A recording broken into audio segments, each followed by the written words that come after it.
In this world, swordsmen raise cities and mages set the heavens ablaze, yet you are merely an observer. The school bully forces you to give up your spot to fight the demons, but you take a step into the cage because your eyes can kill. 200,000. I'll buy this chance from you, the fourth-ranked martial artist growls in your ear, his face brimming with undisguised contempt. You coldly spat out a single word, get lost. Immediately, under the gaze of the entire school, teachers and students alike who saw you as a good-for-nothing, you walked into the iron cage where the serpent men were held. The monsters screeched and lunged at you, but you kept your hands in your pockets, not moving an inch. Yet, deep within your calm eyes, a dazzling common-colored fire lotus was quietly blooming, golden flame eye. The next second, sky-high flames engulfed everything. Daxia, Jiangzhou City. Ding. Good morning, host. Today's check-in reward, X-ray vision. Rising from the bed, Yi rubbed his eyes. My eyes are turning into a total mess. He peered at his eyelids in the mirror, but they looked no different from usual. His gaze sharpened slightly as the X-ray vision activated. Everything in Yi's field of vision suddenly opened up. He could see into his neighbor's bedroom. Holy shit! A woman with a curvaceous figure was leisurely slipping off her plain-colored lingerie.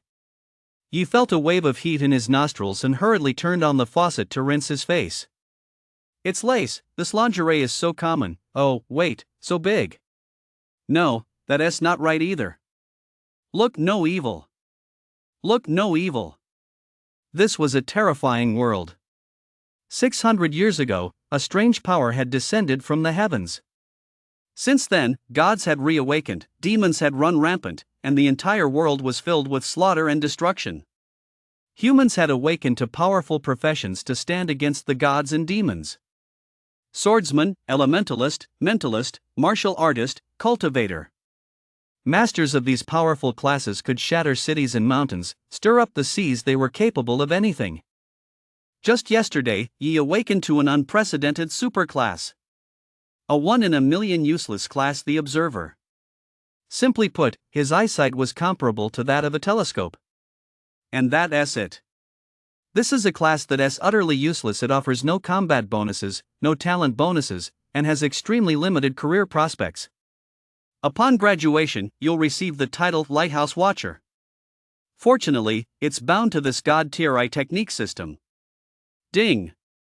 Newbie gift pack, 1 fusion opportunity. Check in to unlock the top 10 eye techniques. Congratulations, host, on collecting all 10 common tier eye techniques. Do you wish to fuse them? Yi's heart leapt with joy. The benefit of this system is that you can claim 1 eye technique ability per day through check-ins. 10 eye techniques can be fused into a new one, and there is a chance to drop a high-level eye technique. In short, the higher the eye technique level, the greater the probability of fusing into a powerful one. And so on. The levels, from lowest to highest, are common, common, common, common, common, common, common, common, common. Fuse. Fusing, please wait patiently, host. He watched the progress bar on the panel for 2 hours. He rubbed his face. He decided to head to school first. After finishing breakfast, he left his rental apartment and headed straight for school. 1 hour later. Jiangnan Middle School. The best middle school in Jiangzhou City. Yi had been admitted with a top 3 ranking in his grade, only to awaken the observer class. By the way, the other 2 students in the top 3 of his grade were a swordsman and an elementalist. As soon as he walked into the classroom, all 40 pairs of eyes turned to him at once. Am I late? Yi asked the homeroom teacher at the front of the class, looking completely bewildered. No, hurry back to your seat. Yoon shot him a resigned glance. Sigh. What a waste, a genuine prodigy who ended up awakening to such a third-rate class. He probably didn't sleep well last night either. It's understandable anyone in his shoes would feel that sense of disappointment. Yi, are you still half asleep? The principal just announced it at yesterday's flag-raising ceremony.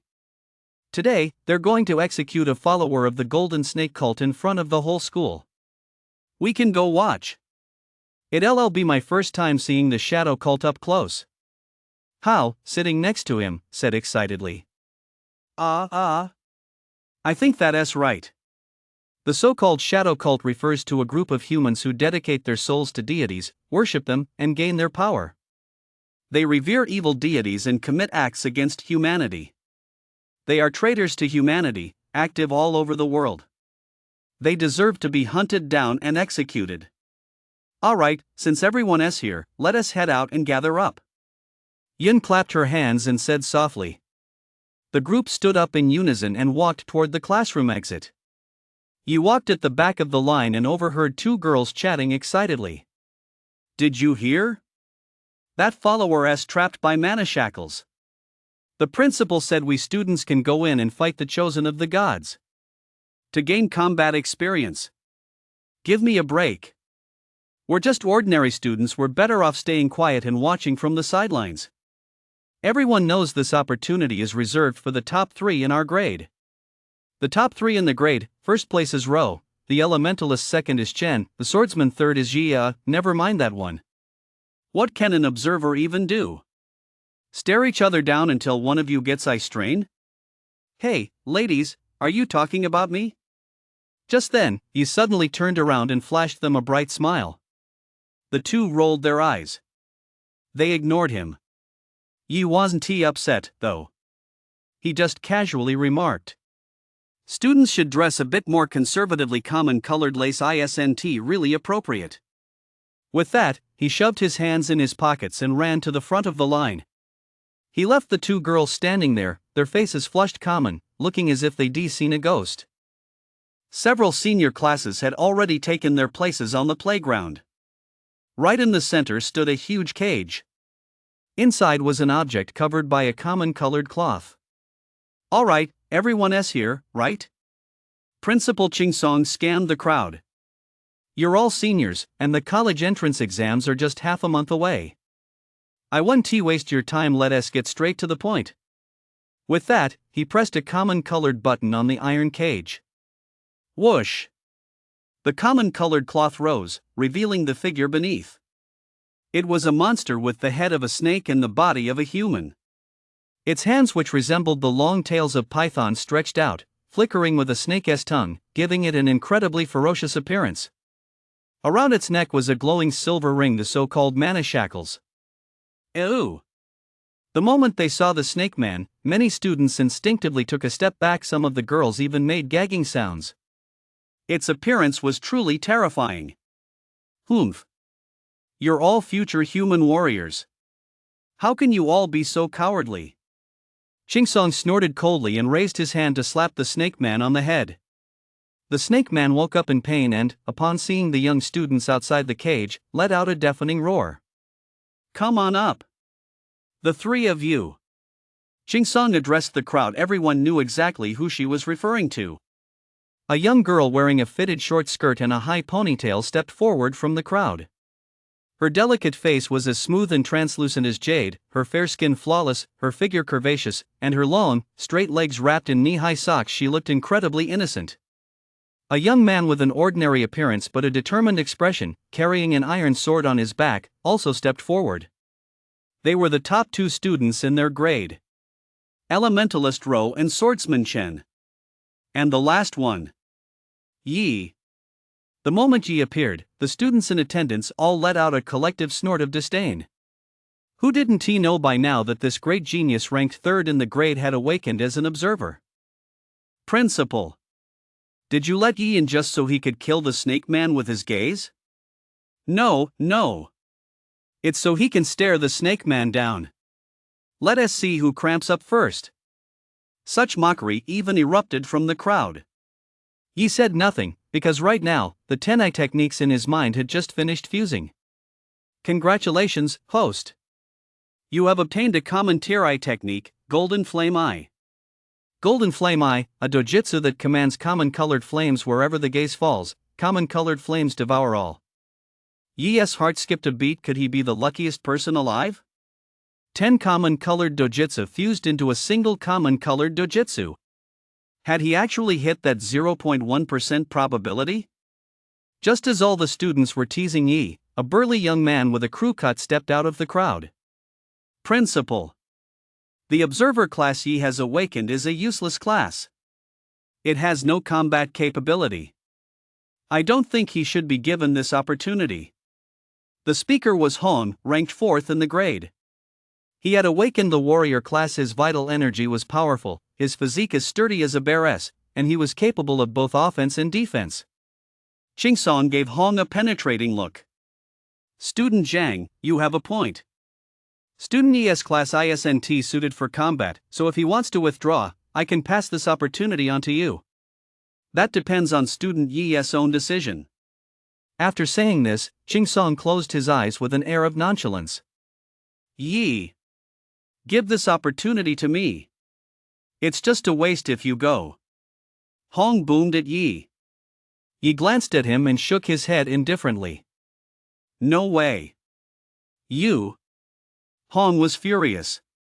What good would it do you anyway? You're not even a combat class. You're a useless class. What can you even do? Can you even beat a serpentine? None of your fucking business. Yi replied coldly. Hong glared at Yi, his eyes blazing with rage. He stepped closer to Yi and spoke in a low voice. 200,000. I'll buy this opportunity from you. Hong's uncle was the school's dean of students, and he'd already heard the rumors. The principal intended to hold a special training camp for the 3 most outstanding students in the entire school. Shen and Ro were the pre-selected candidates. As for this 3rd spot, he was determined to secure it no matter what. He absolutely couldn't let that good-for-nothing Yi get the better of him. However, get lost. With that, Yi took 2 steps back. Principal, I want to give up this spot. A flicker of surprise crossed Chingsong's eyes. Are you sure? If anything goes wrong, you'll have to bear all the consequences yourself. Yi nodded. Alright, that takes guts. For that courage alone, Chingsong was willing to give Yi this chance. Hong stood to the side, fists clenched, his expression shifting and looking absolutely grim. Yi, you really don't know when to quit. He muttered viciously, wishing he could have Yi executed by slow torture. Yi sure is bold. He is not afraid of death at all.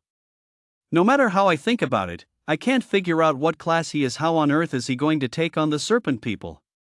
He is deliberately trying to piss Hong off, isn't he?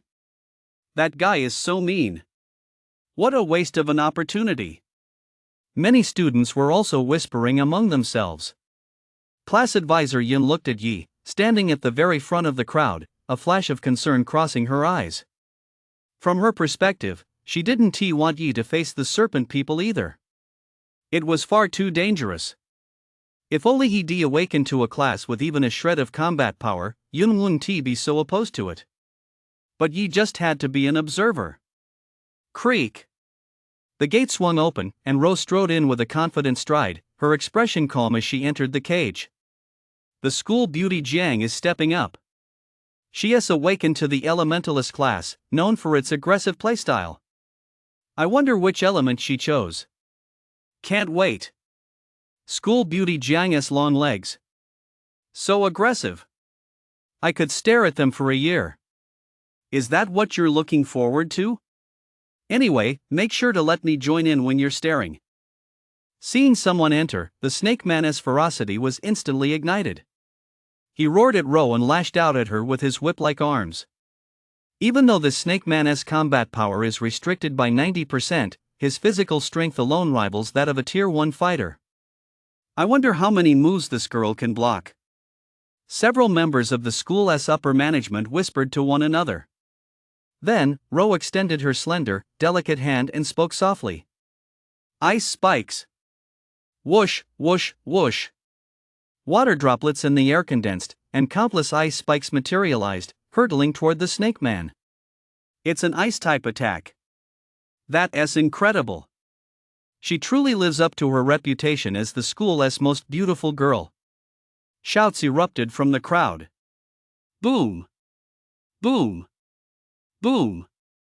The ice spikes slammed into the snake man's body, sending spatters of blood flying.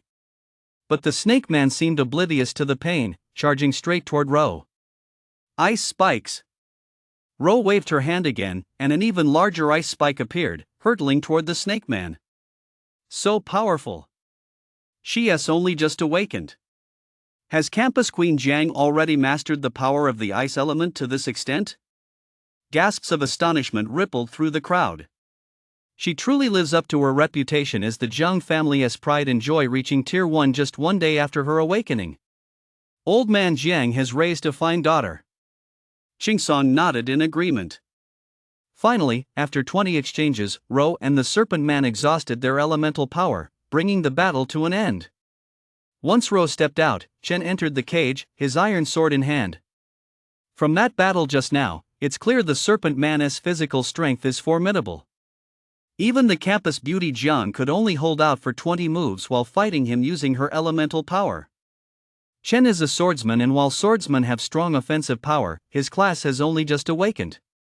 Aside from improved proficiency in the way of the sword, he really has no other advantages. I think he'll last 10 moves at most. I agree. Without a solid sword technique and having to rely on physical grappling, Chen really won't last long. The outcome, however, left everyone speechless.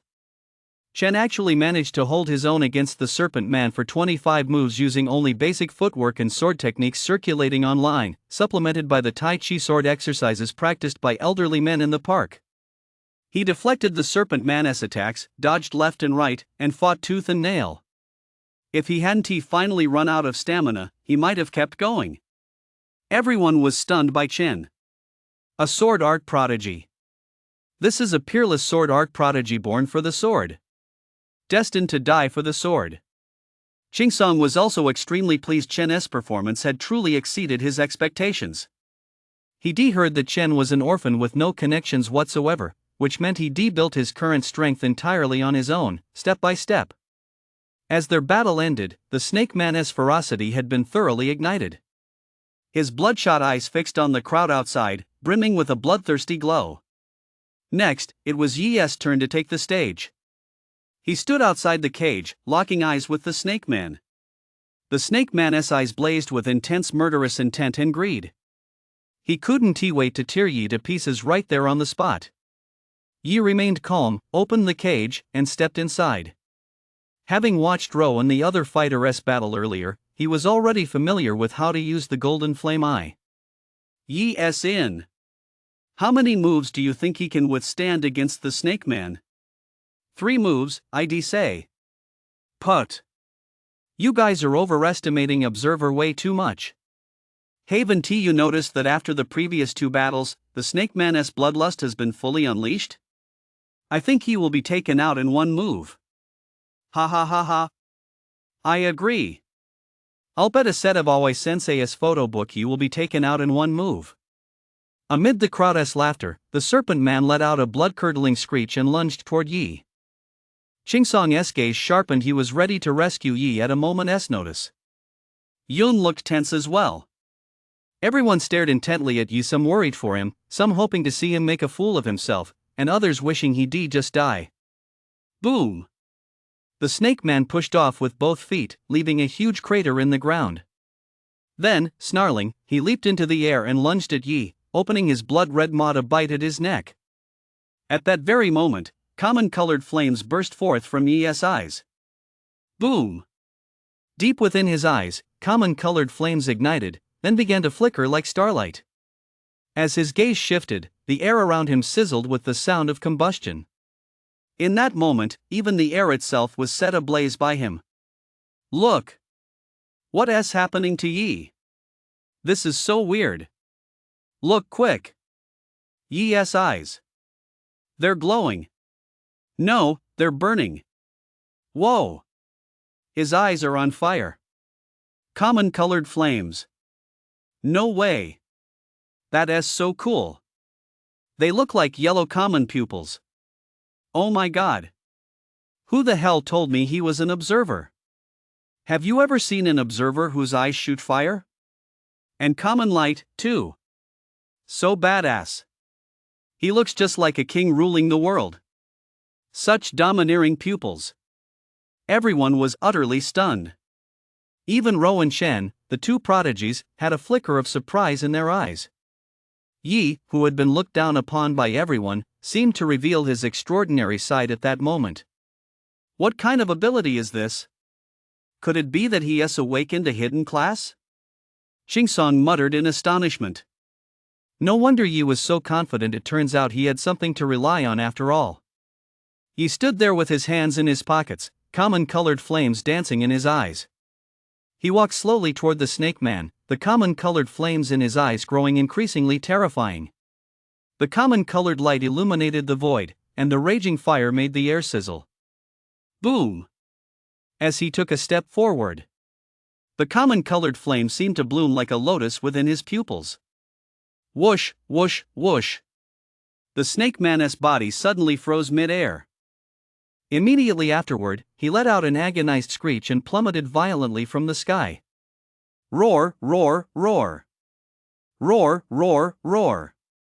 The snake man rolled frantically on the ground, frantically tearing at his own body until he was covered in blood.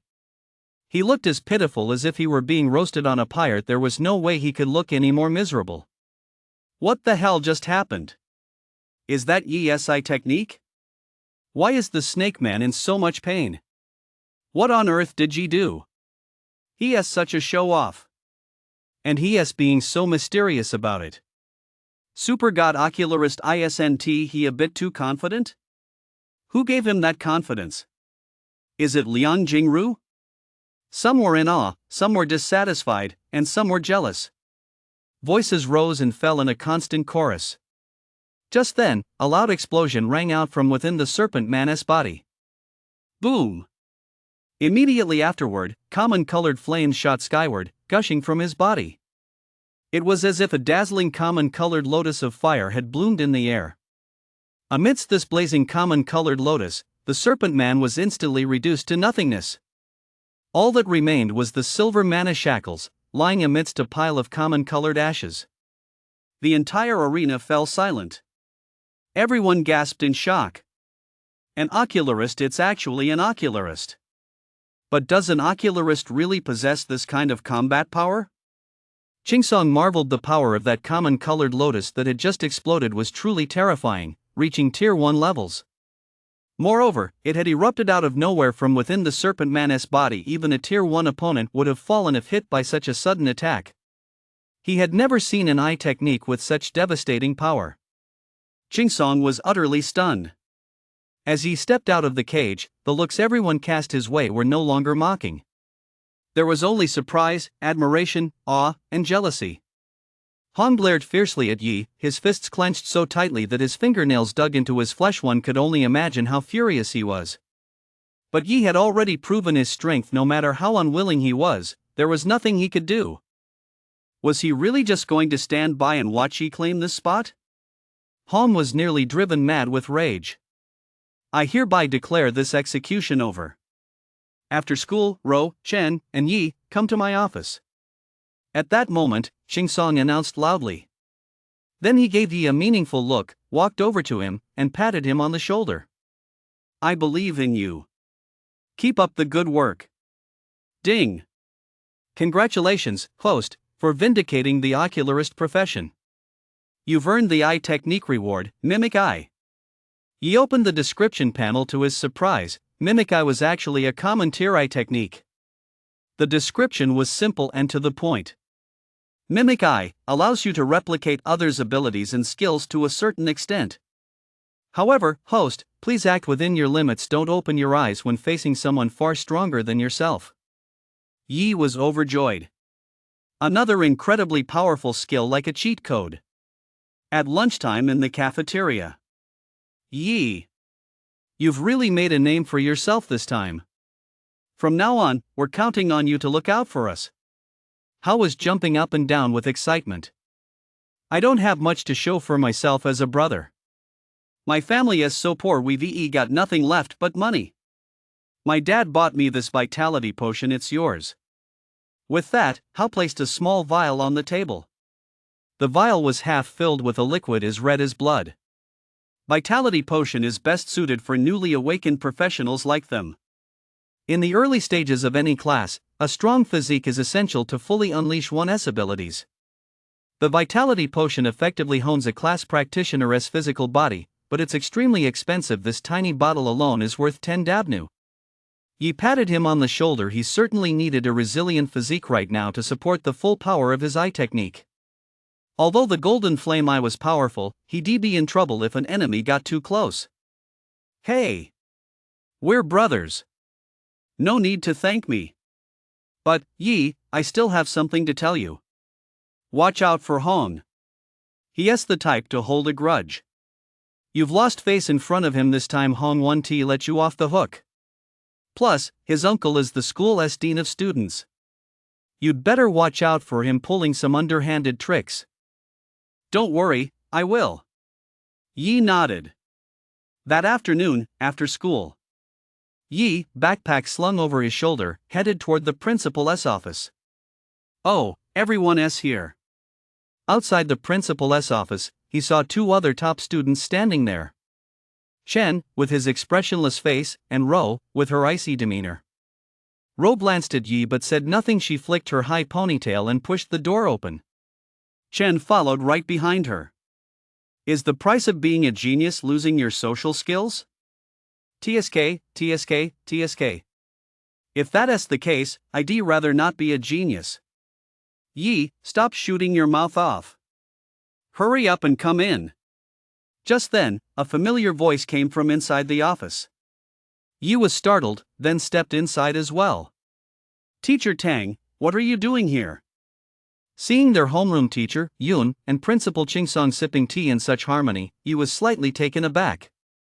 Do teachers and principals get along this well these days? Suddenly, it seemed to dawn on him. The principal's last name was Tang, and so was Yun's. Come to think of it, whoa. No wonder Yun, a teacher who had just graduated from college, was able to land a teaching position at the best high school in Jiangzhou. And as a homeroom teacher, no less.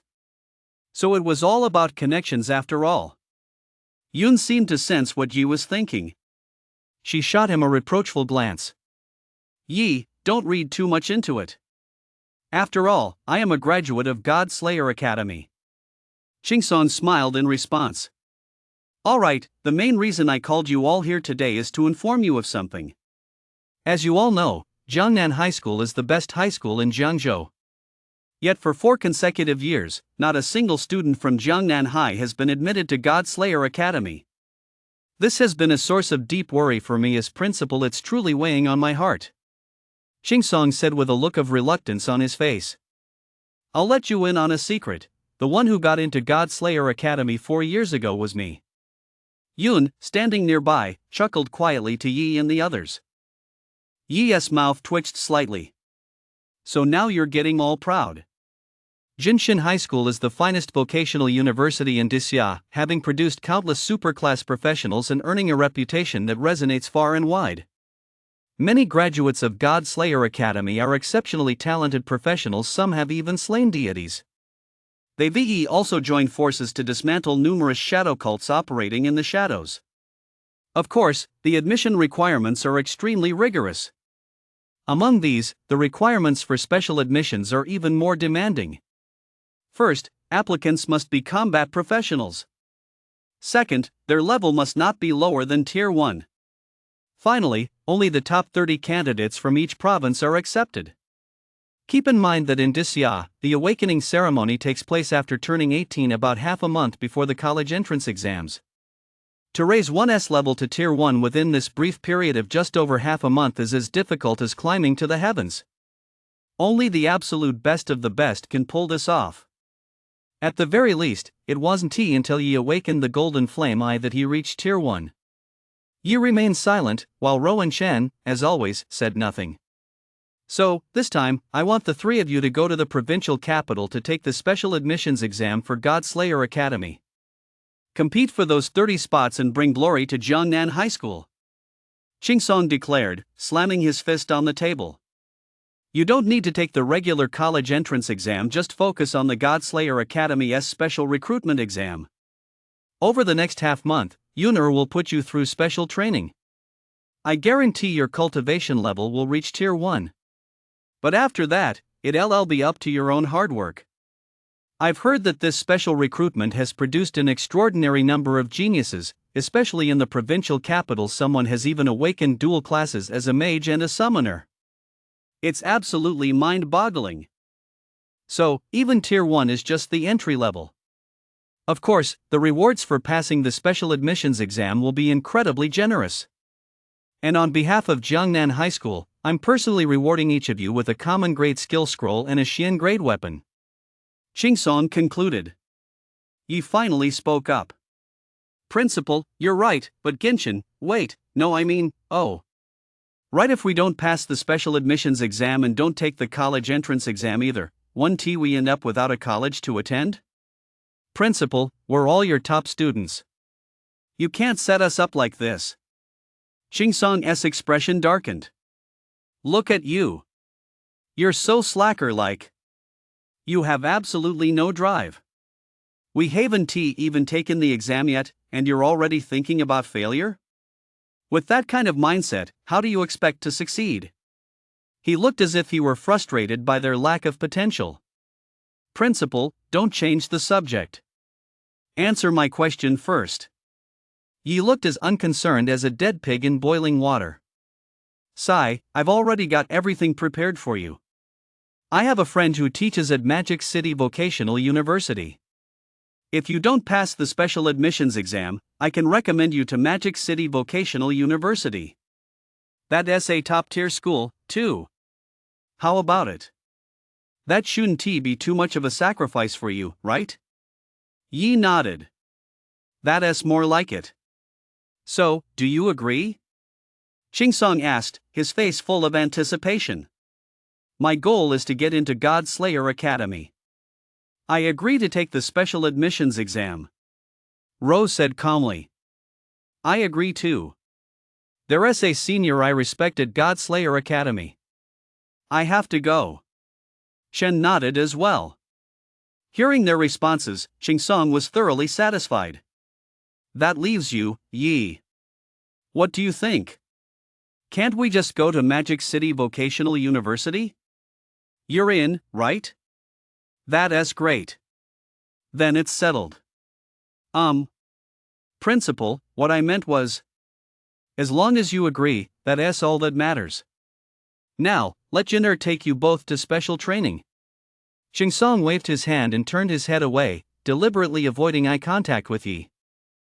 Yi couldn't help but grumble to himself. Way to go, you old geezer. You have absolutely no respect for human rights, do you? He secretly activated his X-ray vision. At your age. And you're still wearing those cheap common boxers. Is this your zodiac year? You're just going to make a fool of yourself. Yi, what are you muttering about? Do you have a problem with something? Qingsong asked, frowning. No problem at all. I just remembered my cat is about to have her second litter, so I'm heading back first. Bye, Principal. See you later, Teacher Tang.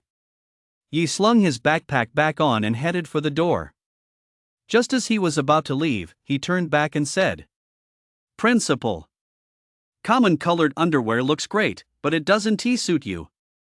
You wore it well, but please don't wear it again next time. With that, he bolted out the door. Shen. Ro. You. After a long moment, Yin finally spoke in a subdued voice. Dad, how about I get you a common-colored bracelet to wear on your wrist? Even though it's your zodiac year, those common-colored underwear. As she spoke, she couldn't help but burst out laughing. Her usually stern and rigid father had actually really lost it. Her words nearly gave Qingsong a heart attack. He turned around to see that even Ro and Shen, who were usually serious and unsmiling, were stifling their laughter. This made him even angrier. So that's what you're up to, Yi.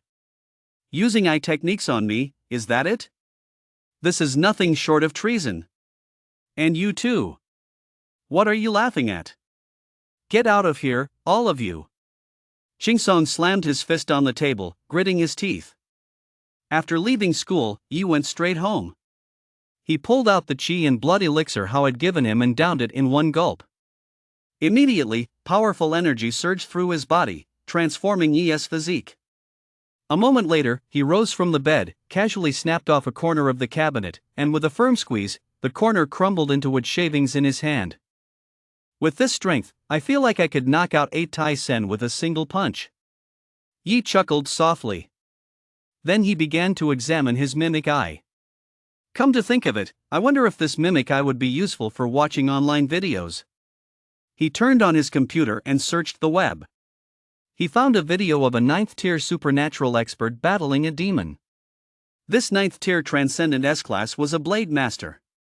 The demon he was facing was a 3-meter-tall silver giant wolf, with dark common-colored flames emanating from its 4 paws and a cluster of starlight atop its head.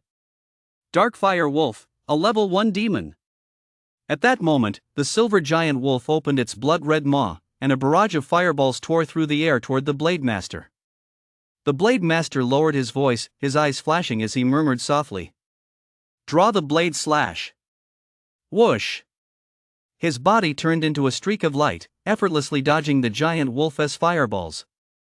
In the blink of an eye, he appeared right in front of it and swung his blade. The giant wolf let out an agonizing howl as all 4 of its limbs were severed.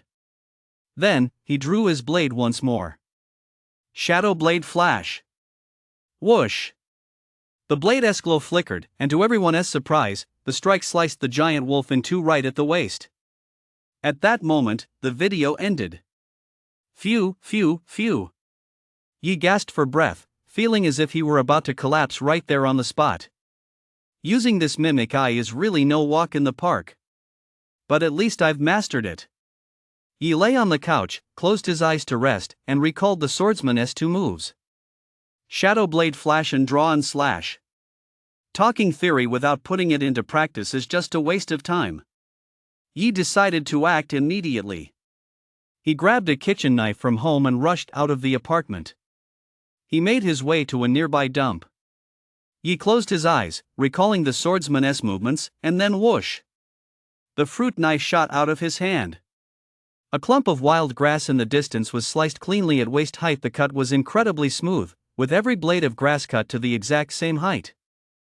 Phantom blade flash. Yi closed his eyes once more, and the fruit knife in his hand traced an eerie arc. Fast. Flashy. Eerie. The blade was like a ghostly apparition. With a single stroke, he actually sliced right through a scrapped car standing nearby. Yi was ecstatic. Although he wasn't a swordsman and lacked the bonuses of a class attribute, the power of his skill wasn't as strong as that of a true swordsman. But this gave him another combat option. At the very least, he was no longer afraid of close-quarters combat. Most importantly, if he used Mimic Eye to copy more skills, he might actually be able to pull off moves from every class. Just think how terrifying that would be. The swordsman's lethal strikes. The swordsman's ferocity. The warrior's fighting spirit. The mentalist's control. It would be like being a decathlete. No wonder Mimic Eye is rated as high as common. It's not without reason. It's still early. I'll practice some more. Yi made up his mind, he had to master these 2 skills. He might look carefree, but deep down he knew better than anyone else that, having been transported to such a dangerous world, he had 2 choices: either live as an ordinary person, waiting for a fate of death that could come at any moment, or charge forward triumphantly. Become the strongest. Crush every obstacle in his path. Reach the pinnacle of the world. There was no third option. To stop meant death. Especially when you'd already begun to make a name for yourself, you absolutely couldn't stop. As the first hint of dawn appeared on the horizon, a ray of pale light fell on Yi's face. A drop of crystal clear sweat trickled down from the corner of his forehead. Yi had spent the entire night practicing his swordsmanship in this junkyard. Looks like there's going to be special training today. Yi sheathed his fruit knife and headed toward home. Time to pack up and head to school. After practicing swordsmanship all night, he didn't feel the slightest bit tired. If anything, he felt even more energized. When he arrived at school, Yi learned they were to assemble on the school playground. He held a few steamed buns in his hand, taking bite after bite, grease dripping from his mouth. Yi. We've all been waiting for you. What took you so long? Yun saw Yi arrive and waved at him. I was having breakfast. Teacher Tang, have you had breakfast yet? These buns are huge and juicy. Want one? Yun shook his head with a smile. You keep them. We all already had breakfast. Off to the side, Chen was dozing while holding his sword, while Ro was playing with her hair. Ugh, what a drag, the stone-faced one and the ice queen. Yi shook his head and finished the last bite of his breakfast. Just then, a mocking voice rang out. Everyone has been waiting for you, don't you have any sense of shame? Yi. As a student at Jiangnan High, you have absolutely no concept of time. A tall, burly figure named Hong walked over from the side. Yi gave him a dismissive glance. None of your fucking business. You. Hong was furious Yi wasn't playing by the rules and was spewing profanities. Spewing filth like that, you don't even act like a student. You have absolutely no manners. He said coldly. None of your fucking business. Teacher Tang set the time for 8:30, and it's only 8:29 now. I'm not late. Since I'm not late, why the hell are you still barking here? You. Yi. Hong clenched his fists tightly. Enough. Stop arguing. Yi really isn't late, we're the ones who got here too early. Yun cast a dismissive glance at Hong, a flash of disgust crossing her eyes. Today's training session was originally supposed to be just the three of them, Yi, Chen, and Ro. Hong had been squeezed in at the last minute. She heard that after they left yesterday, Hong's uncle, the school's dean of students, had gone to Chingsong's office, begging with tears and snot streaming down his face, and that was how he managed to secure this opportunity for Hong. Yun had never had any fondness for students who got in through back channels like this. Just then, tap tap tap.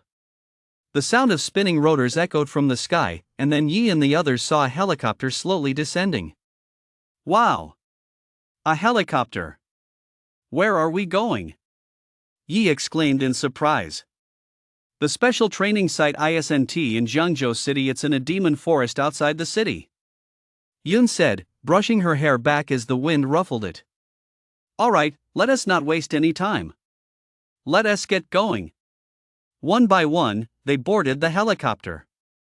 Then the helicopter carried them away, disappearing into the sky above Jiangnan High School.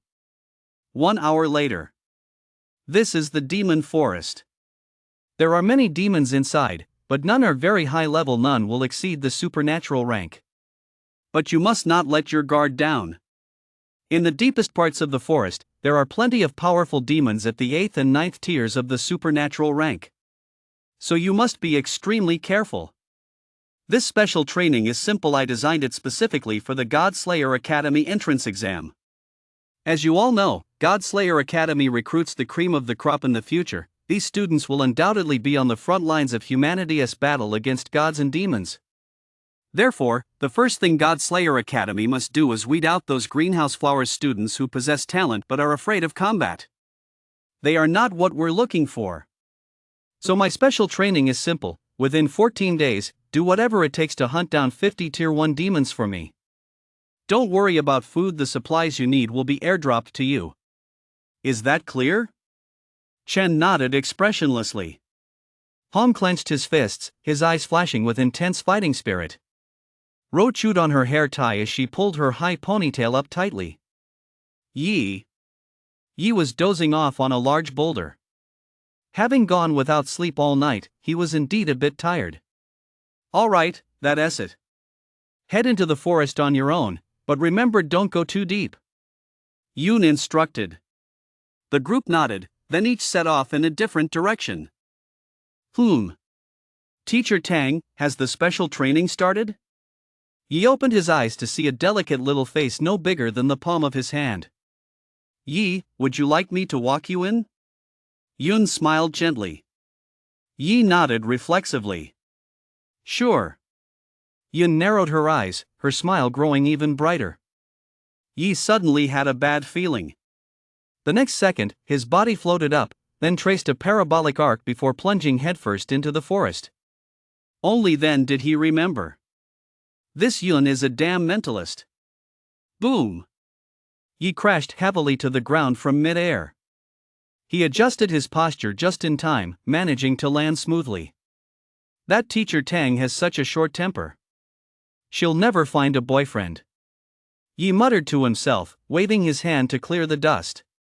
Just then, his gaze sharpened. Before him lay a small lake, and by its shore, a pack of demon wolves was gathered, drinking water. At a glance, there were no fewer than 30 of them. Their ranks ranged from Tier 1 to Tier 3. Hearing the sound, they all widened their eyes and glared intently at Yi. Yi grinned leisurely. "Good morning. Have you had breakfast yet? If not, you'll have to wait until your next life." Boom! A massive explosion echoed through the forest, sending flames shooting into the sky. Outside, Yun sat on a large tree, swinging his legs back and forth, watching the scene with great interest. "Yi, your eye technique is indeed very powerful, but in the demon forest, making too much noise will only attract more demons. If you don't realize this, Yi, you're going to suffer a major setback," Yun whispered. But what he didn't know was that Yi had already gone on a killing spree. Just as Tang Rou had predicted, the massive explosion drew a horde of demons. But that was exactly what Yi wanted. Holding his sword in one hand, he darted through the crowd of demons like a phantom, claiming a life with every swing. Moreover, as Yi continued to use the golden flame eye, his mastery of this eye technique grew ever greater. He could now set every demon within his field of vision ablaze instantly. With a single glance, 7 or 8 demons were reduced to ashes. The task Tang Rou had set, killing 50 Tier 1 demons in half a month, he could complete in just 3 days. Awesome, awesome, awesome. I'm thriving in this slaughter. This is way more exhilarating than playing video games. Come on, come on. Bring on more demons for me to kill. Yi was even more surprised to discover that as he continued to slaughter, a certain power within the demons' bodies was actually nourishing his pupils. It was as if he had an infinite supply of pupil power to draw upon. The golden flame eye remained active almost the entire time, not pausing for a single moment. 5 days later. Boom! With a thunderous roar, a giant bear's head was smashed to pieces. Humph! They probably don't even know it yet. I've already reached Tier 1. I'm not far from Tier 1 either. Han walked up to the giant bear with a smug look on his face and tore off a patch of its fur. As a martial artist with powerful vital energy, he relied on his physical strength to battle this Tier 1 demon for half an hour before finally slaying it. Yi! You'd better hope I don't run into you. This time, no one is going to save you. I'll definitely teach you a lesson. Han walked away with a cold smile. To be honest, the mission Yun had assigned was actually quite challenging. Judging from the battle with the snake people a few days ago, none of them had strength exceeding Tier 1. And to reach Tier 1 within 14 days and slay 50 Tier 1 demons was an even greater challenge. However, what she didn't know was that no true genius would ever reveal their full potential to the outside world. There were bound to be secrets hidden away. 16. Chen nonchalantly severed a wild boar's tusk and walked into the forest without looking back. How many did the teacher say we had to kill? 50? No, it couldn't be that few. I think it was 100. Oh well, let us just go with that number. Rose stopped in front of a silver wolf that had turned into an ice crystal and raised her hand to snap off its tail. Another 3 days passed. Boring. Nothing but 2nd and 3rd tier extraordinary monsters. So boring. Why don't we venture deeper into the forest? It was still by that same lake, but the only difference was that the once crystal clear water had completely turned a deep common blood red, resembling an eerie river of blood. Beside the lake, on a small mound piled high with the corpses of demons and monsters, Yi sat quietly, skewering a piece of wild boar meat with a fruit knife and slowly roasting it with the flames of his golden flame eye.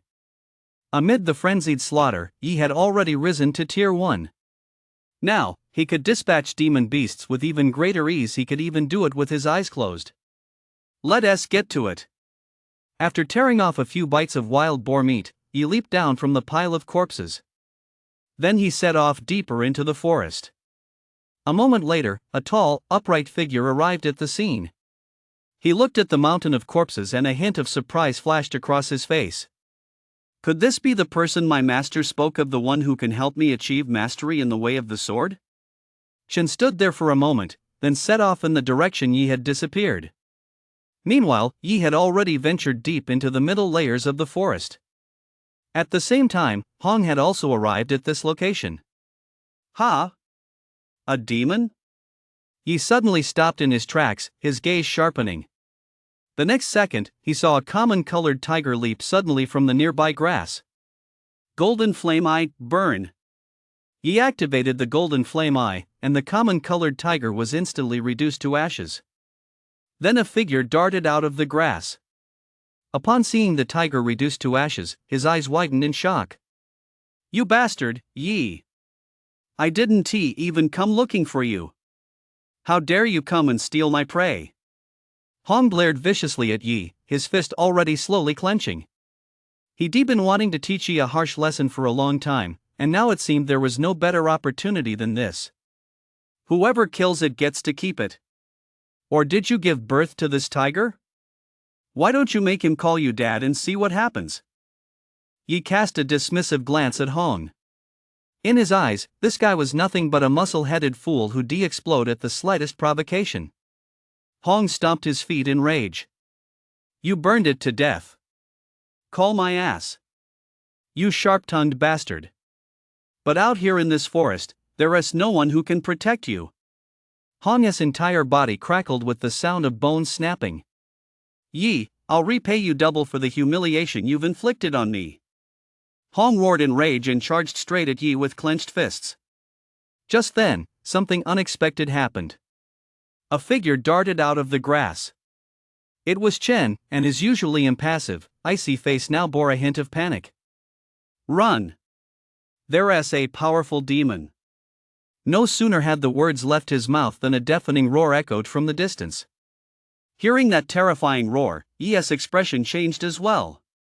He activated his X-ray vision and saw, several hundred meters away, a giant snake dozens of meters long slithering toward them. Its power was at least at the 5th tier supernatural level. Damn it! You emotionless jerk, you're such a pain in the ass.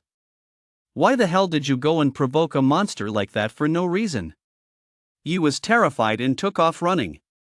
Hong hurried to follow. Forget about fighting. Saving their own skins was the most important thing. What did you do? How did you manage to provoke such a powerful demon? Hong railed at Chen.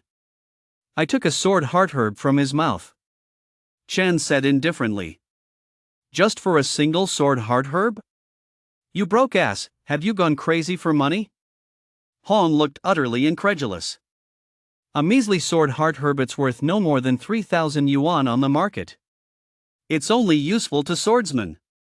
It has a 5% chance of increasing one's understanding of the way of the sword, but even that boost is negligible. Of course, not everyone is as rich and powerful as old Master Zheng's family. If we had resources like that, even pigs could fly. Who'd need to pull strings then? Yi said teasingly. Yi. You. Hong was furious, his face flushing a deep common. All right, stop arguing. He's catching up. Chen said expressionlessly. He hadn't paid any attention to Hong's taunts the entire time. His focus was entirely on the demon behind them. It's a common feathered serpent, one of the top-tier demons even among 5th-tier supernaturals. Shen said in a calm voice. Whoosh! As soon as he finished speaking, Hong's speed suddenly skyrocketed. Yi, you're right. I won't argue anymore, so please help me hold him off for a bit. I'm out of here. Hong was a martial artist, and his physical strength and stamina were both superior to Yi and Chen's. So he took off running at top speed. He left Yi and the other man far behind. Yi didn't react much, he just calmly pulled out his phone and filmed Hong's frantic escape. Then he stopped in his tracks. Hey, buddy, interested in killing a 5th-tier supernatural demon for fun? Chen shot him a glance. That's exactly what I had in mind. Almost simultaneously, the two rolled to either side without a word. Whoosh! Chen drew the iron sword from his back, while Yi pulled out a fruit knife. Boom! A violent tremor sent several tall trees flying. A giant snake, over 10 meters long and covered in common-colored markings, burst forth. Go! Yi gave a shout and immediately activated the golden flame eye. Boom! A common-colored lotus blossomed from the giant snake's body. My level is too low. I can't cover its entire body with damage. Yi furrowed his brow. He was only at Tier 1, whereas the giant snake was at the 5th stage of the supernatural realm. The gap in their strength was enormous. Whoosh! Without hesitation, Yi activated his sword draw slash and instantly teleported to the giant snake's vital spot. At that moment, Chen also appeared at that position. Strike the snake at its vital spot, you know your stuff. Yi chuckled softly. Chen said nothing. The two simultaneously swung their weapons down with all their might. Clang! A sharp clang rang out. Yi's fruit knife snapped in two. Damn it, what poor quality! Yi muttered under his breath, while Chen silently pulled the sword stuck in the giant snake's flesh. He handed it to Yi. You're fast, and your blade work is sharp. You take the lead in slicing open its body. Yi nodded. But just then, the wounded common feathered serpent lashed out with its tail, swinging it toward the two of them. Golden flame eye. Explode! Yi barked coldly. The serpent's tail exploded with a thunderous boom, reduced to a bloody mess. Now! Yi mobilized the strength of every muscle in his body, unleashing a ghost blade strike. Like a ghostly apparition, he slashed at the giant serpent's vital spot. The giant serpent let out a pained roar as a section of its body snapped off. Then Yi swung his sword again, cleaving off the giant serpent's head. Boom! The massive demon crashed to the ground. Phew, that was a bit of a struggle. Yi wiped the sweat from his forehead. You're strong. Chen took the iron sword from Yi's hand. Yi smiled but said nothing.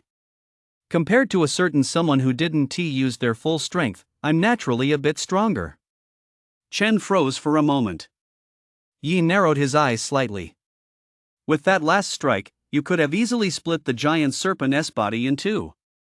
You held back, didn't you, Chen?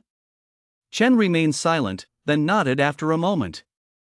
Yes, but how did you figure that out? I guessed. Chen. That's how it's always written in novels. The stoic characters usually have a trick up their sleeve. They test the protagonist's strength to decide whether to be friends or enemies. Do you think you're the protagonist? Why not? Yi pursed his lips. The transmigrant aura, the system, plus his past life as a run-of-the-mill driver combined, aren't these elements the perfect template for a protagonist? So, do you want to be my friend or my enemy? Yi asked. A friend. Because. Hold on, let me guess. A stone-faced swordsman like you must live and die for the sword. You might even have some kind of innate sword heart. Sai, do you think I can help you reach the pinnacle of the way of the sword? Chen's expression changed completely. His surprise was mixed with 3 parts shock and 3 parts confusion. Are you a prophet? Yi. You're quite the joker. Don't do that again. Chen fell silent. Do you really believe I can help you reach the pinnacle of the way of the sword? I do. Why? My master Wen Ti lied to me. Your master? I see.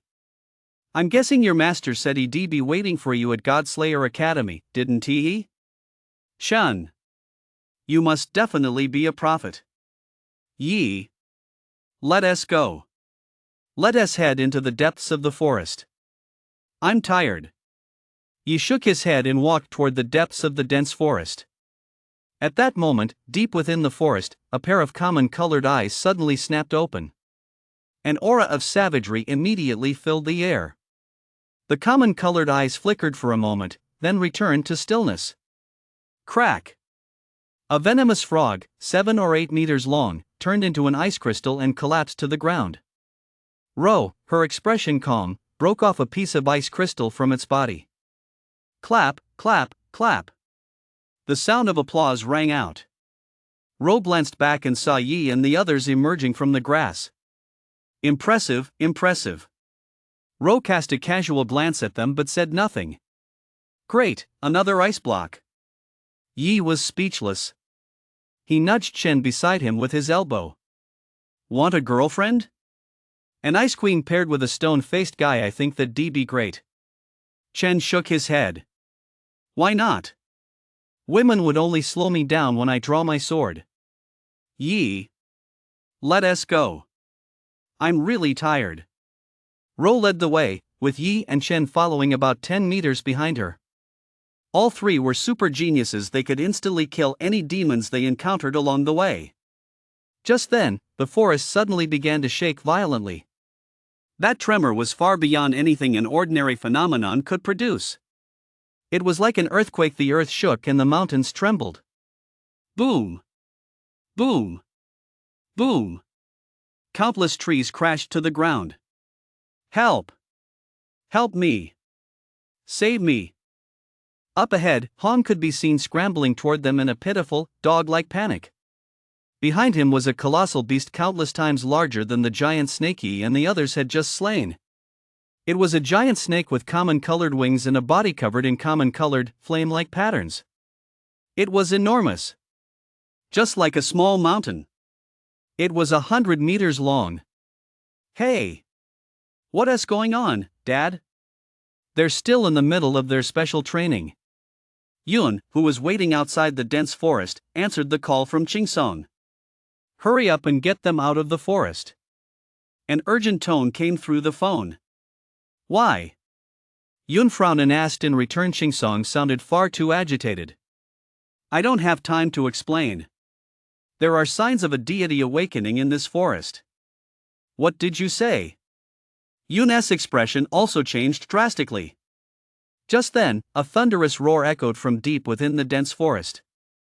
Yun saw it, that 100-meter-tall colossal monster. I saw it. Yun set down the phone in a daze. No, I have to go save them. Whoosh! Yun leapt from the treetops, his mental energy propelling him as he shot toward the giant serpent. Yuner, calm down first, listen to me. The divine being that has awakened this time is codenamed the Feathered Serpent God, classified as a terror-level divine being. Its ability is the common-colored flames that erupt from its pupils. It's extremely deadly. That's right. It's an ability very similar to Yi's, so I think it must have been Yi's technique that drew him here. The mayor of Jiangzhou and I are already on our way. Try to hold him off as long as you can. Divine beings are ranked from weakest to strongest as follows: dangerous, terror, nightmare, inferno, catastrophe, despair, destruction, and apocalypse. But even the lowest ranked dangerous level divine being is comparable to a level 2 professional. Level 1, supernatural level 2, metamorphosis level 3, manipulation level 4, control level 5, perfection level 6, domain level 7, natural disaster level 8, rule level 9, authority. As a graduate of God Slayer Academy, Yun possesses manipulation level strength. But deities can fight above their own tier.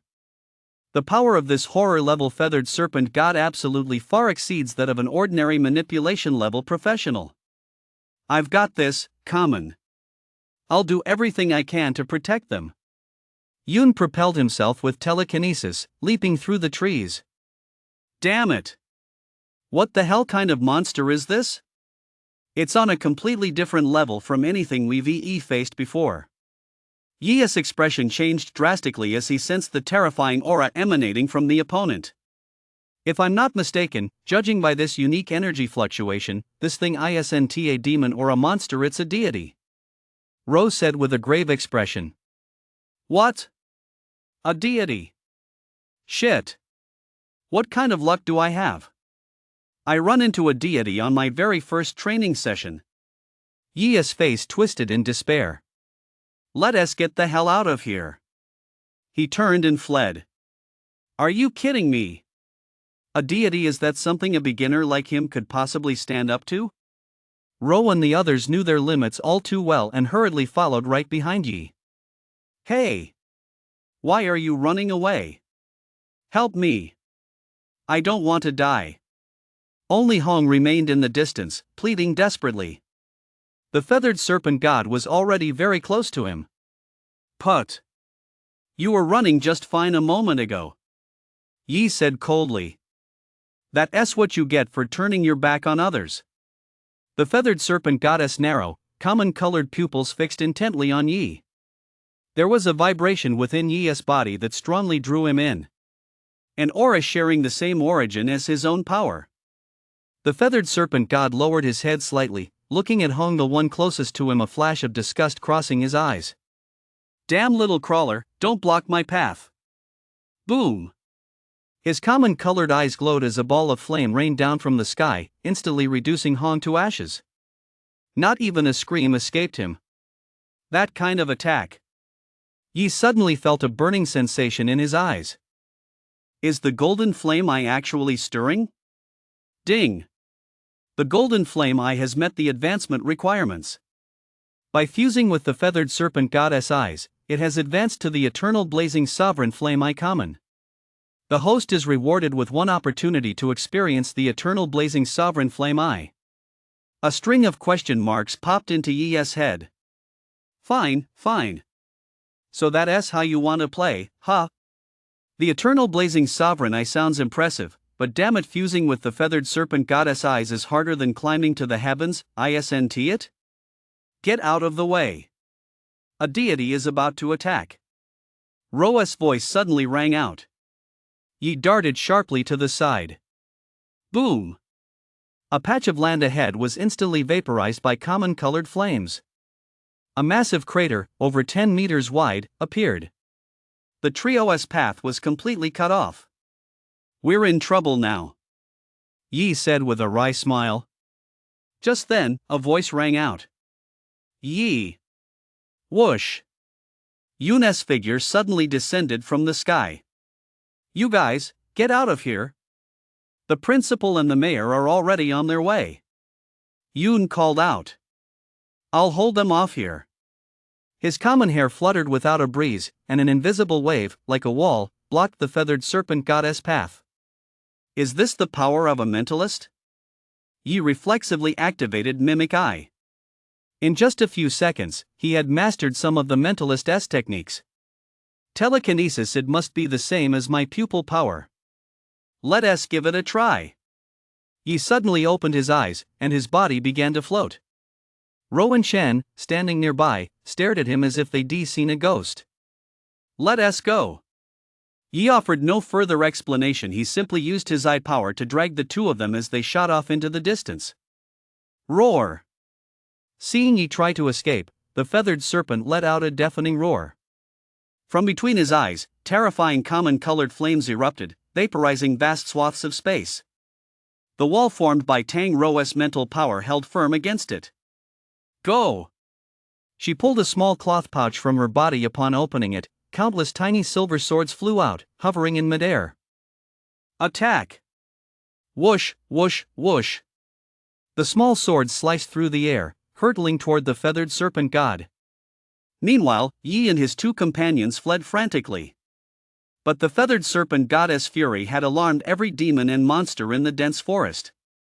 A deity commanding the demons. We're in big trouble now, Ro exclaimed. Every demon and monster in the entire forest would come to intercept them. It's no big deal. We'll just fight our way out. Yi grinned. Common-colored flames blazed fiercely in his pupils. I'll clear the path, you two follow me. Boom! The golden flame eye ignited, instantly reducing the dozen or so demons blocking their path to ashes. I'll help you. Ro joined the fray as well. Chen drew his iron sword at that moment. He seemed like a completely different person. His sword strikes were razor sharp. Let us take this opportunity. Fight our way out. Yi could feel that his eyes were being nourished by the blood of the slain demons.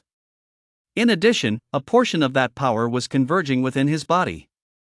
Before long, Yi sensed that the power of his golden flame eye had surged yet again. His level had already risen to Tier 1. Thank goodness we're not deep in the dense forest, otherwise, if a demon of supernatural tier 5 or higher appeared, I'd be in big trouble.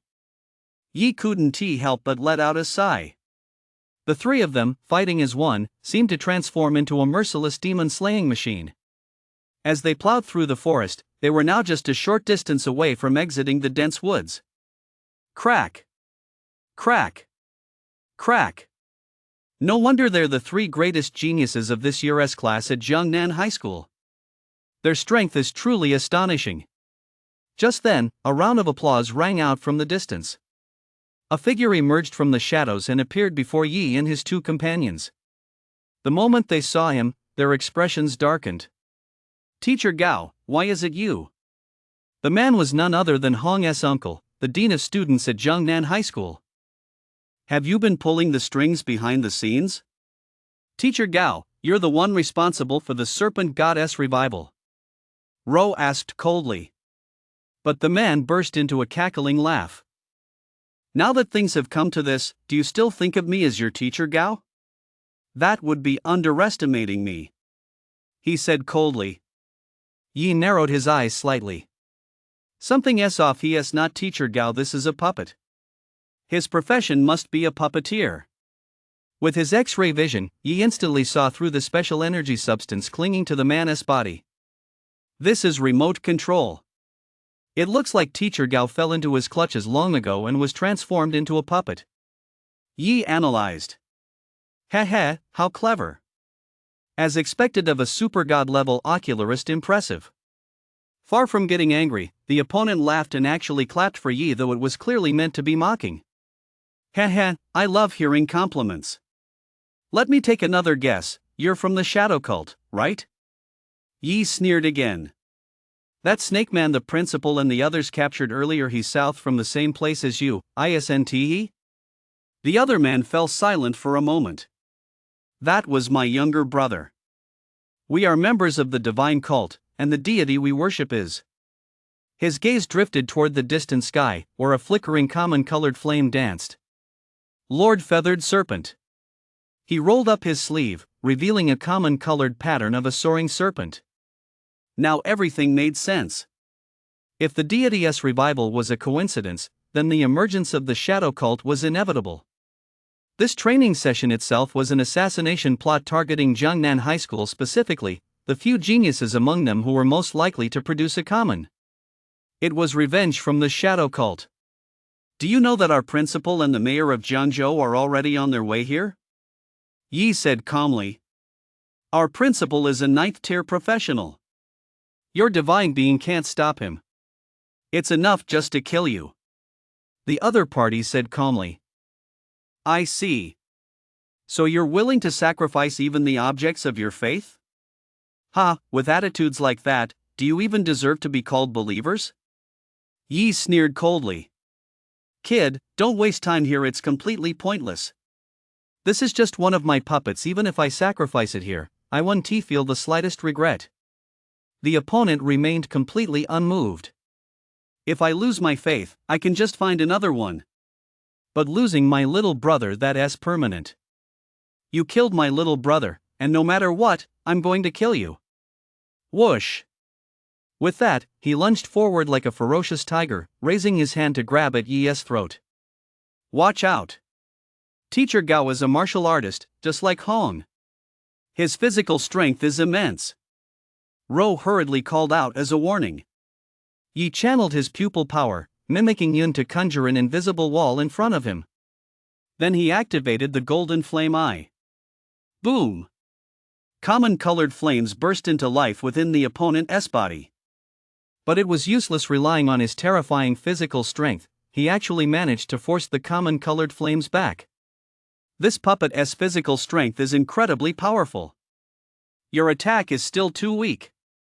The opponent sneered coldly and lunged at Yi once more. Clang!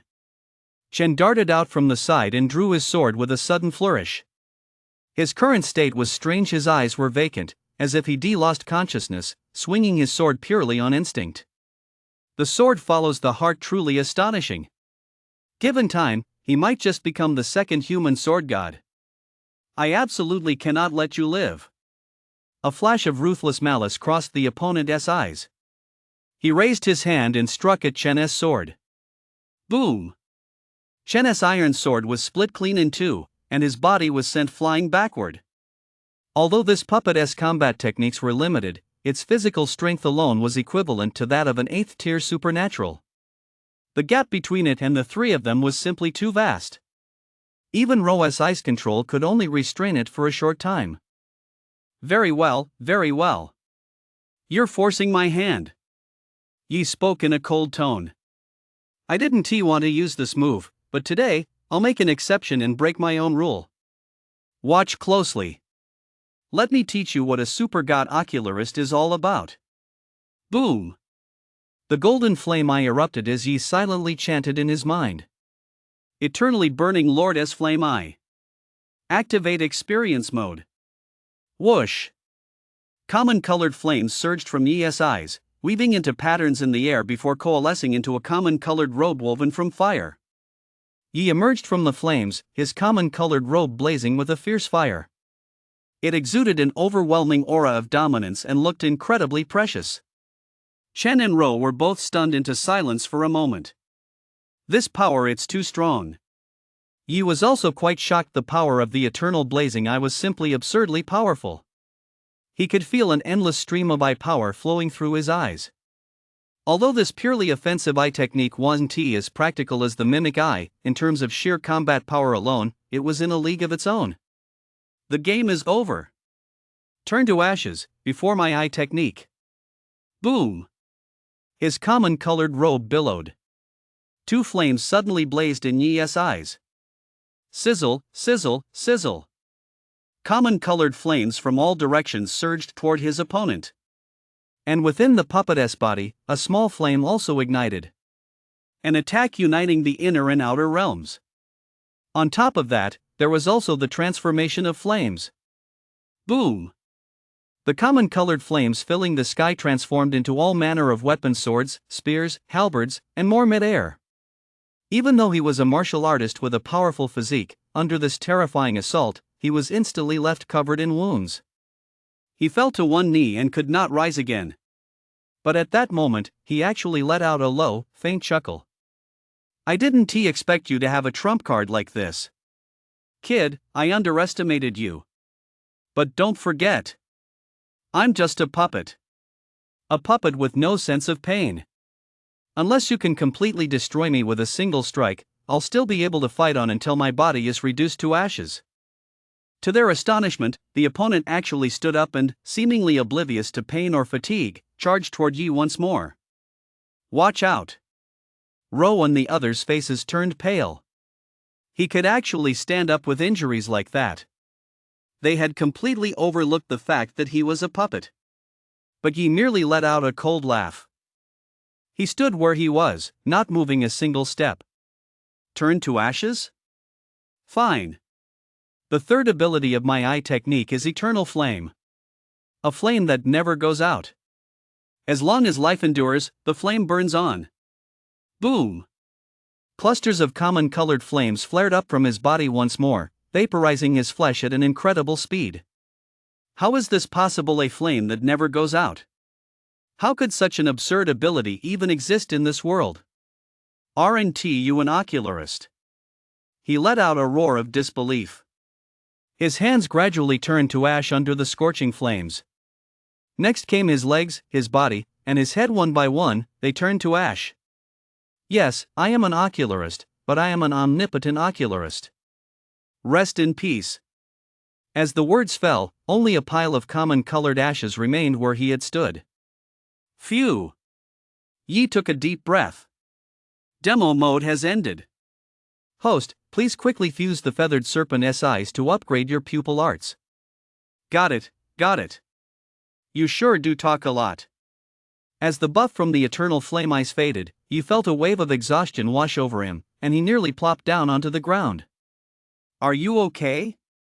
Ro, standing nearby, hurried over to help him up. I'm fine. I'm fine. Yi waved his hand dismissively. Huh? Why did it feel like he touched something? Something soft? He squeezed it hard. Ro let out a shy little gasp. Holy shit! Yi yanked his hand back. Did I just grope her? What kind of treatment is this for a novel-esque protagonist? He looked up to see Roa's flushed face. Yi rubbed his nose, looking a bit embarrassed. Fortunately, Roa's shy expression lasted only a moment before she returned to normal. Are you two okay? Just then, a familiar voice rang out. Two figures descended from the sky. One of them was the principal of Jiangnan Middle School. The other was someone Yi had seen on TV before. The mayor of Jiangzhou, Jiang Mian. Most importantly, he was Roa's father. Principal. Why did you take so long to get here? I was almost dead. Seeing Qingsong arrive, Yi clutched his old back and complained.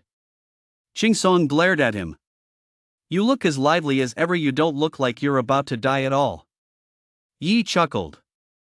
Principal, your special training almost got us killed. You have no idea how dangerous it was just now. If it weren't for Teacher Yun Lai, we would VE. Alright. I'll make it up to you guys when we get back.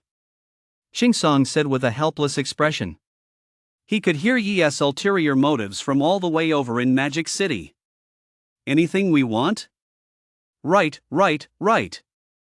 As long as it's not outrageous, you can have anything. That's good. Whoosh. Yi suddenly stood up, showing not a trace of weakness. Are you okay, Rower? Jiang Mian, the governor of Jiangzhou, who was standing nearby, also asked. He was the head of the Jiang family and Roa's father. Ro shook her head. I'm fine. Thank goodness Yi was here. Jiang Mian gave Yi a deep look and nodded thoughtfully. All right. Old Tang, let us not waste time here. We need to go help Xiaoyun first. A terror-level deity, she probably won't hold out much longer. Got it. Wait until I get back, then you'll all have to explain exactly what happened. Qingsong addressed Yi and the other two.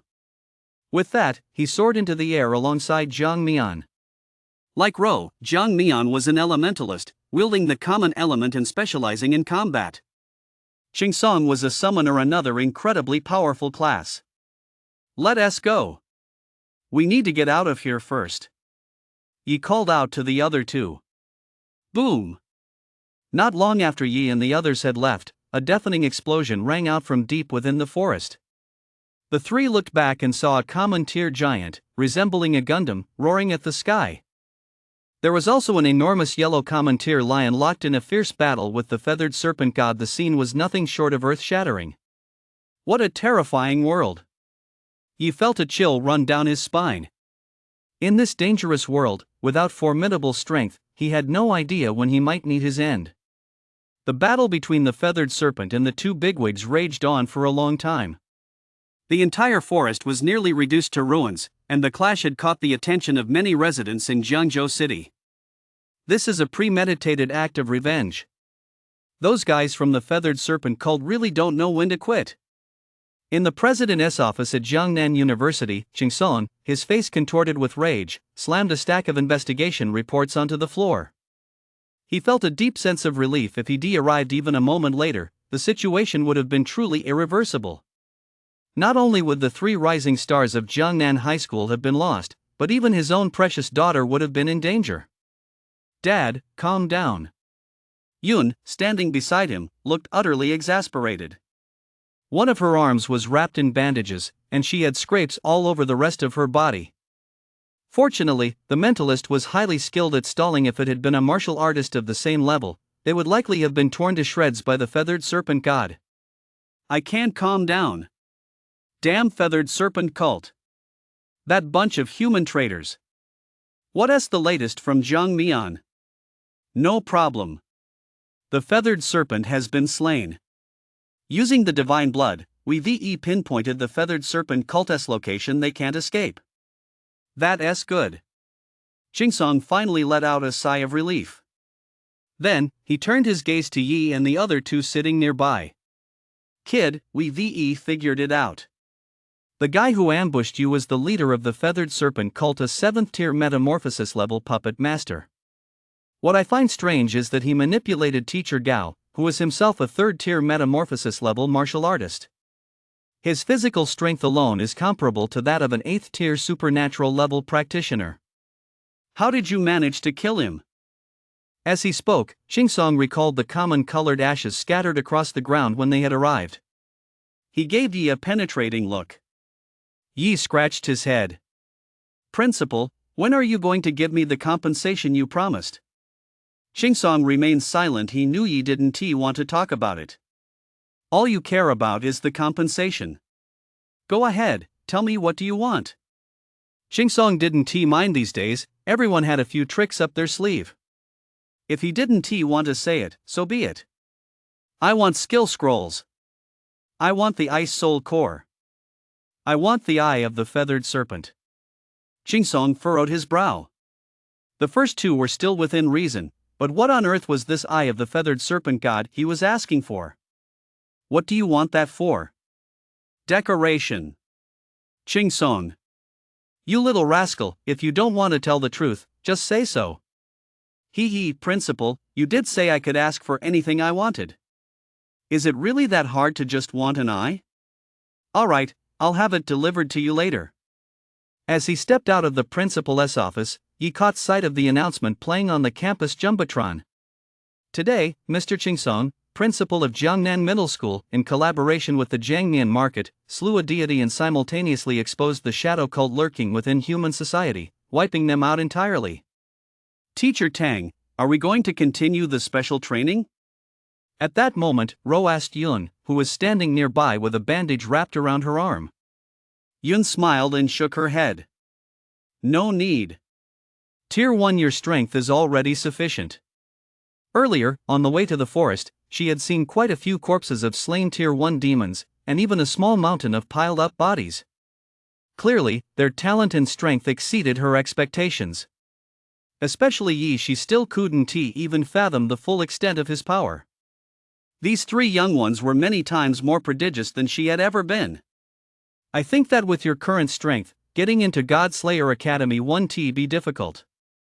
However, I hope you can achieve a high ranking in the special admissions exam. If you make it into the top 3, Godslayer Academy will offer a special reward, one so generous you can't even imagine it. I remember that in my class, the student who ranked first in the special admissions exam reached the transformation level professional standard just 1 month after enrollment. Now that he has graduated, he has formed his own Godslayer squad called Common Day. I'd guess his strength is already nearing the perfect level. Yun looked deeply moved. Our Jiangzhou city is destined to remain a small place. Only by venturing out can you see the vastness and expanse of the world. This world is full of dangers, but it also holds many opportunities. The era of universal profession has been both a transformation and a catastrophe. We've lost too many of our people and too much of our land. If one day any of you reach the pinnacle of the professional ranks, I hope you'll reclaim the land and homes humanity has lost and then drive those detestable creatures out of the common star once and for all. Yun said solemnly. Fuse. With a thought, Yi's martial spirit I immediately fused with his own pupils. Crack. Crack. Crack. Instantly, Yi felt a powerful force flowing from his eyes to every part of his body. A tremendous power spread throughout his body. Boom! Yi threw a punch, directly carving a deep crater into the ground. With this kind of power, even ordinary 3rd or 4th tier supernatural martial artists wouldn't stand a chance against me. Yi gripped a kitchen knife once more and unleashed the Shadow Blade flash attack. Whoosh! He cleaved a boulder 3 people tall in 2 with a single stroke. Whoa! At this rate, I can slaughter 6th tier supernatural martial artists. Crush 7th tier ones. Beat up 8th tier ones. And I'm not afraid of 9th tier ones either. I've got the top spot in Godslayer Academy's special recruitment. This time it's mine. A flash of confidence crossed Yi's eyes. Unbeatable in both close combat and long-range attacks. He had finally overcome the ocularist's greatest weakness. Ding! Martial Spirit I has triggered an evolution path. Martial Spirit I common, Martial Goddess I common, Martial Way Divine I common. Yi was utterly stunned. It could actually advance further. And the highest tier was the legendary martial way Divine Eye. Isn't this the strongest divine skill for the martial artist class? System, this ocularist is just a gimmick, right? You're trying to turn me into an all-around master. Yi grumbled. To his surprise, the system actually replied for the first time in a long while. A top-tier ocularist should be a well-rounded fighter. Yi, we're leaving. Have you got your things ready? Just then, Yun pushed open the door and walked in. Yi nodded. Ha! Why do I feel like you're a little different? Yun looked at Yi with a surprised expression. What's different? Yi asked with a light chuckle. You seem to have gotten more handsome? Yun shook her head. I can't quite put my finger on it. Teacher Tang, it's just your imagination. Is that so? Sigh, Yi, don't call me Teacher Tang anymore. Just call me Sister Yun. Yi was taken aback for a moment, then nodded. Okay, Sister Yun. Yun smiled with satisfaction. Leaving the villa behind, Yun took him to Jiangnan High School. There was a shuttle service there, and they could travel to the provincial capital via the official road built by the Xia government. Ha ha. You didn't expect this, did you? Your big sister is here too. I'm coming with you guys. As soon as they arrived at Jiangnan High School, Yi saw Kamen Ruocheng waving at him while dragging a pink Kamen-colored suitcase. Yi pursed his lips. Pfft, what a bad omen. What did you say? Kamen Ruocheng's previously charming smile instantly turned into that of an angry little tiger. Yi. You're so unlovable. Be careful, you might not find a girlfriend in college. Yi curled his lip in disdain. He glanced at Chen, then said with a straight face. Women only slow me down when I draw my sword. Kamen Ruocheng? You're an ocularist. What's with the sword talk? Yi chuckled softly. She just didn't get it. He was a top-tier ocularist, after all. Who knows, maybe one day he'd even learn swordplay. All right. Yi, stop being so sassy. I want to be joining you guys on this trip to the provincial capital. Ruocheng will be going back with you. Yun walked over with a graceful stride. Let me give you a heads up, the special admissions exam at Jinshin High School offers quite a bit of flexibility, so you'll need to work well together. Among you, Ro is an elementalist, and you're an ocularist. You're both ranged classes. Kamen Chan is a swordsman, responsible for close quarters protection. Yi, I want to remind you not to rely too much on your eye techniques and charge too far ahead. If you run into a melee fighter or swordsman, you'll be in trouble. Got it? Yi nodded. Chen, however, gave him a puzzled look. An ocularist is a ranged attacker? After all, during the special training in the forest, the precise, devious strike he used to slay Common Feather Serpent with his sword was in no way inferior to that of any swordsman. Yi chuckled. Just then, Principal Chingsong walked over. Ha ha ha, the day has finally arrived. Are you nervous? He asked the three of them with a smile. Yi pursed his lips. Shen silently wiped the iron sword in his hand. Ro ran her fingers through her hair. Seeing that no one answered, Chingsong cleared his throat awkwardly. Yi, the three of you are the finest students at Jiangnan High School. I have absolute confidence in you. You're sure to get into God Slayer Academy. Oh, right. Your younger classmates have prepared some pre-exam blessings for you. Chingsong turned and pointed. Above the school building, a banner drifted down. Victory in the special recruitment. Long live Jiangnan. So, do you have anything to say to your younger classmates? Chingsong asked with a smile. Keep a level head, study hard, and you'll find that as long as you don't awaken as a combat class, you've got a great chance of ending up in a factory tightening screws. Yi spoke calmly. Chingsong was completely taken aback. The freshmen and sophomores were also stunned. That was well said, just don't say it again next time. Chingsong said, his face turning stern. The private car carried the three of them, along with Kamen watching, as they drove away. Shingsong watched the car gradually disappear from view, feeling utterly exhausted. Yun Yun. This class is a real handful, he said wistfully. Especially Yi, that girl has such a sharp tongue. Yun remained silent. Compared to Yi, she had been a model student back in her school days. The school bus carried the three of them away.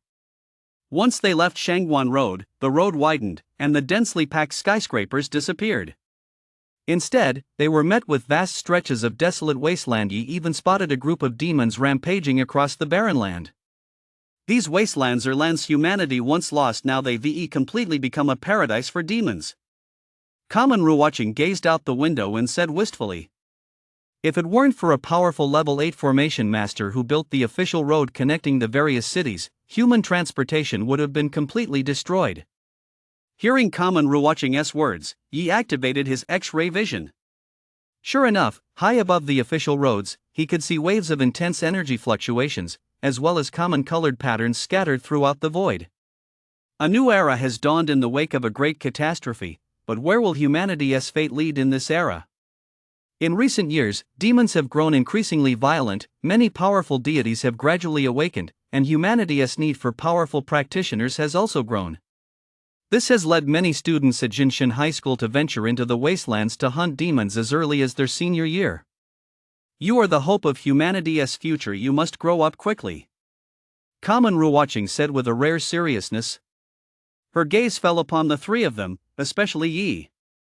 I wonder if her words would instill a sense of urgency in Yi. He really can't keep being so carefree. Don't worry. Humanity will be just fine, Yi said nonchalantly, chewing gum. He looked up at the sky, his eyes flickering with intertwining common runes. An era like this always needs someone to bring it to an end, doesn't it? The private car drove smoothly along the official road. Kamen watching rested her chin in her hand as she gazed out the window. You'd better be careful, this exam won't be easy. There are only 30 spots per province. In previous years, Tier 1 would barely been enough, but now, even Tier 1 is still a long shot. The image of that haughty girl flashed through Kamen watching's mind. Yi, if it's possible, I'd like to ask you for a favor. Oh. So even Miss Kamen has something she needs my help with? Yi teased. This time, however, Kamen watching didn't retort. Well, if you happen to run into someone named Rain during the special admissions process, I'd like you to give her a good thrashing. That's interesting. Rain, is that your little sister? Kamen watching nodded. Whoa. I've met a living Buddha of a sister before, but never a living King Yama. Kamen watching, you're really mean, Yi exclaimed. He couldn't help but feel a pang of sympathy for Kamen Ryu, whom he hadn't even met yet. Poor thing, even her own sister was picking on her. Rain, if I'm not mistaken, isn't she that prodigy from the provincial capital who is said to be a once-in-a-century talent? Ro, who had been silent all along, suddenly spoke up. I heard she has awakened dual classes, summoner and mage. Kamen watching nodded helplessly. That's right. Ruoyu is my younger sister. She has always been arrogant since she was little, and now that she has awakened dual classes, she is even more arrogant. She has gotten so full of herself that she doesn't even acknowledge any of her peers. I'm afraid this attitude will cause her to suffer greatly in the future. Rain's life had been too smooth sailing. From childhood onward, she'd been treated like a little princess, held in the palm of everyone's hand for fear of dropping her, cherished as if she might melt away. Her life had been a series of smooth sailing, free of setbacks, which had fostered her arrogant and haughty personality. Then she awakened dual classes, earning the title of a once-in-a-century prodigy. Even Godslayer Academy had made an exception and offered her a direct admission spot. This only made her even more arrogant. Ruoyu didn't actually need to participate in this special recruitment. Godslayer Academy had already offered her a direct admission spot, but she insisted on taking part anyway. In her own words, she wanted to see what level her future classmates were at, and she even wanted to choose her future classmates herself. Upon hearing this, all three were taken aback.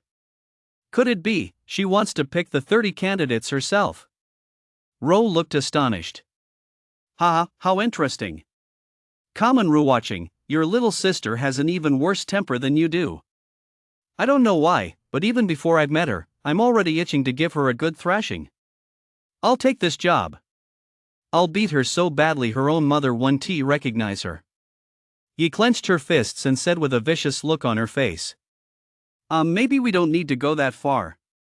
Common Ruwatching's expression turned serious. Besides, Yi, when Ruoyu was at Tier 1, she could easily handle multiple 6th tier supernatural practitioners, and she could even try her hand against 7th tier ones. You must be careful, don't underestimate her. Deep down, Common Ruwatching still sided with Rain. She had witnessed Rain's combat prowess firsthand with her summoned beasts and magic. She was a one-woman army. It was practically cheating. As for Yi, she'd only heard about his track record from Yun and didn't really know his true strength. Don't worry. I love teaching overconfident girls a lesson. Yi gave an okay gesture. Common Ruwatching rolled her eyes. You're two of a kind, neither of you has the right to judge the other. You're just as much of a believer in ordinary people as she is. The straight line distance along the main road was relatively short, and 3 hours later, the group arrived at the provincial capital. You can stay at my place tonight. We can head to the exam site together tomorrow. Common Ruwatching said with a smile. The three nodded. The private car then set off toward Common's home. The Common family was a prominent clan in the provincial capital. Common Ruwatching's father, Common Xinqing, was a level 6 gunmaster.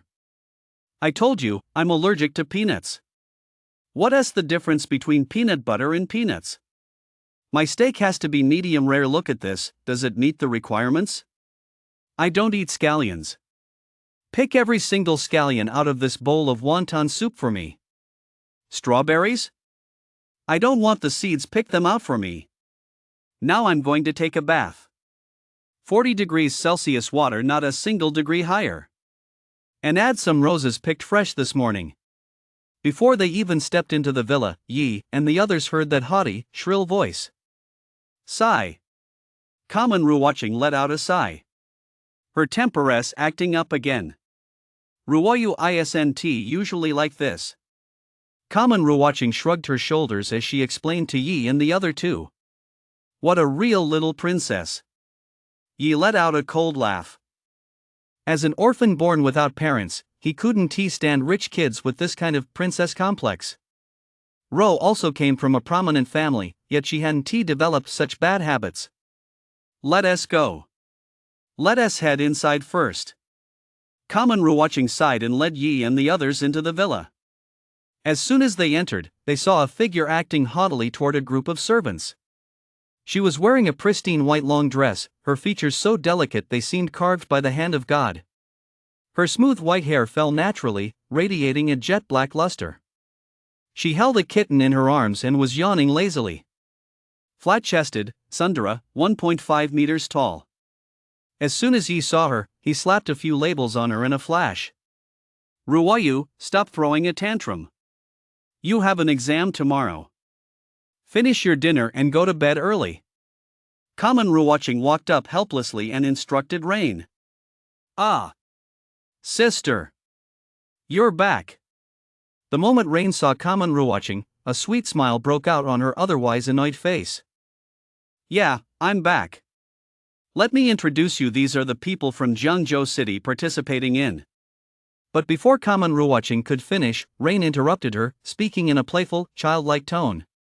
Sis, it's been so long since we took a bath together. Let us do it tonight. Throughout the entire exchange, she hadn't even glanced at Yi and the other two. Ruoyu, just listen to me. These three are your sister Yun's students. They'll be taking the special admissions exam with you tomorrow. You should get to know them. Only then did Rain reluctantly turn her head, though the look she gave Yi and the other two was still filled with that condescending arrogance. I get it, Common. You're here to beg me to help you pass the exam, right? No problem. All you have to do tomorrow is follow me around, serving me tea and water. And hold a parasol over me while you're at it. I guarantee you'll all pass the special admissions exam. Rain said haughtily. That tone made even the usually aloof Chen frown. Ro was even more upset. She, too, came from a prominent family and had been the center of attention since childhood. If it weren't for common Ruwatching's sake, she would have slammed the door and stormed out. Ha, ha, ha. Just then, Yi's shrill, cold laughter rang out across the hall. Little sister, how old are you this year? Have you fully developed yet? Why are you talking like a grown-up? After speaking, Yi's gaze fell on Rain's chest. If common Ruwatching embodied a world of diversity, Rain was as flat as a plane. The two formed a striking contrast. What did you say? You lecher. Noticing Yi's gaze, Rain hugged her kitten a little tighter, her face flushing as she shrieked in anger. Sis, where on earth did you find this guy? He's so rude. Rude? That's a laugh. Is there anyone ruder than you? How do you manage to look down on people from your nose when you're only 1.5 meters tall? Yi sneered. Ro, standing nearby, folded her arms and watched the spectacle with leisurely composure. Chen rubbed his nose, also looking as though he were enjoying the show. The three of them's attitudes infuriated Kamen Ruoyu so much that her whole body trembled. Ali! Bite him to death. She tapped the cat's head with her small hand, and the cat reluctantly let out a lazy meow. Then it darted forward like an arrow. Radiating a dim, eerie glow, it lashed out at Yi with its paw. Only then did Yi and the others realize that this common cat had 3 tails.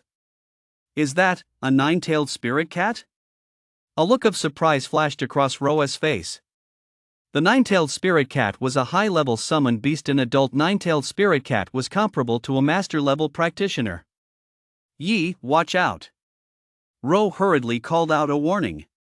Summoned beasts were all highly capable in close combat. Interesting. Yi watched the 9-tailed spirit cat pounce toward him, his expression unchanging.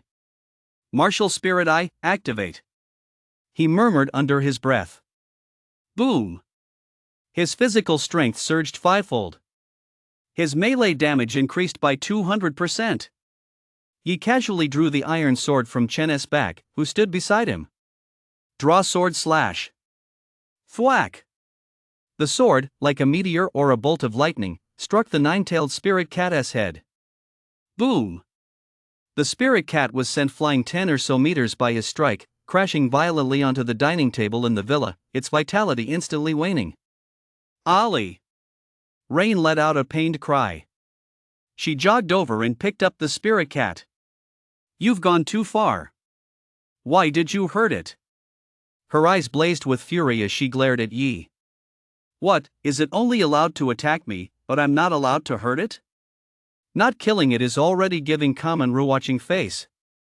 Yi said coldly. You! Rain was so furious she couldn't get a word out. In this special recruitment exam, you'll be the first ones I eliminate. She pointed at Yi and his 2 companions and said angrily. Haha, interesting. Is that a challenge? If so, I accept. Yi let out a cold laugh. Common Ruwatching, I'm leaving now. As for your little sister, if she doesn't change that awful temper of hers, one of these days she'll accidentally get beaten to death. With that, she turned and walked away. Common Ruwatching fell silent. Although Yi's words were harsh, she wasn't wrong. With Raina's temperament, she really was bound to get into trouble someday. Wait a minute. Rain suddenly spoke up. Your name is Yi, right? I'll remember you. The exam is tomorrow, and I'll make you regret crossing me, Rain. The girl spread her legs wide, placed one hand on her hip, pointed at Yi, and snapped coldly. Yi's eyes flashed, then he let out a contemptuous laugh. Just a little brat who hasn't even grown any body hair yet. Raina's face instantly flushed scarlet. In that split second, she felt a chill run through her body, as if she were standing completely naked in front of Yi. Eek! She hurriedly covered herself, and only then did the sensation subside. Ruoyu, you shouldn't be so reckless. After Yi and his two companions had left, Kamen Ruwaching finally spoke with a wry smile. Yi is an outstanding ocularist with exceptional abilities. He can take down a tier 6 Kamen from the dark cult even at tier 1. You should try to get along with him. Pfft, I was 100 times stronger than him when I was at tier 1. Rain pouted. Sis, don't even mention it. Just the fact that he dared to hurt Ali, I can't let that slide. I'm definitely going to teach him a lesson at tomorrow's special recruitment exam. Rain said resolutely. After leaving the villa, Yi and his group had originally planned to find a hotel on their own. But along the way, they learned that Kamen Ruwaching had already booked a hotel for them and had apologized to Yi and the others. After checking into the hotel, the night passed uneventfully, and time flew by. At dawn the next day, sunlight fell upon them. Check in. Ding. Host has successfully checked in glaucoma Kamen. Yi. I thought that was some kind of eye disease? System, host, you're mistaken.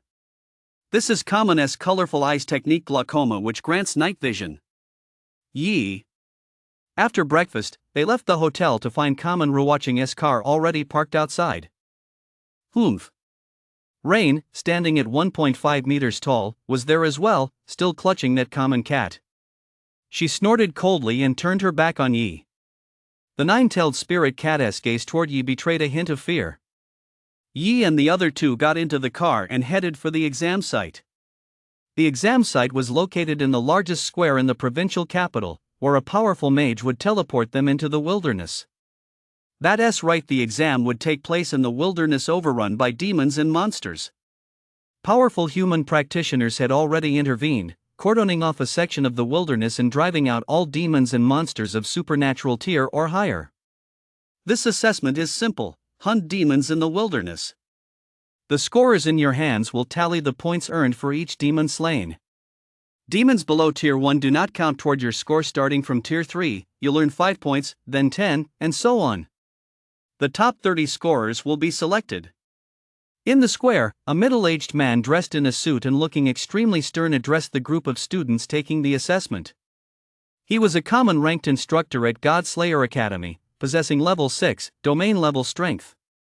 Now, all students participating in the assessment enter the teleportation array. He raised a finger and pointed at a massive magical array not far away. The students walked into the array one after another. Yi spotted Rain in the crowd. She made a beheading gesture at him.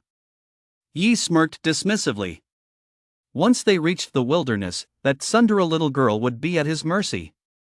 Of the more than 300 students taking the exam this time, Godslayer Academy would only admit 30. Across the 15 major provinces of Great Xia, there were 450 special admission spots. The remaining spots would be decided through the college entrance exams. The students scrambled to enter the teleportation array. Strangely enough, Rain had somehow been surrounded by 29 outstanding, distinguished-looking young people. These are the personal guards I hand-picked myself. Every single one of them will pass this special recruitment. Yi. You three, don't waste your time. There's no spot for you. If you don't want to be hunted down in the wilderness, apologize to me now while I'm in a good mood. Just say it, Miss Rain, I was wrong. I, Yi, am a scumbag worse than a pig or a dog. I'm willing to be your slave, to serve you tea and water. Yi's mouth twitched. Little sister, you're nowhere near as good as your older sister. With a heart as flat as a plane, you've got absolutely no capacity for tolerance. Yi spread her hands in mockery. You. Yi. You're done for. I'll never forgive you. Rain, furious, cursed wildly and walked straight into the formation without looking back. Let us go. We've already secured the top 3 spots in this special recruitment. Yi turned back to the other two and said, then entered the formation herself. Once inside the formation, the scene before him shifted. When he came to his senses, he found himself in a world of crimson common. Common-colored soil covered the ground, and the air was thick with an unsettling, malevolent aura. This place was once fertile ground for humans, wasn't it? Countless people once lived on this land, leaving behind their fond memories and the ceaseless sounds of laughter and joy. He crouched down and scooped up a handful of soil. A stinging sensation shot through his skin. The soil here had long since become unfit for human habitation, now filled with corrosive properties. Yi, demons are appearing. At that moment, Chen called out as a warning. Yi stood up and looked up, only to see a group of zombie-like humanoid creatures marching toward them. Yi activated his appraisal eye. Rotten corpse, Tier 1. After a human dies, the body rots and transforms into a rotten corpse. Its resentment lingers here year after year. Sigh, let us put them to rest. A common-colored flame ignited in Yi's eyes. Boom! A sky full of common-colored lotus blossoms bloomed in the void. In the blink of an eye, the rotten corpse danced in the flames and was instantly reduced to ashes. The numbers on Yi's scoreboard shot straight up. Let us keep moving. We have only 2 goals for this assessment: finish in the top 3, and then teach that arrogant little girl a lesson. He rubbed the bridge of his nose as he spoke. He activated his perception eye. The surrounding areas were immediately filled with a kaleidoscope of colors. Common-colored zones indicated no danger. Common-colored zones, however, signaled high danger.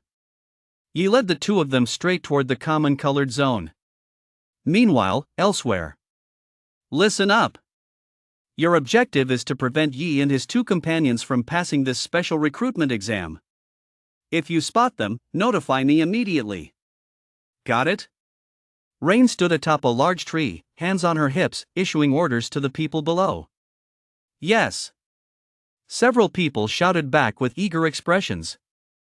Good. Now let us start racking up points. Rain was seen scribbling in the air with one hand. Then a rune adhered to the trunk of the tree. Ha ha ha, with my magic, all the demons will come running this way on their own. There's absolutely no need to go out of our way to hunt them down. It'll be a breeze. Under the influence of her magic, the tree became like a fragrant treat, continuously emitting an enticing aroma in all directions. It drew countless demons toward them, which their group would then band together to slay. After a few rounds of this, their scores would leave the others far behind. Boom!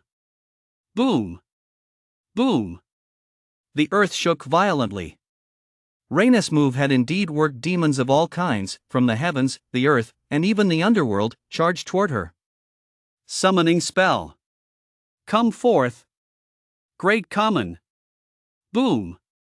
A summoning array materialized, and then an immense arm reached out from within it. Boom! The arm came crashing down like a mountain. The demons charging at the very front were instantly petrified with fear. The next moment, they were smashed into a mist of blood with a single slap. Hee hee, Big Common is really strong. Unless you're a 9th tier supernatural, you're no match for him. Rain chuckled. Thump, thump, thump. From within the summoning array, a figure stepped out, revealing its full form. It was a dragon human covered entirely in jet black common, with a pair of enormous wings on its back, wings so vast that when spread, they could obscure the sky. Big Common. Clear the field for me. Rain stood on the Draconic's back, pointing his finger forward. Roar! The Draconic let out a roar, spread its massive wings, and soared into the sky, firing countless fireballs from above to bombard the horde of demons and monsters. Wow, wow, wow! Head of the Common Clan, your daughter's strength is truly off the charts. That's right. If I'm not mistaken, he is only at the 5th rank of the supernatural realm. Yet he has already bonded with a dragon man. And a 9-tailed spirit cat. These are all summoning beasts with immense potential. In the spectator stands, someone watched the scene in astonishment and spoke to Common Xianqing beside him. She is just a bit arrogant.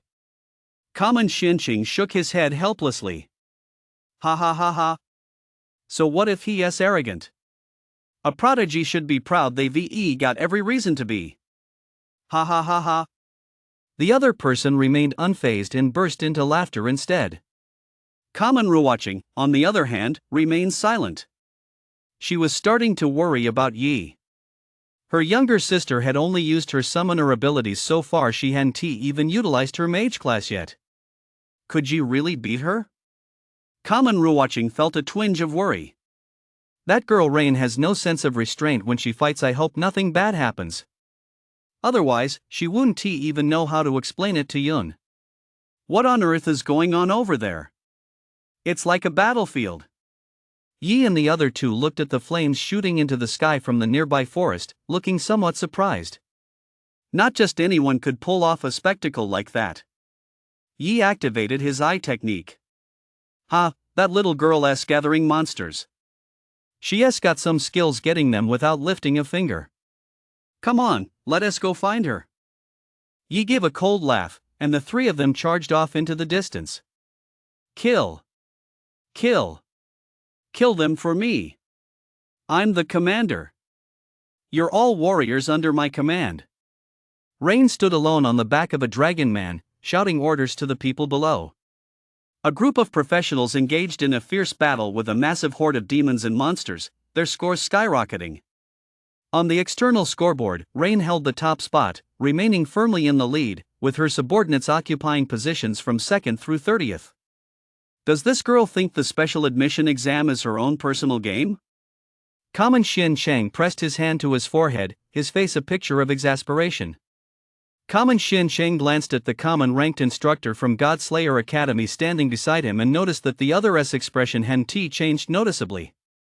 As long as it was within the rules, Godslayer Academy wouldn't interfere with any tactics. Even if, in the end, Rain and her 20-odd subordinates were the ones to secure the spots, it would only be because the others were too incompetent. Godslayer Academy had no use for incompetent good-for-nothings. It's that little brat, as expected. She's going on a killing spree. Yi and his two companions rushed over to Rain's vicinity and watched from the shadows. Should we step in, Yi? Ro asked. No, let us wait a bit. When two enemies fight, a third reaps the benefits. We'll just snatch their scoreboard right then. It'll be easier that way. Besides, the rules don't say we can't steal it. Yi gave a wicked grin. Ro looked puzzled. She silently gave Yi a thumbs up. Damn! That's so sneaky. But it really is a good plan. Yi hid nearby, watching as Rain and her group frantically farmed monsters. A moment later.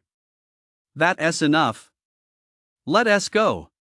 He gave a wave, and the three of them charged toward the big tree. Rain, looking down from above, spotted Yi and his group at a glance. Yi's been spotted. Take them down. Tie them up tight. Ollie. Go. Give it your all. Don't hold back. The nine-tailed spirit cat suddenly darted out from Raina's embrace. Its form gradually grew larger, eventually transforming into a massive cat 4 or 5 meters tall, its three agile tails swaying in the wind. Roar! Ollie swung its sharp claws, reducing every demon blocking its path to a pulp. During yesterday's clash with Yi, it had underestimated him and hadn't fought at full strength. That was why Yi had managed to wound it. Today, it was determined to redeem itself. Interesting. Yi activated the golden flame eye. The demons blocking his path were charred to cinders. Rain. Is your summoned beast in such a hurry to die? Yi snatched a long sword from a fellow examinee standing nearby. Draw sword slash. Boom. He transformed into a streak of common-colored lightning and slashed toward the nine-tailed spirit cat. Clang. The nine-tailed spirit cat swung its sharp claws to block Yi's blade as they collided. Sparks flew in all directions. Wow! You've got some skills. Yi shook out his numb hand. Martial Spirit Eye. Activate. Phantom Blade Flash Strike. Whoosh! Yi unleashed a rapid barrage of strikes, sending bursts of blade light tearing through the air. Clang! Clang! Clang! Clang! Dazzling sparks erupted wildly in the air. Yi and the nine-tailed spirit cat were locked in a fierce battle, creating such a commotion that ordinary people could hardly get close. This nine-tailed spirit cat's close combat abilities were extremely strong, and it was incredibly fast. It was on par with the level of a 6th or 7th tier supernatural. Is this young man a blade master? What stunning swordplay! Someone in the spectator stands exclaimed in awe. His swordplay is so fast. He is actually keeping up with the nine-tailed spirit cat's speed. He is definitely a blade master. If that isn't a blade master style, I'll eat my hat. Only Kamen watching stood there, completely dumbfounded. Didn't T-Union say yes melee skills were his weak point? Is this what you call a weak point? Other people's strengths can't even match his so-called weakness. Holy crap! Just then, someone let out a startled cry. He was holding Yi's profile sheet. This young man is actually an ocularist. What? Everyone was stunned. An ocularist. How is that possible? An ocularist's melee skills are always their weak point. How could he be this strong? Exactly. Ocularists are a total joke of a class. Their melee is absolute garbage. They're useless as support. And their only ranged attack can't even hold a candle to mages, elementalists, or gunners. This must be a fake ocularist. The crowd began to doubt the authenticity of Yi's stats. Could an ocularist really display this kind of melee prowess? Even if we give him the benefit of the doubt and assume Yi's swordsmanship is up to par, could his body even handle it? With such high-intensity swings and collisions, even swordsmen with average physical constitution would have their knuckles shattered or arms snapped. Oh my god! Look at his level! He is only tier 1. The crowd let out another cry of astonishment. Holy shit! Tier 1. The nine-tailed spirit cat's combat power rivals that of a 7th tier supernatural. Is he fighting 3 tiers above his own? This guy is a fucking genius. A top tier genius. Tier 1? Did he break through again? Kamen watching's heart skipped a beat once more. Just then, someone spoke up in a low, somber voice. He hasn't even used his eye technique yet. The crowd fell silent. That's right. He hasn't used his eye technique yet. If he uses it, could his strength increase even further? 8th tier transcendent? Or could it be? The crowd dared not speculate. Not even Godslayer Academy had ever produced a professional capable of fighting 5 tiers above their own. Not even Rain, that dual-class genius, could do it. It's over, you stupid cat. You're no longer worth my time. Golden Flame Eye. Activate. Yi's eyes flashed. Boom. A common-colored lotus burst forth from the nine-tailed spirit cat's body. Whoa! The spirit cat let out an agonized scream and collapsed pitifully to the ground, its body covered in severe burns. It could not rise again. Ollie! Rain cried out in shock. Yi! I won't let you get away with this. She ordered the dragonfolk to charge at Yi. Great Kamen! Attack him! At her command, crimson common flames began to coalesce in the dragonfolk's mouths. Rain! Is that all you've got? That's way too weak. Yi sneered. He immediately activated his mentalist abilities, causing himself to float into the air. If that's all you've got, then let us end this game. Eternal Flame. Flame Eye. Whoosh. In Yi's eyes, common-colored flames transformed into threads that wrapped around his body. Moments later, a common-colored robe adorned with crimson lotus flowers took shape. Eternal Flame. Burn. Boom. Flames erupted across the sky, sweeping down upon the dragon man like a deluge. The common-colored flames transformed mid-air into 18 types of weapons, swords, spears, halberds, and more, piercing the dragon man like a honeycomb. What? Everyone fighting below was stunned. How astonishing! Yi's techniques. Is this really an ocularist? Even a mage couldn't pull this off. There it is again. His undying flame. Ro waved her jade-like hand, and a horde of demons before her transformed into ice crystals. She looked at Yi's figure, shrouded in a robe of common-colored flames, and a look of awe flashed across her face. Sweep away the remnants. Shen unleashed a powerful sword technique, slaying several demons. Just as I thought. He must be the one who can help me reach the pinnacle of the way of the sword. Yi, clad in a common-grade flame robe, hovered in midair. Rain, do you have any other tricks up your sleeve? If not, then it's time to end this game. Yi's calm voice rang out.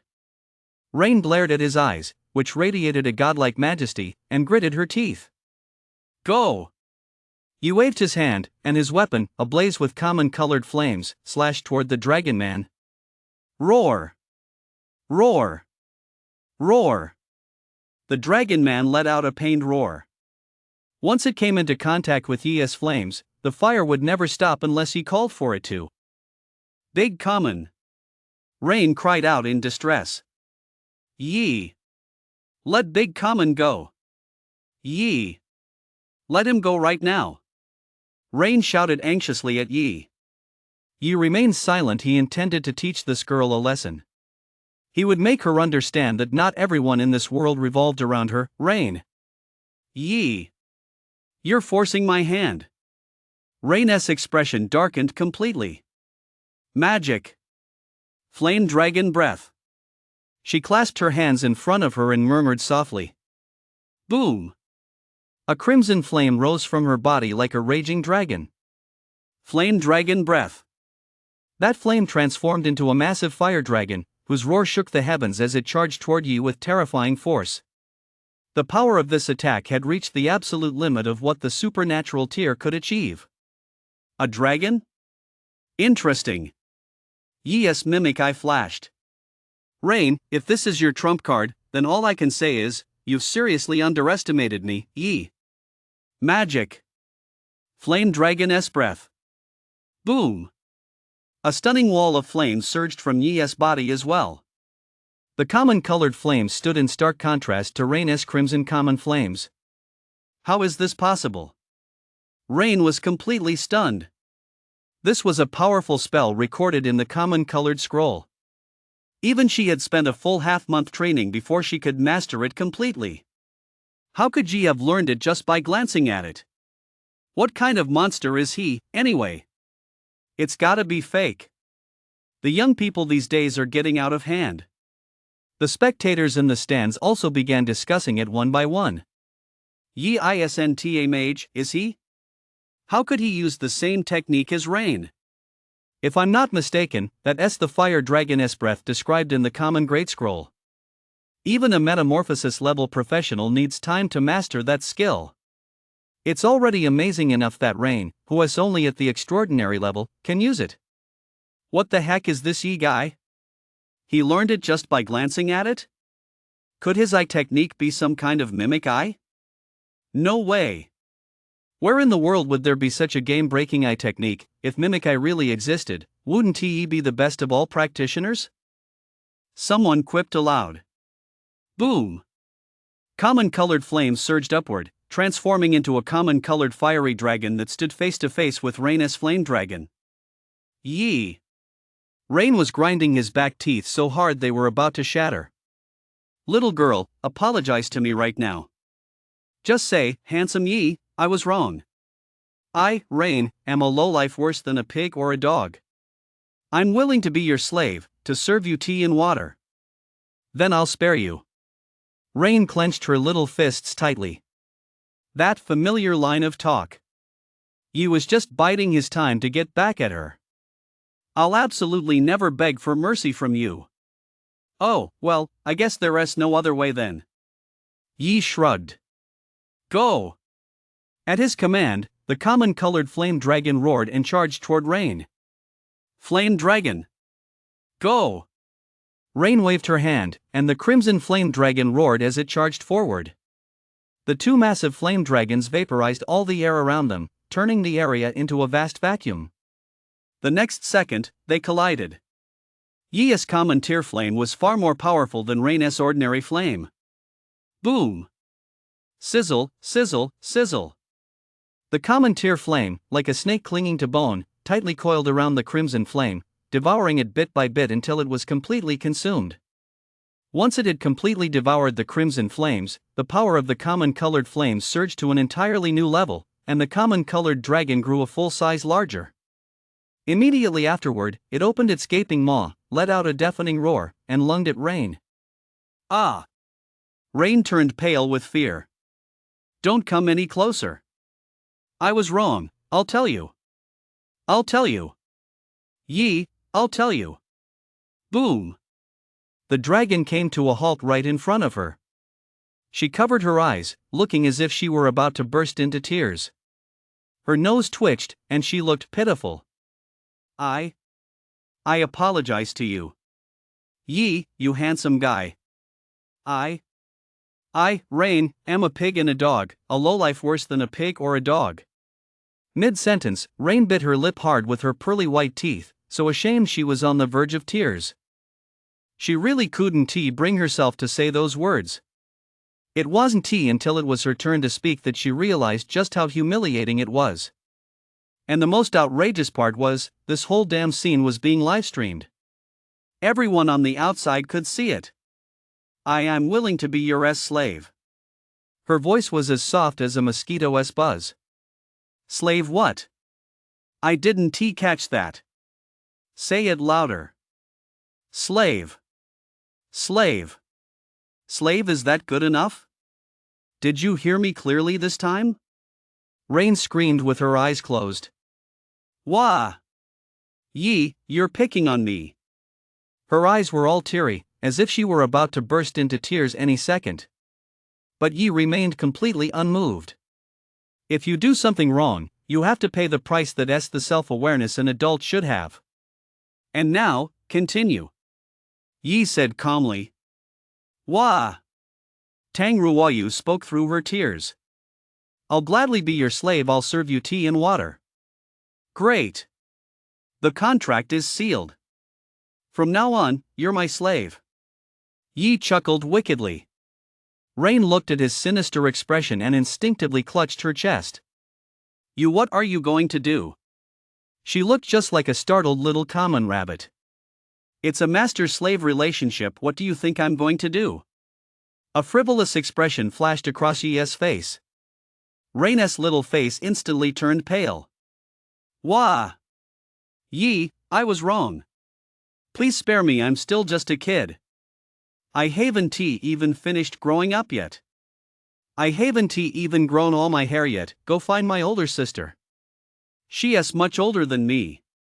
Rain said through choked sobs. Outside, Ruoching was completely baffled. True to form for a good little sister, she sold her own older sister out in a heartbeat. Shenqing's face darkened as he watched his daughter make such a fool of herself. Father, I've looked into Yi's character, he's a decent guy. He was probably just teasing Ruoyu. Common Ruoching spoke up. I know, but Ruoching, Yun Yun's student, how should I put it? Her personality is really too. It took Common Xianqing a long while to finally get the words out. Too despicable. Out in the wilderness. Alright, since you've admitted defeat, just hand over your points obediently. Oh, and those minions of yours, hand them all over too. This is our spoils of war. Yi grinned as he collected the spoils. Before long, their points shot up into the top 3. This Yi is no pushover. Yeah. He is definitely the biggest standout in this special recruitment round.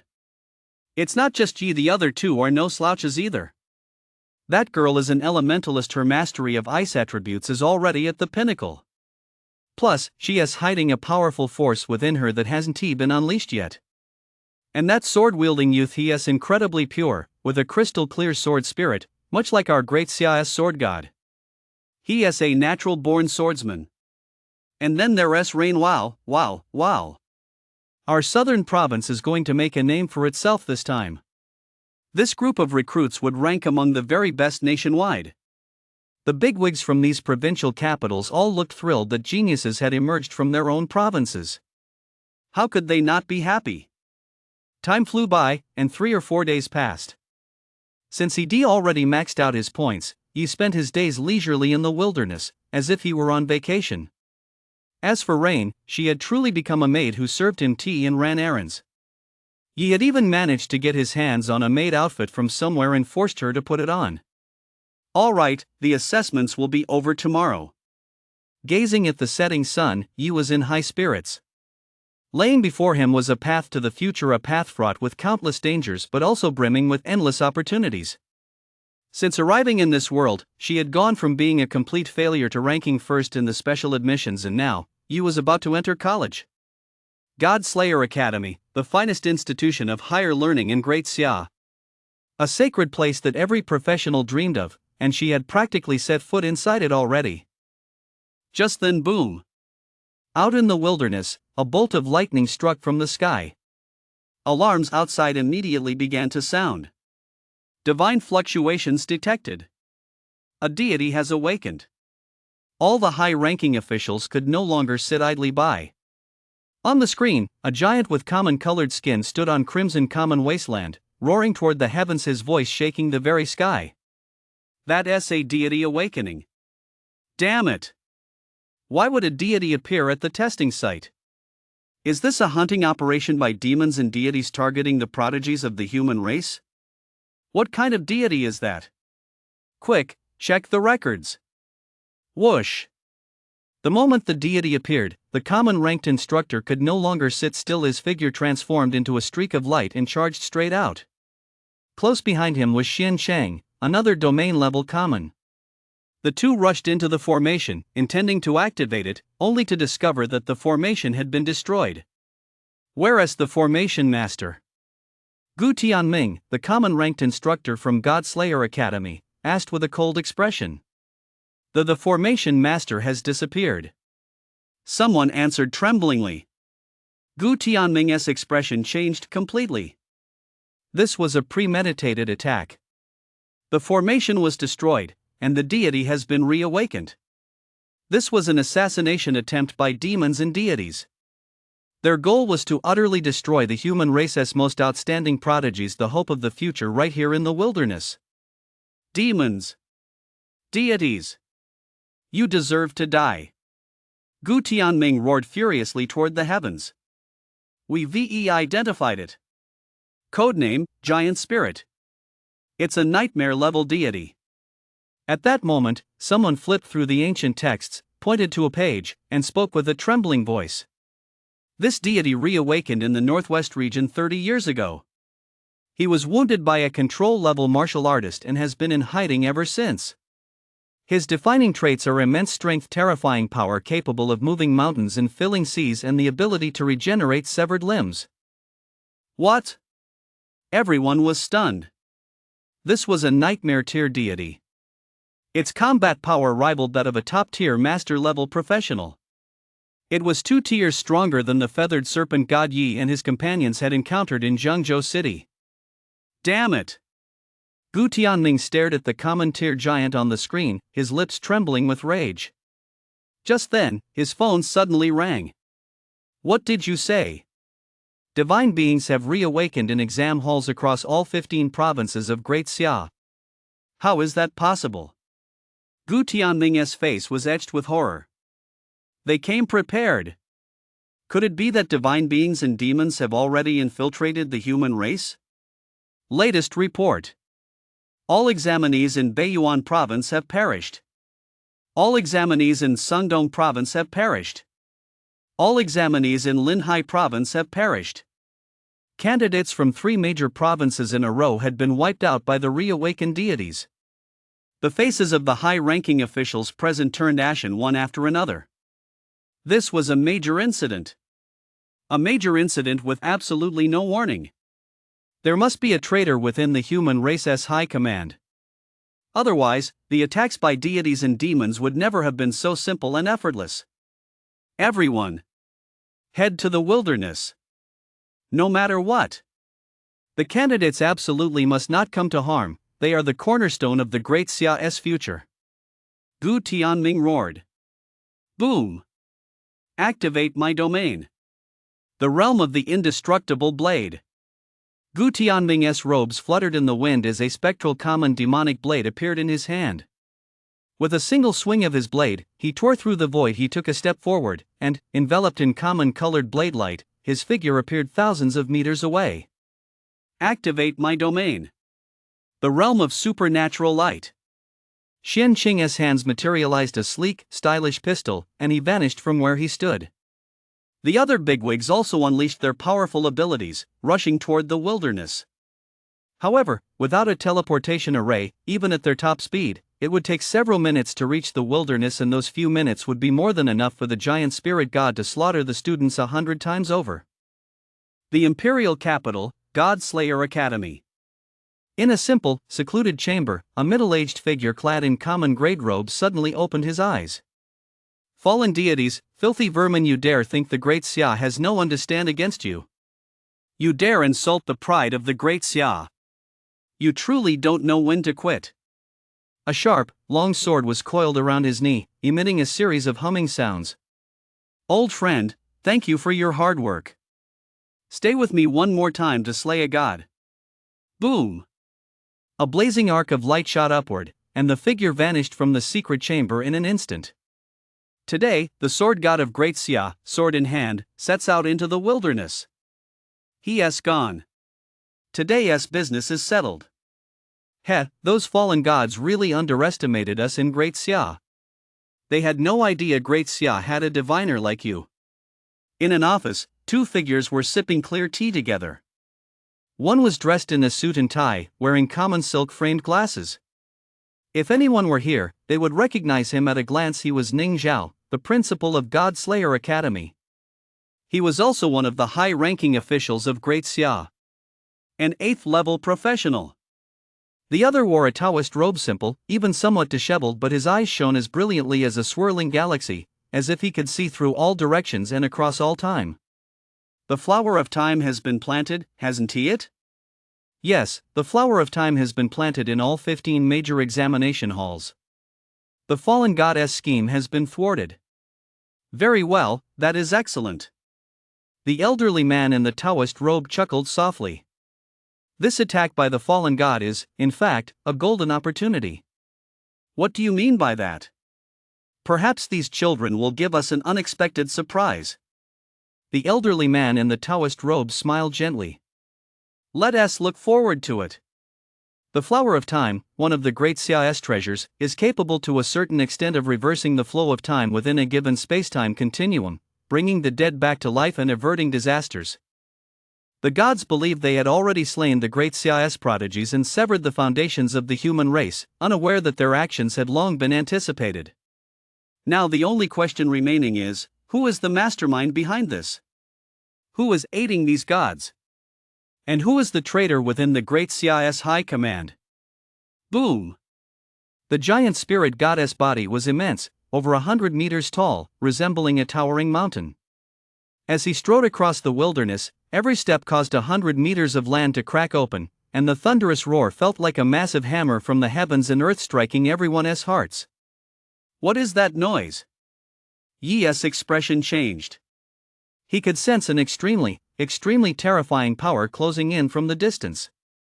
It was too terrifying. Compared to that power, the feathered serpent god of Jiangzhou City was as weak as an ant.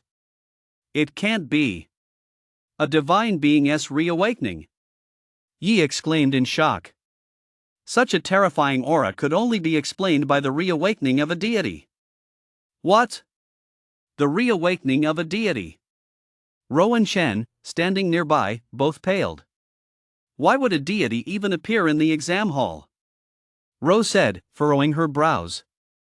What are you guys talking about?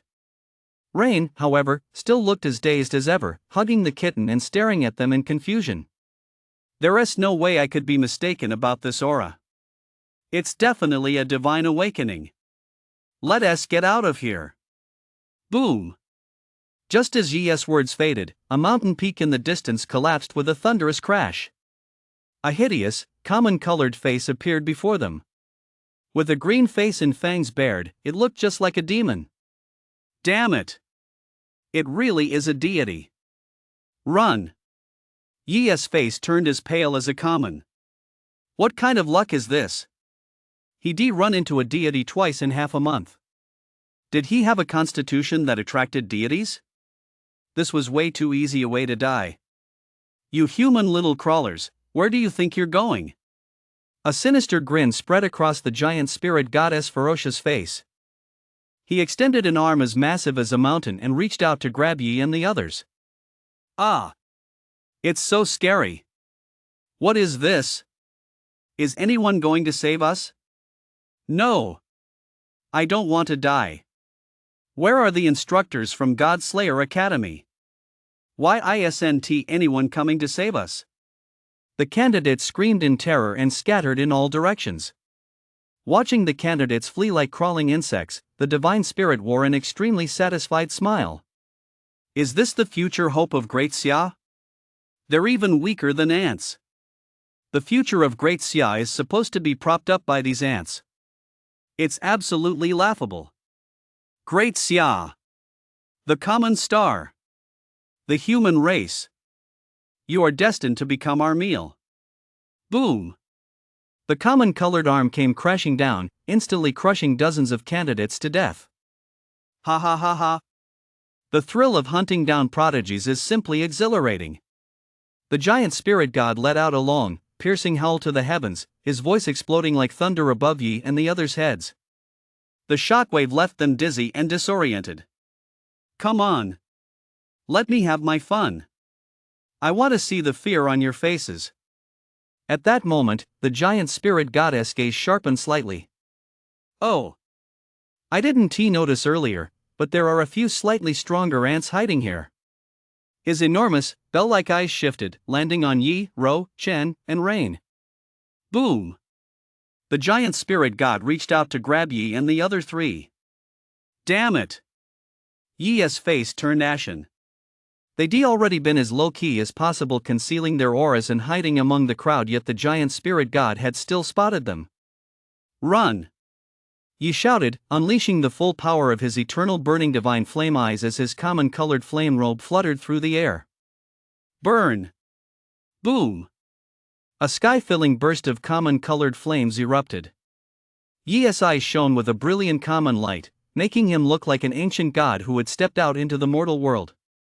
The common-colored flames coalesced in midair into a massive bronze bell, crashing into the giant spirit goddess' fist. Stop holding back, hold it off for as long as you can. Otherwise, we're all dead. Yi called out to the others. Sword heart, slash the heavens. Chen gripped his iron sword, entering a state of pure, luminous sword intent. He slowly raised his blade. In that moment, he resembled a peerless sword immortal, swinging his sword to cleave the heavens. The sky-slicing sword intent of the great Xia sword god. Who are you, kid? As he sensed that sword intent, the giant spirit goddess' expression darkened. Over the years, the great Xia sword god had stood alone to block the wilderness with a single sword stroke, felling countless deities with his sky-slicing sword draw technique. If there was one person in all of Great Xia they most wanted to kill, it was this very sword god. You lowly ant actually have ties to the great Xia sword god. Very well, very well. I may not be able to take on the great Xia sword god himself, but I'm certainly not afraid of a mere supernatural level brat like you. The giant spirit goddess' outstretched palm transformed into a fist and slammed down with full force. Magic. Flame dragon breath. Double ultimate. Rain channeled fire attribute magic, summoning two massive crimson fire dragons. Ro narrowed her eyes slightly and parted her common lips. Common thunder radiance of heaven. Boom. A majestic common-colored bolt of lightning erupted from her body, and a brilliant lightning pattern appeared between her eyebrows. That's right, Ro is a dual-element elementalist. The ice element was merely a means to conceal her true self. Her real trump card was the lightning element. Boom. A blinding burst of common-colored lightning shot toward the giant spirit god. The common flame copper bell, the twin flaming dragons, the heaven-slicing sword intent, and the common-colored lightning. These four attacks erupted simultaneously. Even a metamorphosis-level professional would be blown to smithereens. But in the face of the giant spirit god, this nightmare tier deity, they were simply too insignificant. Boom. His massive fist came crashing down. The attacks couldn't hold out for even an instant, exploding mid-air into a shower of sparks. Then, the colossal fist continued its descent toward the four of them with undiminished force. In an instant, the four turned ashen-faced. "You lot! Get out of the way!" Yi roared.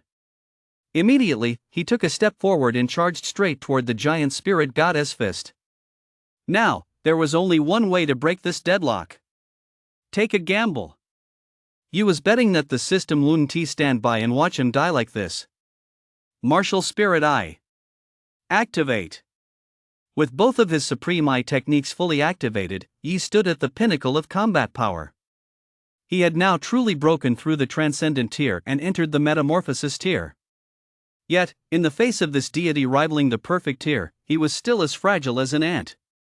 Moreover, this only deepened the giant spirit goddess' murderous intent toward him. Great Xia has produced another prodigy like you. Could it be that Great Xia's lifeline is not meant to be severed? The giant spirit god stared at Yi, who was engulfed in common-colored flames, his eyes blazing with intense murderous intent. He felt immensely relieved that he had come today. Otherwise, if Yi were allowed to grow stronger, given time, he would become a second Great Xia sword god. Great Xia absolutely cannot produce another figure like the sword god. Die, O prodigy of Great Xia!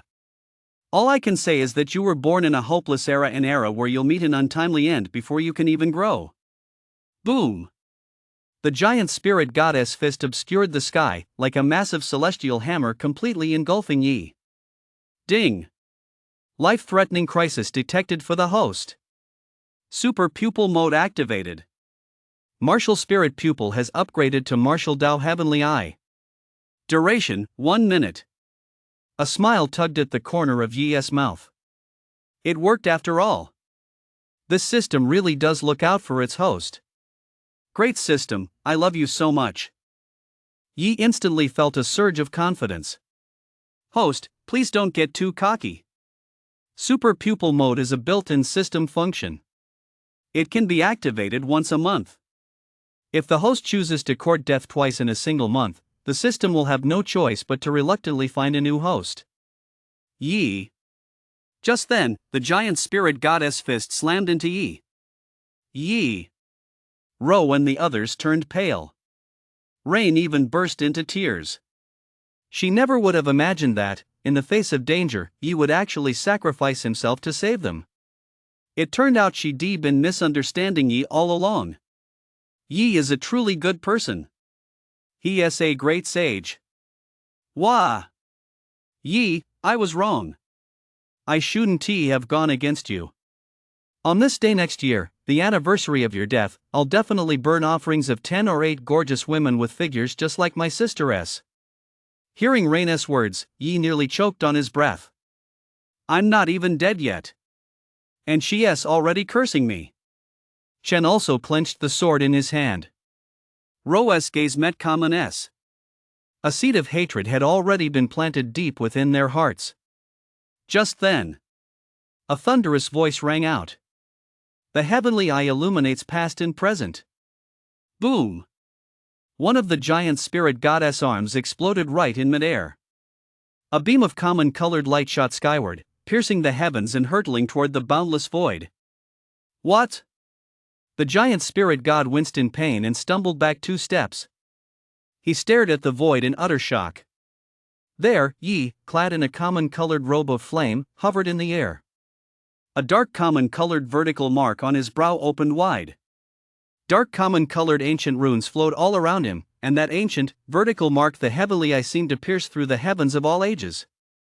The vast annals of ancient history. What kind of eye is this? The moment he laid eyes on that pair of eyes, the giant spirit god felt a shiver run through the very core of his heart. A profound sense of dread welled up within him. Why do you possess the aura of the end of the path? The giant spirit goddess' voice boomed like the tolling of great bells and gongs. Only one who has reached the very end of a professional path can possess such an aura in existence that transcends the 9th rank, a power that surpasses all authority. A realm that no one except the creator of the profession could ever reach. This realm was known as the end of the path. And at this very moment, Yi was emanating the aura of the end of the path in the martial artist profession. He was an ocularist. Yet he was radiating the aura of the ultimate stage of the martial artist profession. No matter how hard the giant spirit god racked his brain, he simply could not fathom it. I know nothing of the end of the path. All I know is that you are about to die. Boom! Heavenly eye defies eternity. Ancient runes intertwined as endless light of slaughter burst forth from Yi's vertical pupil. In that moment, the giant spirit god seemed to see a figure from behind. He stood alone at the end of the path. Before him stood countless figures with terrifying auras, superior beings, any one of whom could instantly annihilate him at will. Yet that figure merely spoke softly. The heavenly eye defies eternity. Boom! Endless light of slaughter surged forth, causing the Milky Way to flow backward. The heavens dimmed. Star after star exploded before that all-penetrating light of slaughter. Those terrifying figures let out furious roars, struggling and bellowing as they unleashed their most powerful attacks. Yet they were still helplessly vanquished one after another in the boundless void. That figure glanced back slightly at the center of his brow, dark eyes shone, seeing through everything exactly like Yi's vertical pupils. No! No! No! You little brat! Who exactly are you? The giant spirit god roared like a madman. I can't let you live. I absolutely cannot let you live. His severed arm actually regrew at a speed visible to the naked eye. Then, he clasped his hands together and slammed them violently toward Yi. Colossal strength. Boom! A massive pressure surged forth even before that enormous fist struck. The barren land had already begun to crack and sink. The earth shook and mountains trembled, as if the end of the world had arrived. Under the heavenly eye, there is no life. Gods become mortals. Boom! Yi opened his martial arts heavenly eye as it manifested, a killing light shot skyward. A common-colored beam of light dried up the air, illuminating the entire world. In a single instant, the giant spirit god's hands evaporated into thin air. How can he be this strong? He is just a little brat. Boom! Immediately afterward, the common-colored beam of light, like a divine arrow, tore through the clouds and pierced the boundless void. Under this invincible common light, the giant spirit god was utterly defenseless and was instantly reduced to ashes. Ding! Host has slain the giant spirit god. The advancement requirements for the martial spirit eye common have been met. Do you wish to advance to the martial god eye common? Martial god eye, under this eye technique, physical strength increases tenfold. Melee combat ability increases by 500%. Can summon a common-colored martial god phantom to fight enemies. Time rewinds to 1 minute earlier. What is that? After frantically rushing through their domains, Gu Tianming and Common Xinqing both arrived in the wilderness within just 3 minutes. As they set foot on that common-colored land, they witnessed a scene they would never forget. It was a common-colored beam of light piercing through the sky, raining down countless beams of deadly light, each one causing people to tremble, their hearts pounding with fear. Accompanied by the terrified roar of the mighty giant spirit god, the two couldn't help but begin trembling all over. Could it be that a top-tier professional had already arrived at the scene before we did? The two exchanged glances, their faces filled with shock. No matter what, the giant spirit god must have already been slain. I could hear that piercing roar even from this distance. Gu Tianming nodded. Let us hope the casualties aren't too heavy this time. He let out a deep sigh. I really don't know how I'm going to report this to the higher-ups. Let us go. Pick up the pace. If that top-tier powerhouse hasn't left yet, with a bit of luck, we might even get to meet him. The two activated their domains once more and shot off into the distance. You. After slaying the giant spirit god, Yi exited his heavenly eye mode and slowly descended from the sky. Rain looked at him, appearing both frightened and terrified. Wah! Yi, I was wrong. I shouldn't have cursed at you, don't kill me. I never really thought you'd be hiding your true strength this well. You're a top-tier master. playing the fool to catch the tiger. Is it fun to bully a little girl like me? She wailed, clutching her head. Yi's lips twitched. Did this Rain really think he was some big shot? Yi deliberately put on a stern face. Now you know how powerful I am? Are you still going to talk back? To be honest, my true identity is the vice principal of God Slayer Academy. Even the great Xia sword god calls me brother. I hid my identity to test this class's basic character. Clearly, you, Rain, have failed. I hereby declare that your admission has been revoked. Yi said with a sweeping gesture of his hand. Rain froze in place, his face turning pale, tears welling up in his eyes. Yi. I was wrong. Can't I just apologize to you? Please don't revoke my admission. Wah! I'll be your slave. You can't do this to me. Rain clutched the spirit cat, looking utterly pitiful. Yi couldn't hold it in any longer and burst out laughing. All right, he was just kidding. Ro, stifling a laugh, patted Rain on the shoulder. Ha! Rain froze in shock, her little face puffing up in a huff. Yi, you're so sneaky, you're so mean. I'm going to bite you to death. She lunged at Yi, flailing her arms and legs. Yi nonchalantly reached out and pressed her head down. Rain waved her arms wildly but couldn't even reach Yi's clothes. At just 1.5 meters tall, tisk, tisk.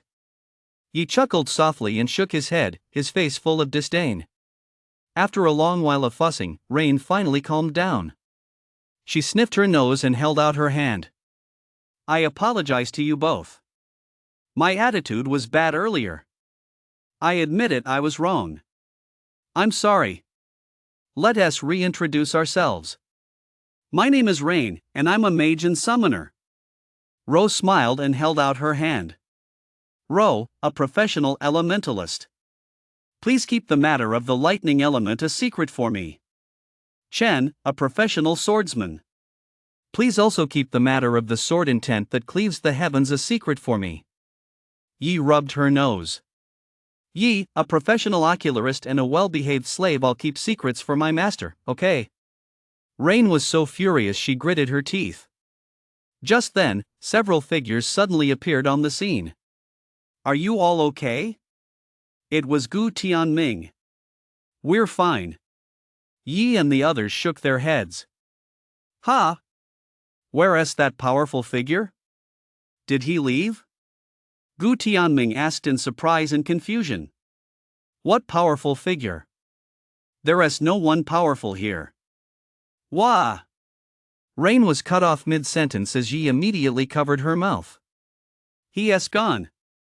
That powerful figure was way too strong.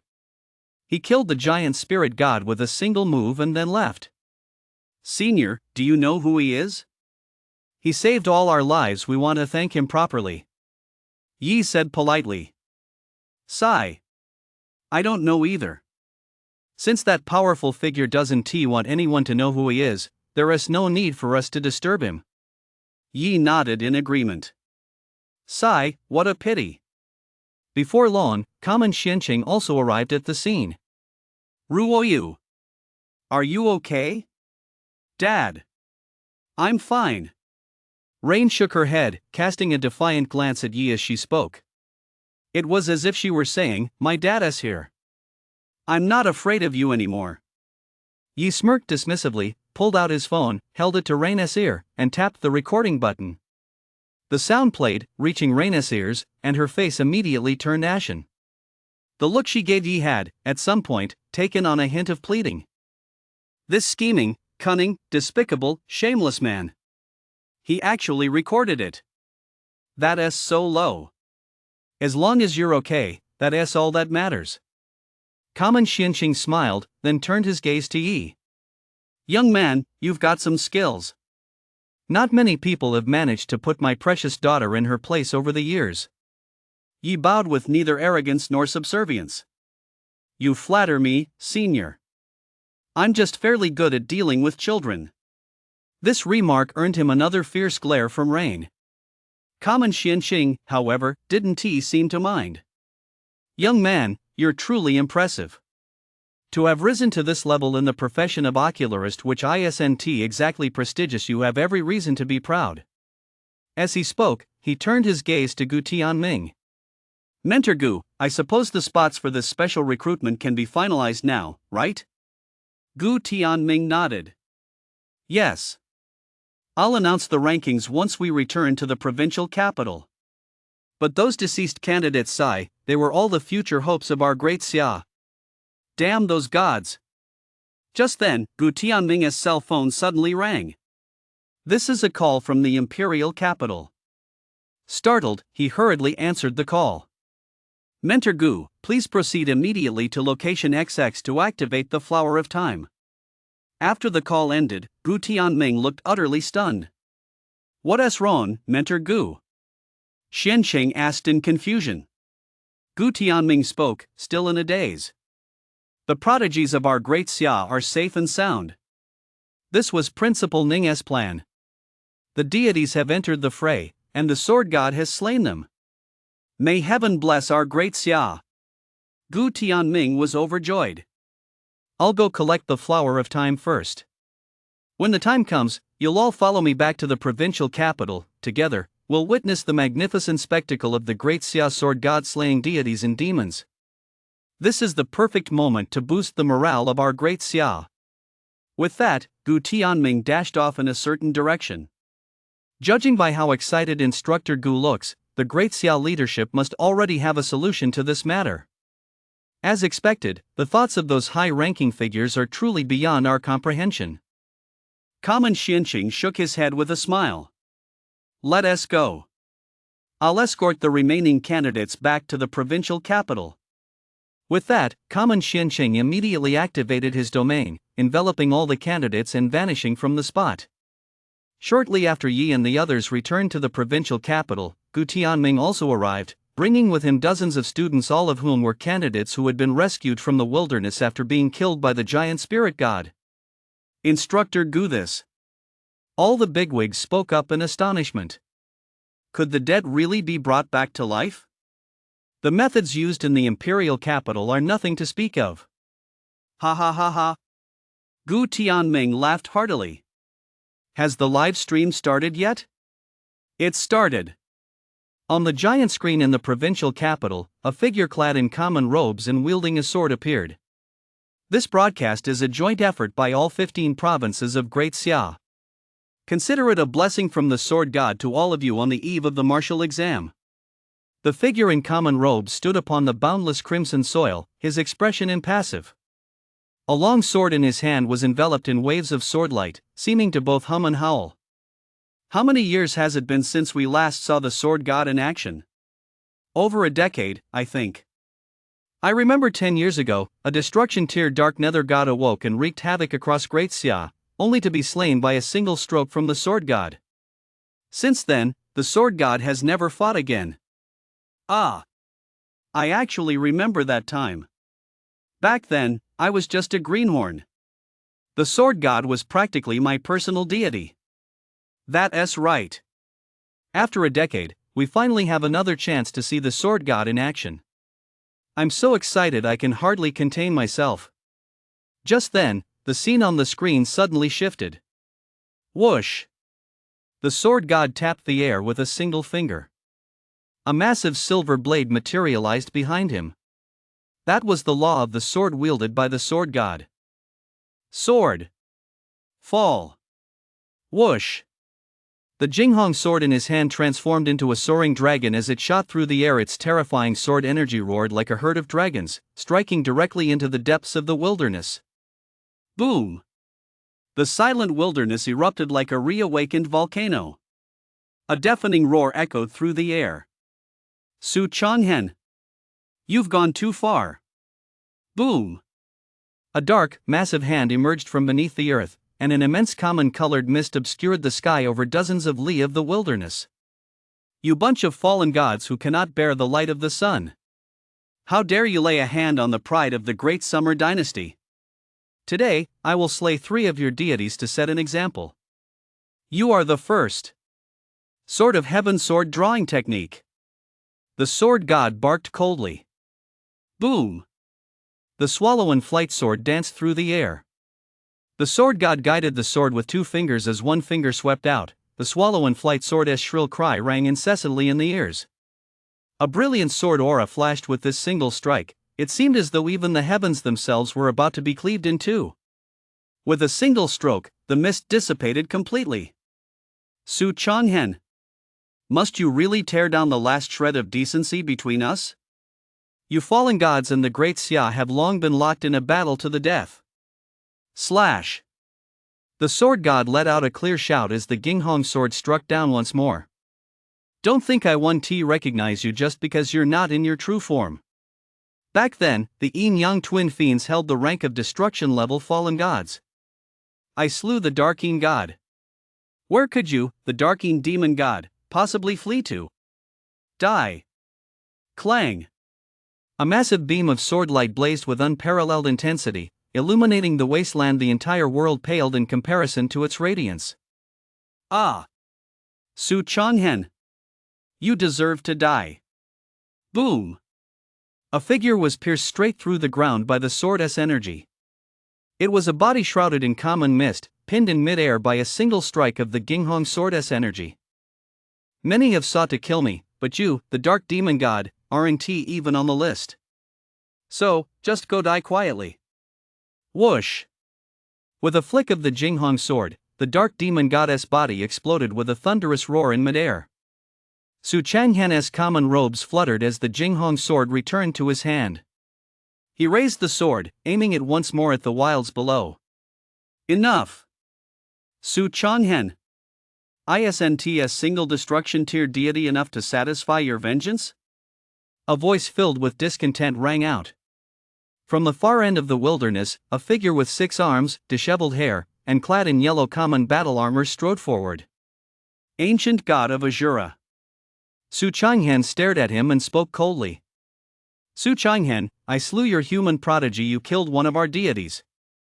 This exchange has been fair, and it's time to bring it to an end. The ancient god of Azura raised his head slightly and gazed intently at Su Changhen. A deal? Fair? The prodigies of the great Xia are never mere bargaining chips.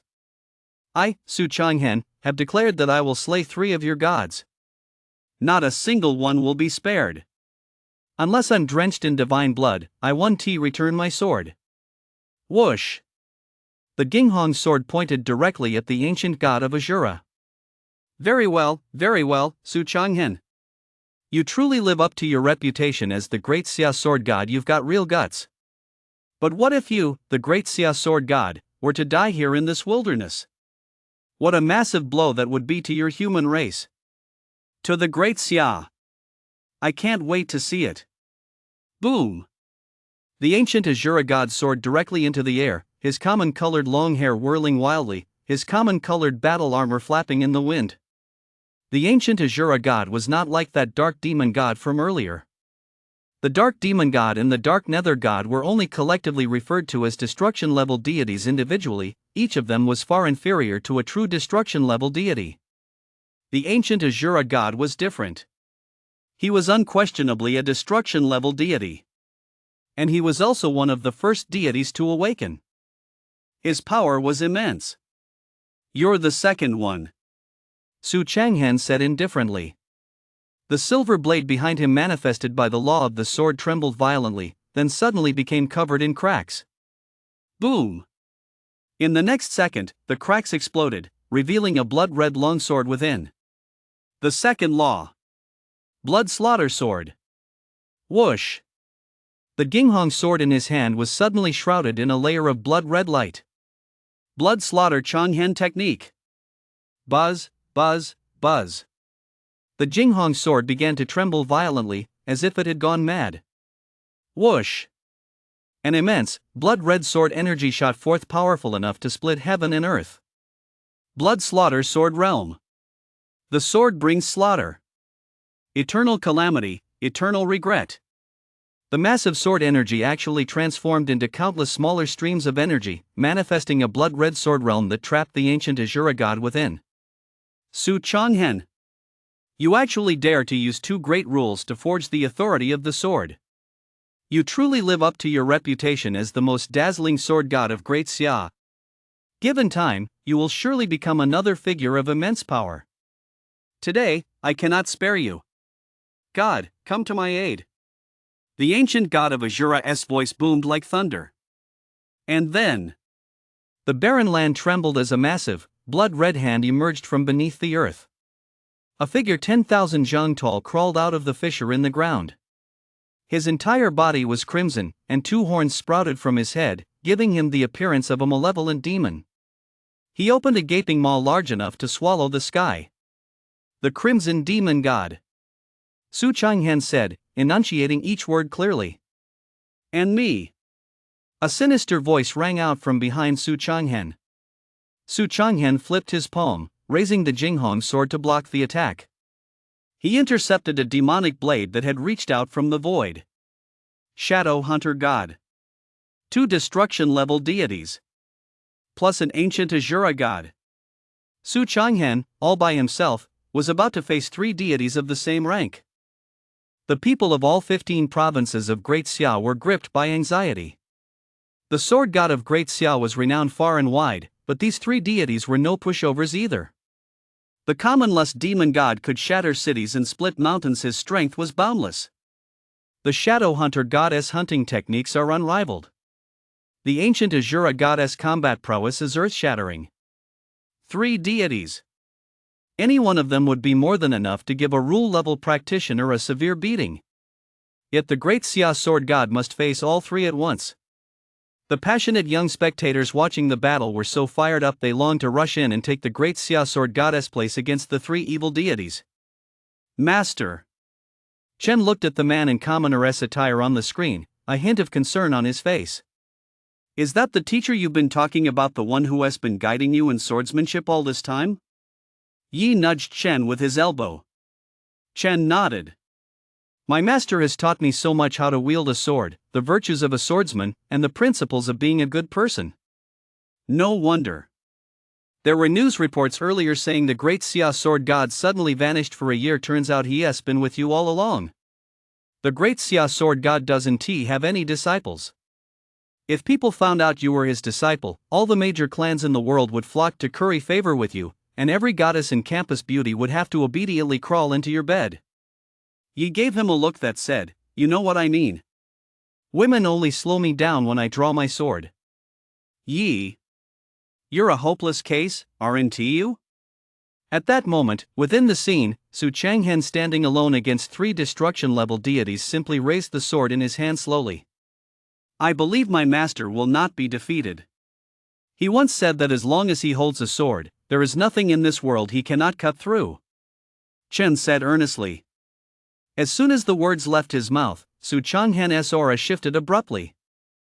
Sword Realm. Emerge. The sword realm enveloping the ancient Azura god suddenly expanded, pulling all four of them inside. Su Changhan, you're far too confident.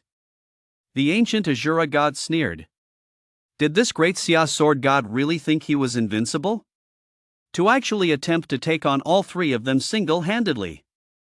Boom! He stomped down with one foot, causing his common-colored battle armor to rattle. Six-armed Heavenly King. Azura Fist. Hum. A gigantic figure, entirely common-colored, appeared behind the ancient god of Azura. This figure raised 6 arms high, its entire body radiating crimson common-colored light. It was as if a deity were looking down upon the mortal world, subduing the heavens. Azura Fist. All 6 arms shot out simultaneously, striking with a single, unified punch. A terrifying wave of common-colored fist energy slammed into the sword realm of the Great Xia sword god. Double amplification. Triple amplification. Quadruple amplification. The power of the Azura fist unleashed by the 6 arms surged 6-fold. Su Changhan's sword realm trembled violently under the force of the punch. Ha ha ha ha. Su Changhan, go die already. The Shadow Hunter goddess form vanished into the void. A faint ripple spread through space, and in the next second, countless blades sliced through Su Changhan's body. He dodged to the side, losing a strand of hair in the process. The common lust demon god roared and charged straight at him. He unleashed a punch directly at Su Changhen. Su Changhen blocked it with his sword held in one hand. By then, cracks had already spread across the sword realm. Su Changhen, you're finished. The ancient Asura god sneered. Just as everyone was holding their breath in anxiety for the sword god, a faint smile curved his lips. I didn't pull you into my sword realm to trap you, I did it so this realm wouldn't be completely destroyed by my attack. You fallen gods are far too full of yourselves. Boom!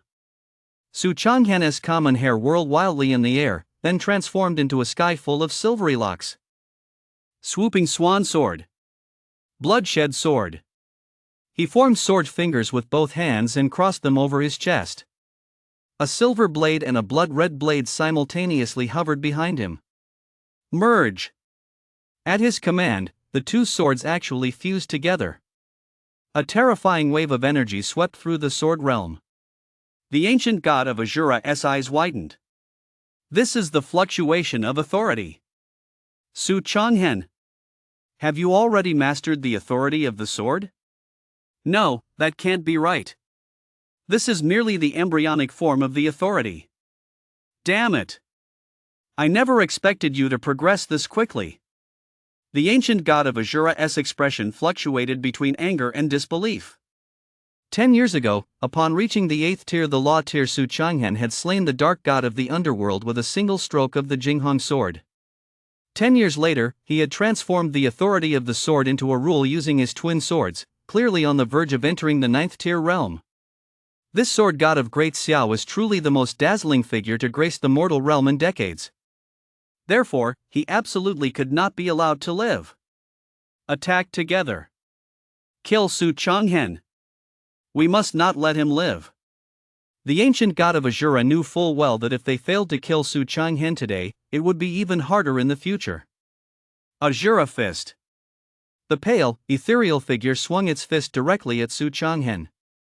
At the same time, the other two destruction-level deities attacked with frenzied fury. But at some unknown moment, Su Changhen had already clenched another sword in his hand. It was a sword as thin as a cicada's wing, exuding an air of ancient elegance. It was neither as sharp as the Jinghong sword nor as violent as the Shuilu sword. It seemed to embody the very essence of the way of the sword. Ever since I first gripped a sword at the age of 16, I believed I would become the greatest swordsman in Great Xia. Unmatched by 10,000 men. This is not arrogance, it is self-confidence. Remember this, in this world, only those with a pure and enlightened sword heart can wield the authority of the sword. Under the way of the sword, all else is but a passing cloud. With that, Su Changhen raised his hand and struck out with a single sword strike toward the three deities before him. Buzz, buzz, buzz. An extreme radiance of slaughter erupted from the authority of the way of the sword. A snow-white blade transformed into a boundless celestial river, resembling the Milky Way suspended high in the sky, illuminating the wilderness and purifying this cursed land. Fall. Boom. The celestial river of the way of the sword descended, and boundless sword energy instantly devoured the three deities. Terrifying. Terrifying. Absolutely terrifying. In a single exchange, the three deities were completely obliterated into nothingness. Not even a trace remained. Whoosh! Gripping the long sword once more, Su Changhen spun it with one hand, carving a series of large characters into the crimson wilderness. Best wishes to the examinees of Great Xia. May your martial fortunes flourish. Then, he drifted away. Ooh ooh ooh ooh ooh. Earth-shaking roars erupted across every corner of Great Xia. The legend of the Great Xia sword god once again swept through every household. He became the pride of countless young hearts. I heard the Great Xia sword god serves as a guest instructor at God Slayer Academy. I must get into God Slayer Academy. I want to be the Great Xia sword goddess disciple. The greatest in the way of the sword, slaying three great deities with a single stroke. So cool. Everyone should live like the Great Xia sword god. If I can't achieve great feats like the sword god in this lifetime, I might as well die. If I'm going to marry anyone, it has to be the sword god. Young people across the nation were fired up, their hair standing on end with excitement. Southern Province. That remark just now, your master said that to you, didn't he? Yi asked with a smile. Chen nodded. Right. My master said that, aside from himself, I'm the second person in the world with a sword heart as clear as crystal. That's great, that's great. It seems he really cares about you as his disciple. The number one in Great Xia's sword art, huh, Chen? I'm looking forward to the day you become the great Xia sword master. You're going to surpass your master. Yi encouraged him. Chen nodded earnestly. What about you, Yi? If I become the Grand Summer Sword Master, what about you? What about me? I don't even wield a sword, and the title of Grand Summer Sword Master alone won't satisfy me. Then what could satisfy you? Yi pondered for a moment, his gaze drifting dreamily into the distance. Just as Sister Yun said to drive them out of this planet once and for all. Chen was startled. If that's the case, then you're the savior, Yi. The savior? No, that title doesn't sound right. You can call me the Terminator. I'm going to be the one who brings this era to an end. Some people are born destined to bear responsibility and fate. It is a mark etched into the deepest recesses of life, a mark that cannot be avoided. Compared to the wasted half-life and mediocrity of his past existence, Yi was more determined to achieve something in this world. Alright, next, I will announce the rankings for this special recruitment exam. Just as everyone was still lost in admiration of the great Xia sword goddess charisma, Gu Tianming's voice rang out. He held a scroll in his hands, his gaze stern as he looked down at the candidates below. First place in the special recruitment exam. Yi. 3,700 points. Second place. Chen. 3,242 points. Third place. Rou, 3,239 points. Fourth place. Rain, 2,145 points. Fifth place. As expected, Yi and his two companions swept the top 3 spots. Rain, having had most of his points taken by Yi and the others, could only manage 4th place. Gu Tianming called out the names one by one, reading a total of 30 names. The 30 students listed above have been admitted to Godslayer Academy through this special recruitment exam. Report to the imperial capital in 1 month. Gu Tianming's gaze swept over the crowd, more than 300 students, some overjoyed, others disheartened. As for Yi and his two companions, their expressions remained as calm as ever. Given their skill level, it would have been difficult for them not to secure the top 3 spots. You 3, come up here. Gu Tianming then addressed Yi and his two companions. Here are the rewards for the top 3 in the special admissions exam. As he spoke, he held out 3 watches to them. Yi and his companions looked at the watches, a hint of confusion flitting across their faces. All resources at Godslayer Academy are priced in points. The reward for first place in this special admissions exam is 3,000 points. Second place gets 2,000, and so on. Gu Tianming explained. Yi, don't underestimate Godslayer Academy's points. As far as I know, many seniors in their 4th year can't even come up with 2,000 points. These are valuable. At school, there are even people willing to buy a single point for 1,000 Xia coins. Common Ruoqing said as she sashayed forward. Yi was slightly taken aback. So his 3,000 points were equivalent to 3 million Xia coins? Since when has money been so easy to make? Senior Common, can you really buy points with Xia coins? At that moment, Rou suddenly spoke up. She seemed somewhat tempted. And indeed, the Jiang family was a powerful and wealthy clan in Jiangzhou City. Jiang Mian was even the mayor of Jiangzhou. Rou's family had nothing except money. Senior Common, could you put me in touch with them? I'm willing to pay 5 million Xia coins to buy points. Rou said earnestly. Yi's mouth twitched. So this is the power of money. It's terrifying. Common Ruoqing looked utterly embarrassed. Little girl, don't get any ideas. Just then, Gu Tianming cleared his throat and spoke up. Although the market rate is 1,000 to 1, under normal circumstances, not many students would choose to exchange their credits for money. Students who get into Godslayer Academy are no ordinary people. They either come from prominent families or possess outstanding talent. None of them are short on money. All right. Ro looked a bit disappointed. Enough already.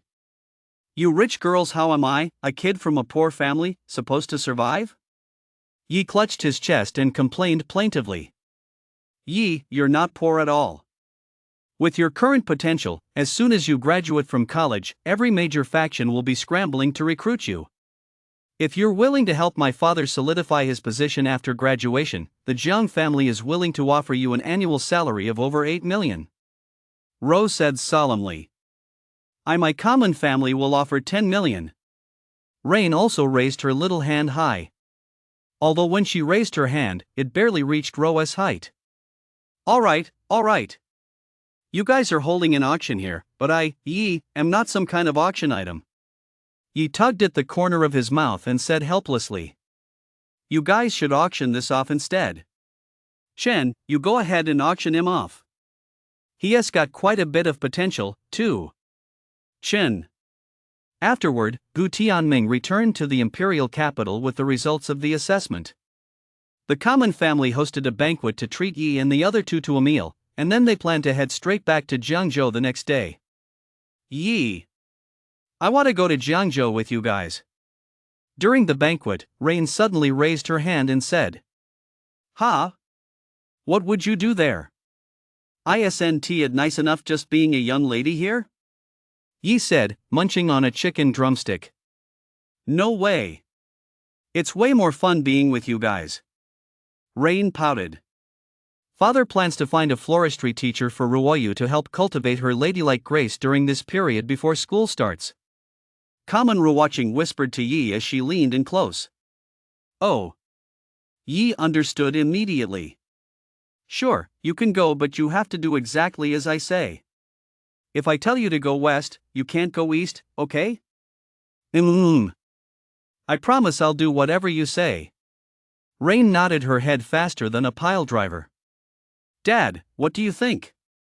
I'll go with Yi and the others to Jiangzhou for a couple of days. I promise I'll be on my best behavior. Rain smiled sweetly. Sigh. Xianqing sighed and could only nod.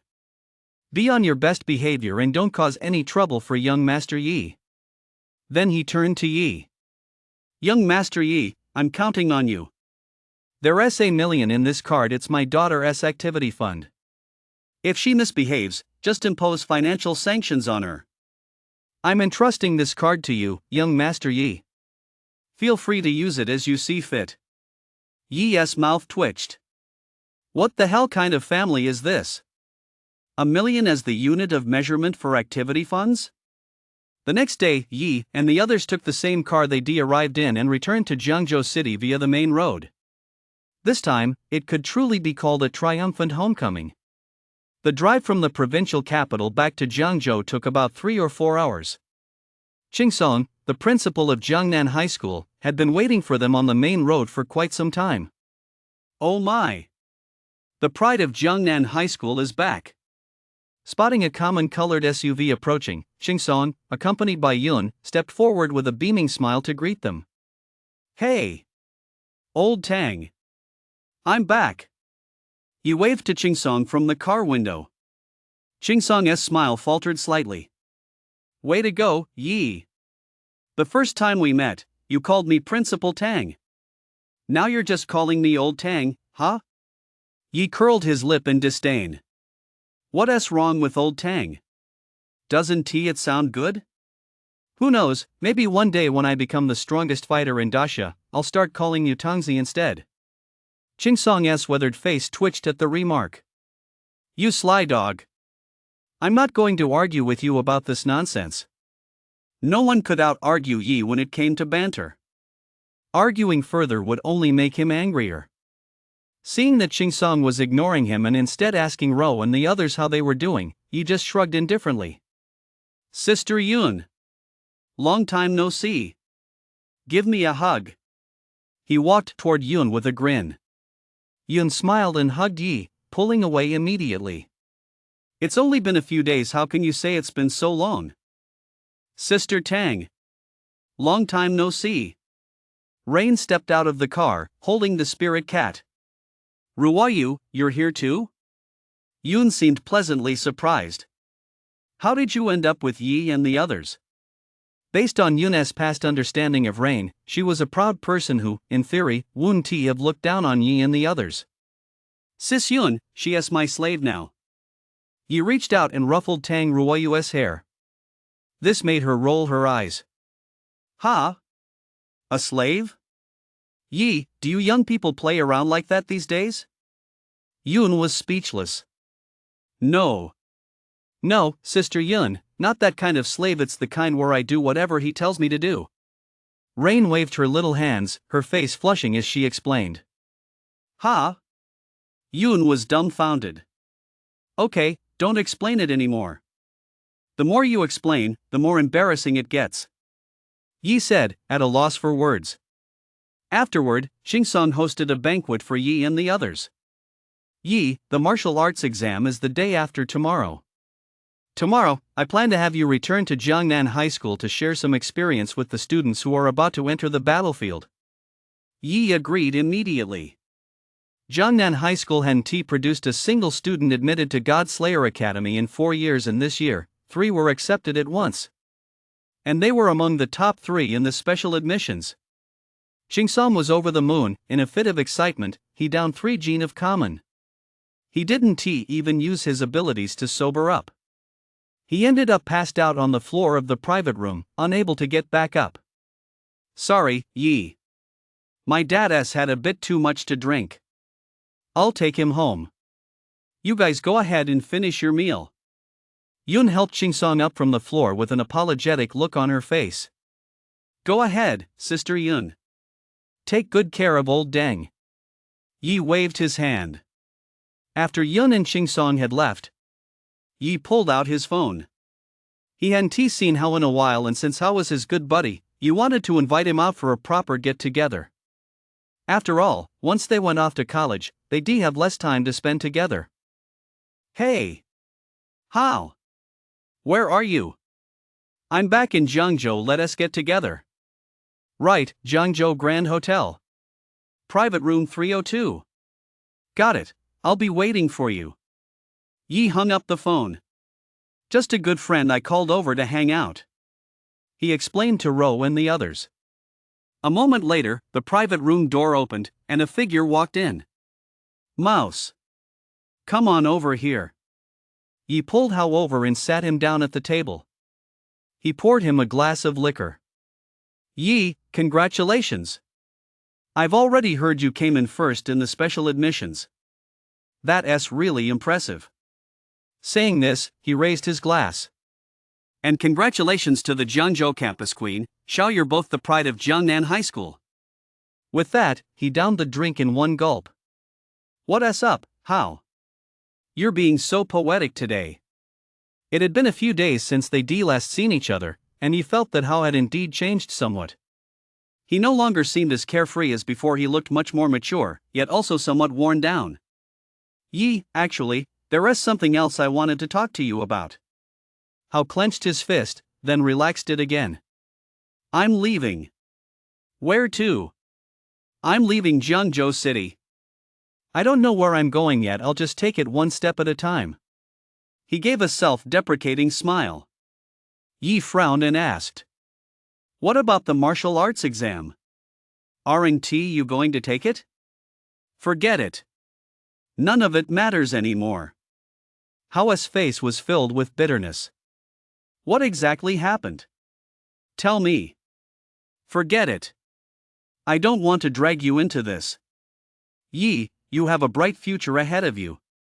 Hao shook his head. What are you talking about? We've been classmates for 3 years. You gave me that vitality potion without a second thought back then.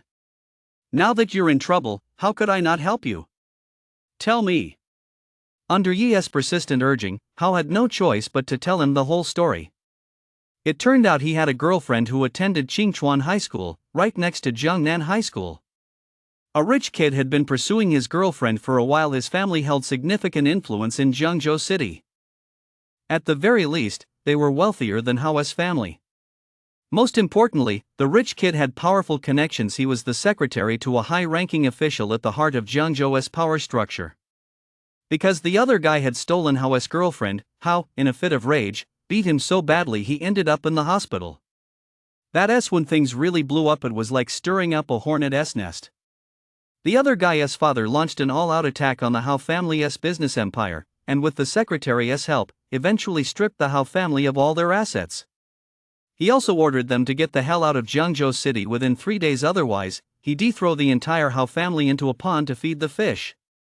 My feelings for Zheng Yu were genuine. Over the years we've been together, I've never treated her badly. Whatever she wanted, I'd buy it for her. I'd even planned to have my dad buy an apartment so we could get married after she graduated from college. But I never imagined she'd betray me. Hao downed the rest of his common liquor in one gulp, his face etched with helplessness and bitterness. The Wang Jue family has powerful connections. That big shot secretary can deploy elite operatives at will. My family really stands no chance against him. We have no choice but to flee, otherwise, we won't even be able to save our own lives. I can't drag my parents down because of my own mess.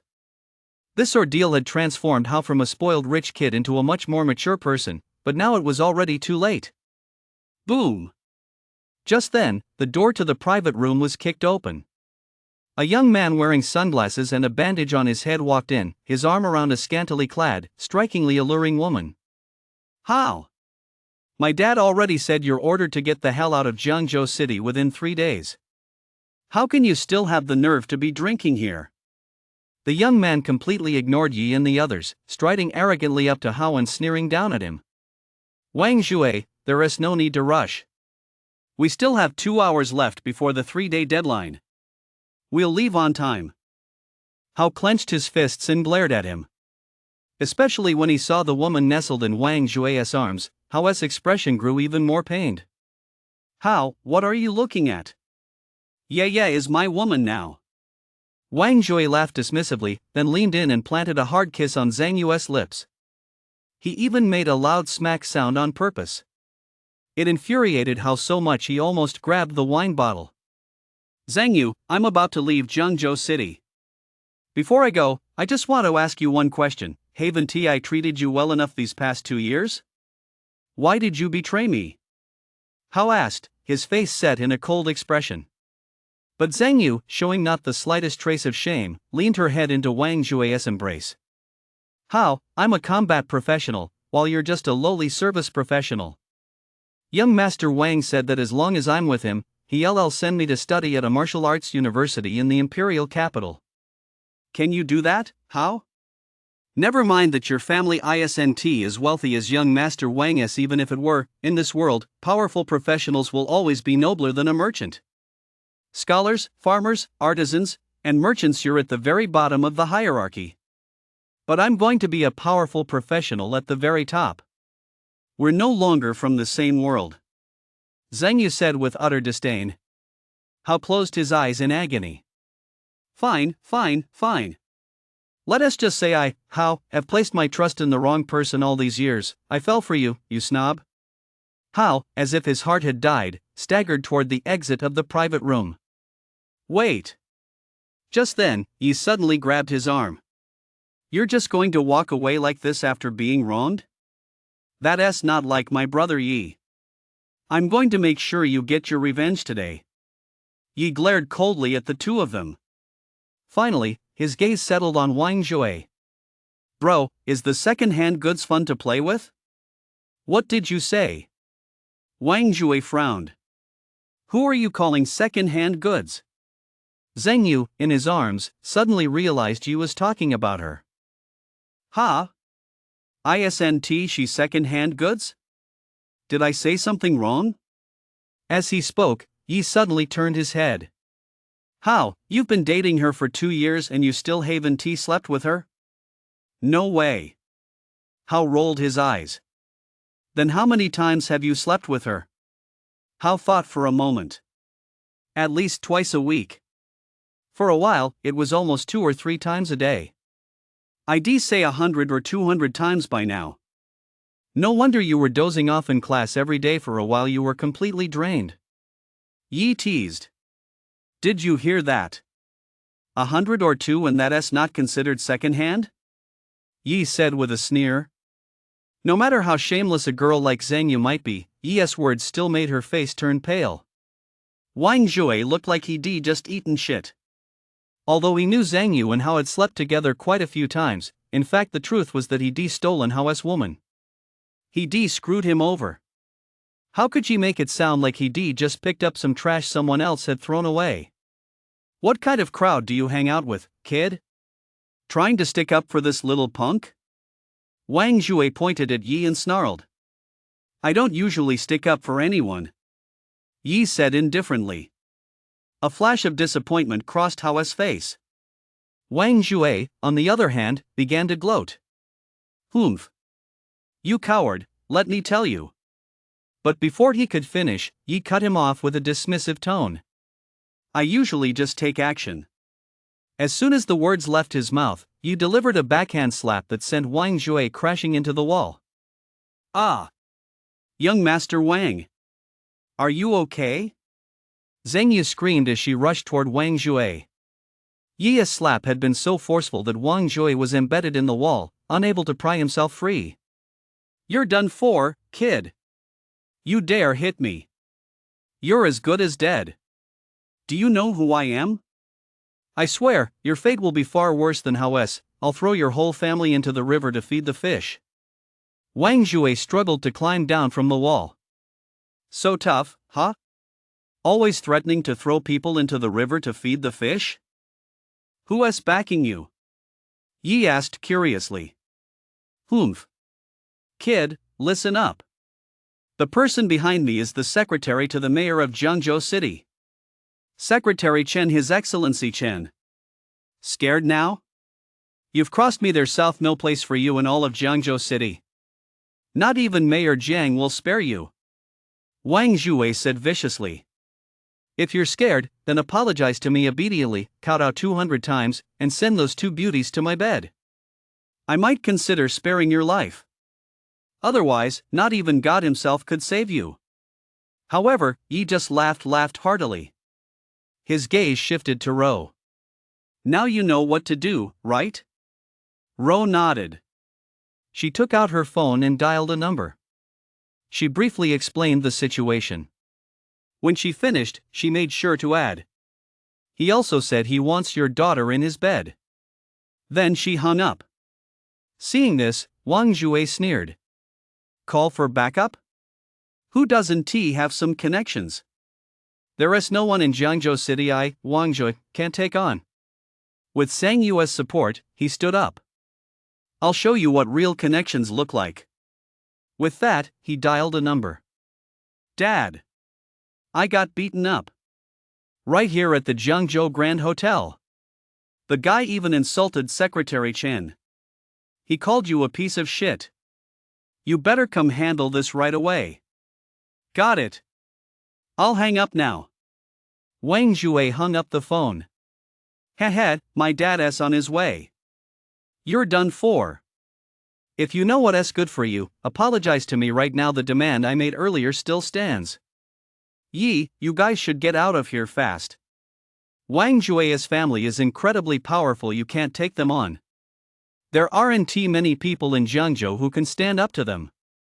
Hao grabbed Yi's arm and urged him. He still didn't know Roa's true identity. He just thought he was some rich kid. But even if he were a rich kid, there is a huge gap between him and Wang Jue.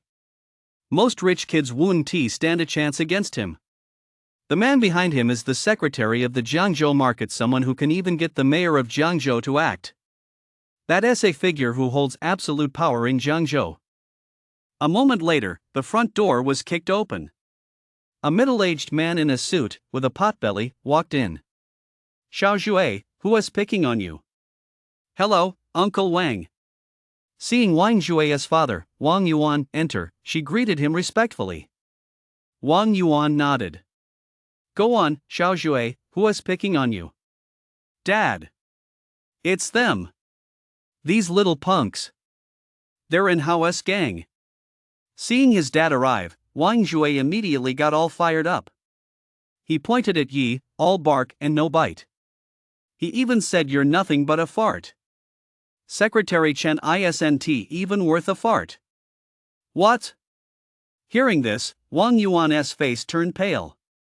What kind of brat are you? Spouting nothing but nonsense, you've got no manners at all. Wang Yuan glared at Yi with malice. If no one at home taught you how to speak, then let me step in for your parents and teach you some manners. Yi's expression darkened. Go ahead and repeat what you just said. A ball of light flickered in Yi's hand. So you're a combat professional. Humph. Kid. Is that what you're so proud of? Wang Yuan crossed his arms, his face full of disdain. Although he wasn't a combat professional himself, the people behind him could mobilize combat professionals. Just a student. Of course he wouldn't take him seriously. Kid, I advise you to show me some respect. Secretary Chen will be here any minute.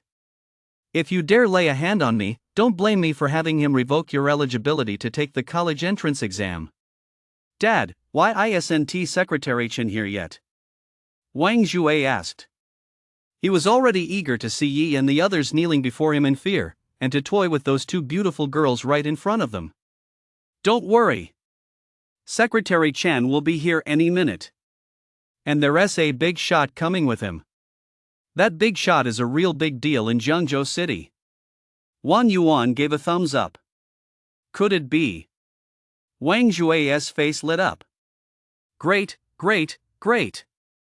Even that big shot is here. They're completely finished. No matter who's backing them, it won't do them any good. Wang Jue was ecstatic. You little punks.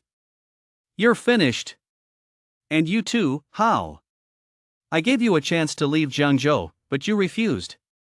Now there's no way out. You're all going to feed the fish in the river together. Hao's face grew even paler. Wang Jue, however, was trembling with excitement, as if he'd forgotten the pain in his body. Young Master Wang, you're amazing. So domineering. Xingyu clapped her hands with a smile on her face, feeling even more grateful in her heart that she'd chosen Wang Jue. Clearly, her choice had been the right one. Just then, the door to the private room was pushed open once more. A figure exuding immense authority walked in. Behind him followed a young man wearing plain-framed glasses, dressed in a suit and tie, yet acting timid and submissive. Secretary Chen. The moment they saw the bespectacled man, Wang Yuan and his son's eyes lit up. They hurried forward to greet him. Then they bowed and scraped before the imposing man standing in front of Secretary Chen. Mayor Jiang. We've long admired your reputation. Hello? Hello? Mayor Jiang, with your busy schedule, why would such a trivial matter warrant a special trip on your part? He. Wang Yuan hunched over, his earlier tough on the outside but weak on the inside demeanor gone, and with a humble expression, he held out both hands to shake Jiang Mian's. Jiang Mian ignored him completely. Explain what's going on, he said coolly. Secretary Chen stood with his back hunched, constantly wiping the cold sweat from his forehead. Mayor, this is all. But before he could finish, Jiang Mian cut him off. I said I want these two Mr. Wangs to explain.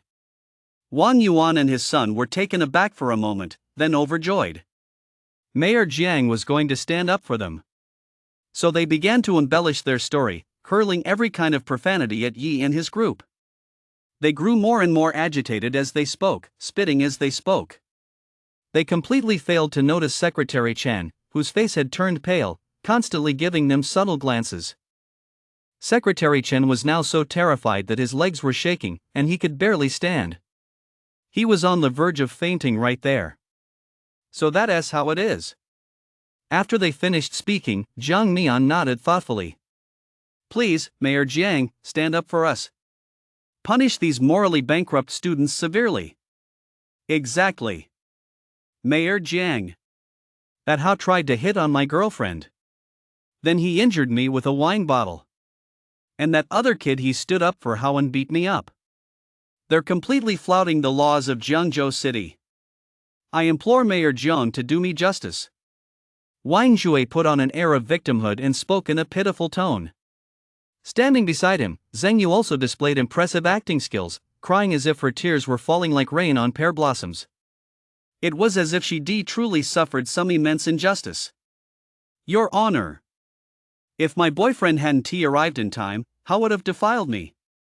Yi and the others stood with their arms crossed, watching the scene with unhurried composure. Only Hao was kept in the dark. He was so furious his lips were trembling. This is too much. This is too much. I've never seen anyone bullied like this. Wang Jue. Zheng Yu. If you have a problem, take it out on me. Let my classmate go. Pfft, Hao, do you really think you're still the one calling the shots here? Wang Jue shot him a disdainful glance. All right, I've heard enough about this. At that moment, Jiang Mian waved his hand. Now, let me ask these young folks over here a few questions. As he spoke, a faint, almost imperceptible smile appeared at the corner of Jiang Mian's mouth. His gaze turned to Ro. Is it just as he said, rower? Rower? Wang Jue and the other two were taken aback. Such an intimate form of address? Mayor Jiang really is down to earth. But the very next second, they heard Ro's crisp reply. Dad, you actually believe them? Dad? Oh my, do young people these days all like to get so familiar? But even calling him Dad won't help. Mayor Jiang won't forgive you so easily. Wait a minute. Holy shit. The two of them suddenly snapped out of it. They stared at Ro as if they'd seen a ghost. You. Wang Jue pointed at Ro, unable to speak for a long moment. Ro gave a charming smile. Let me introduce myself. My name is Ro, and this is my father, Jiang Mian. The two of them froze in their tracks. Hao was also completely dumbfounded. Then, Yi and the others spoke up. Let me introduce myself. My name is Yi, and I'm the top special recruit at Godslayer Academy in Southern Province. Chen, second special recruit at Godslayer Academy in Southern Province. Rain, fourth special recruit at Godslayer Academy in Southern Province, though my dad is Xian Sheng, a common from the provincial capital. The little girl pursed her lips and said with a mischievous grin. She loved this kind of show-off moment the most. Especially the way Wang Yuan and his son had been jumping around earlier. They looked just like clowns. Hearing Rain's words, even Jiang Mian glanced at her in surprise. The common family that was a major clan in the provincial capital. They were far more powerful than his own Jiang family. Damn it. Wang Jue and his son nearly choked on their breath. What kind of big shots were here today? If you just mentioned your name earlier, we wouldn't have been making such a spectacle of ourselves. Just how common is the top scorer in the Godslayer Academy special admissions exam? You have to understand Jiangnan High School hasn't produced a single student admitted to Godslayer Academy in 4 years. Now that a few have finally emerged, Qingsong values them more than his own life. And Qingsong's status in Jiangzhou is no less than Jiang Mian's. That means Yi and his group have Qingsong backing them. And Ro is Jiang Mian's daughter. This means they just defended both of Jiangzhou's top bigwigs at once. Mayor. I was wrong. They forced me to do it.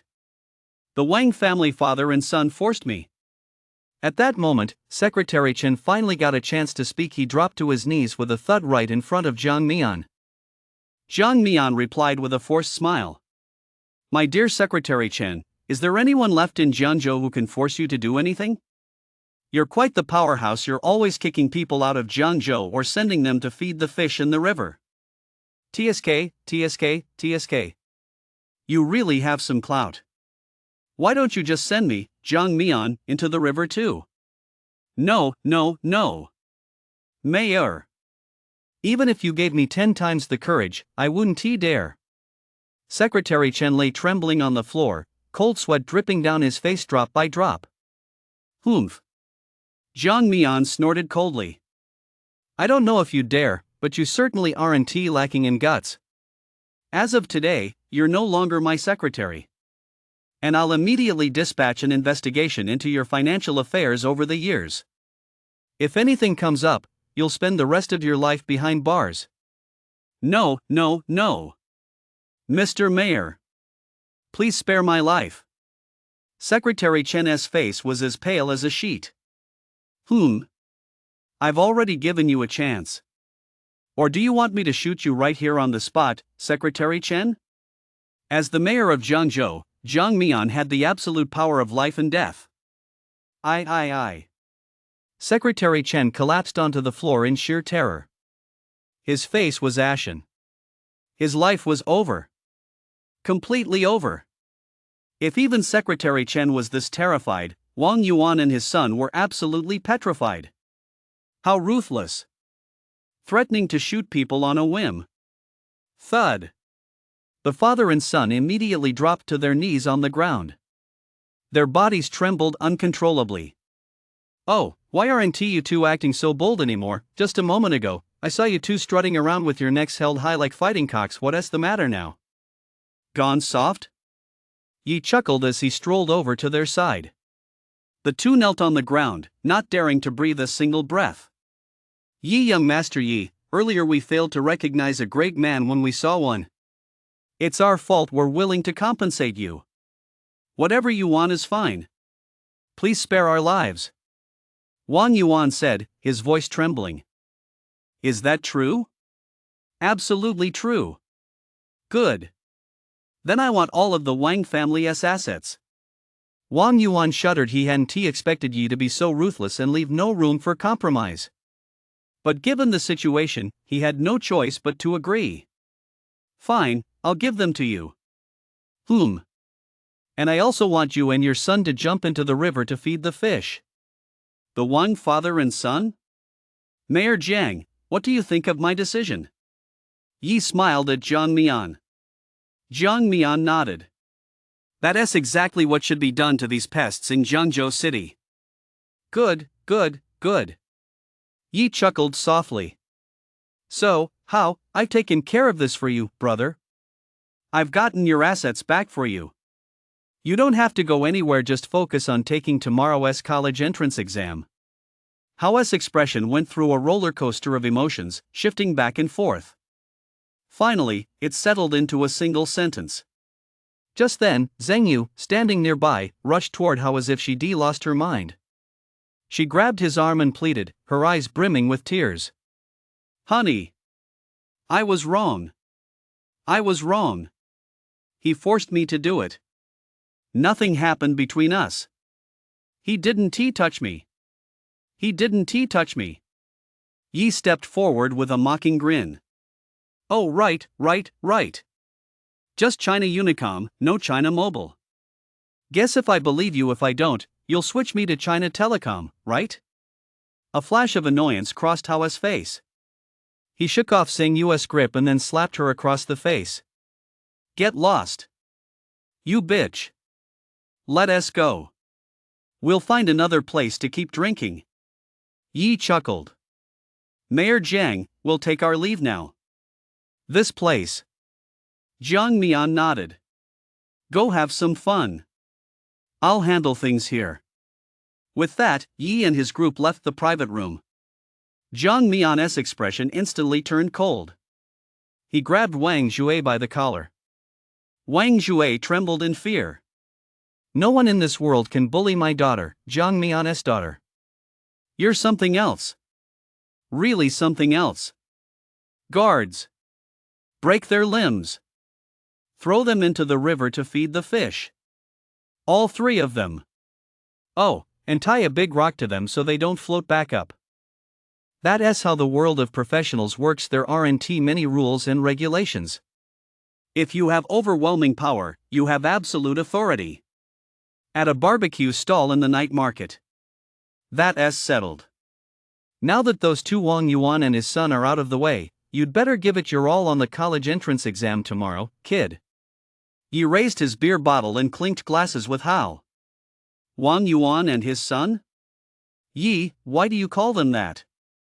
Rain, munching on a lamb skewer with grease dripping from his mouth, stammered the question.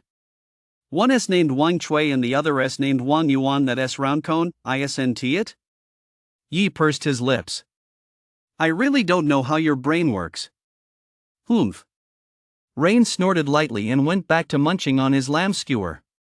Bro, I'll be honest with you, I don't really have high hopes for passing the college entrance exam. Hao took a sip of beer and said bitterly.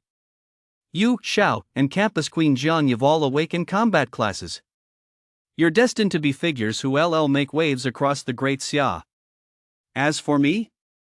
I've awakened a life class of blacksmith. What good is that? My future is practically a foregone conclusion. I might as well stay in Zhengzhou and help my dad out. Hao felt helpless. His family was well off, and if he'd awakened to any class with even a modicum of combat ability, he wouldn't feel this desperate. But it just had to be a blacksmith. Just like Yi's observer class before. His potential in this life was practically locked in. Yi pondered for a moment. Hao, since we're brothers, there are some things I have to say. Go out and see the world. If you stay in Jiangzhou City all the time, your horizons will be limited. Why not try getting into college? Spend 4 years away. If it really doesn't work out, you can always come back.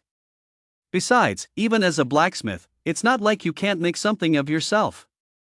You could try learning the skills of a master smith. Yi, you should know better than I do just how far-fetched it is to learn skills across professions. Yi fell silent, then suddenly reached out and drew the iron sword from Chen's back. Learning skills across professions is difficult, but it's definitely not impossible. Hao, watch this closely. Whoosh!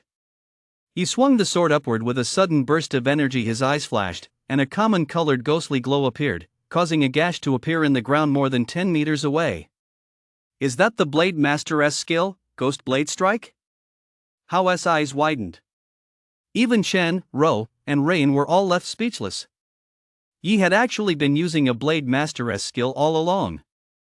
That's right, this is the Blade Master's Phantom Blade Strike. Not only that, but I also know draw and slash. So, Hao, what I'm trying to say is, nothing in this world is impossible, it all depends on your own efforts.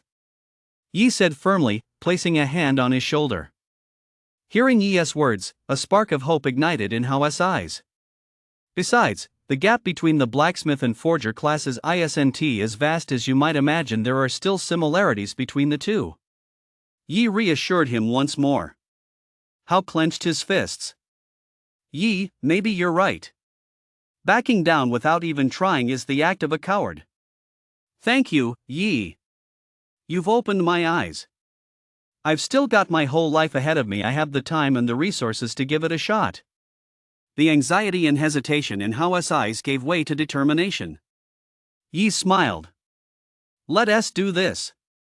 He didn't tell Hao that his professional skills came from the mimic eye, because he didn't want Hao to be completely disappointed and then fall into despair. Only by giving him a little motivation could he keep pushing forward. And only by moving forward does one have a chance to find new hope. This was, in a way, Yi's white lie. This world was too cruel. A person's entire life was determined by their profession. If Hao could truly carve out an extraordinary path on his own and change his destiny, it would be tantamount to opening the door to another world for all working people across the land. By then, his achievements might even be recorded in the annals of Great Xia and passed down through the ages. The next day, as soon as dawn broke, Yi and his two friends headed to their alma mater, Jiangnan High School. First, to collect their diplomas. Second, to fulfill their promise to Qingson to give the examinees some pre-exam encouragement. After collecting their diplomas, the three of them made their way to the school playground. By now, the three of them were big names throughout Jiangnan High School. Top 3 in the Southern Province Special Recruitment. That title was even more astonishing than being the top scorer on the college entrance exam in Southern Province. After all, they had emerged as the top 3 from among the 300 most elite candidates in the entire province. Even the once-in-a-century dual profession practitioners ranked below them. Ah! It's Senior Yi and Senior Xiao. Senior Row. Senior Yi, can you sign my autograph? A young girl in her sophomore year mustered her courage and jogged over to block Yi's path. Her gaze toward Yi was filled with admiration, and her fair little face flushed slightly. Senior Yi, can you sign this for me? As she spoke, she handed him a notebook and a pen. Yi gladly took the pen from her hand. Sure. Keep up the good work. Next year, Jiangnan High School will be counting on you guys. Try not to make that old guy Tang cry. Yi signed the notebook and teased her. I'll definitely do my best. I want to be just like you and get into God Slayer Academy. My name is Lin Shinran. Senior Yi, you have to wait for me at God Slayer Academy, okay? The girl gave a sweet smile, revealing 2 adorable dimples. Yi gave an awkward laugh. Sure. Then I'll be waiting for Junior Shiran's grand arrival. He didn't think much of it. Kids this age are generally full of confidence and energy. Back when he was a sophomore in high school, he'd been even more confident than this girl. When people asked him what he wanted to be in the future, he would say outright that he wanted to surpass the great Xia sword god. Back then, people really did laugh their heads off at him. When they arrived at the playground, all the seniors were already there, lined up in neat, uniform rows, with hundreds of pairs of eyes fixed intently on Yi and his group. Come up here, Yi. From the podium, Qingsong beckoned to him. Old Tang, I'm socially anxious. Can I skip this? Instantly, the entire crowd erupted in laughter. No way. Qingsong coldly rejected Yi's request. You little brat, acting so disrespectful and even calling me Tangzi. Now you're going to get a taste of your own medicine.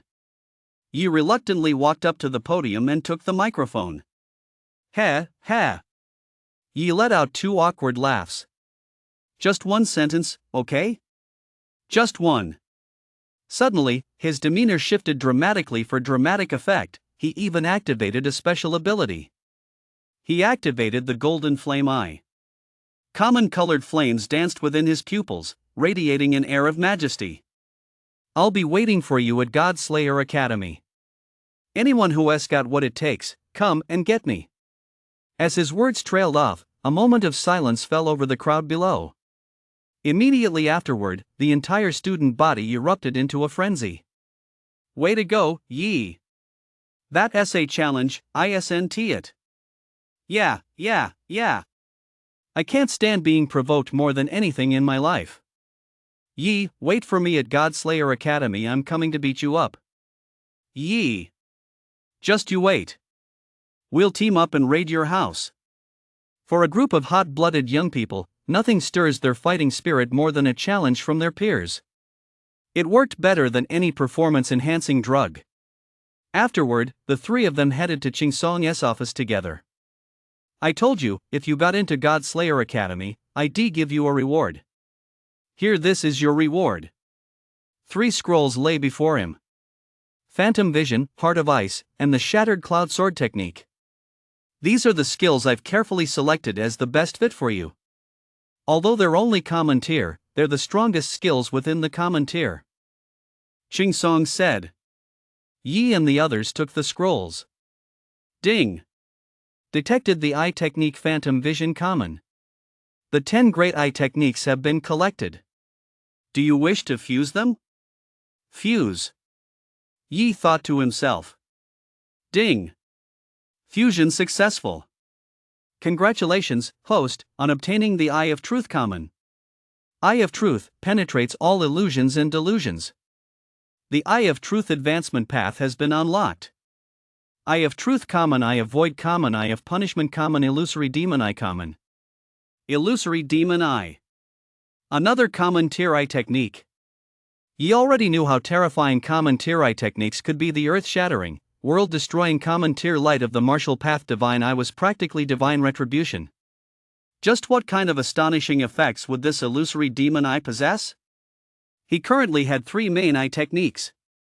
The common tier Eternal Burning Sovereign Flame Eye, an offensive type technique he frequently used in battle.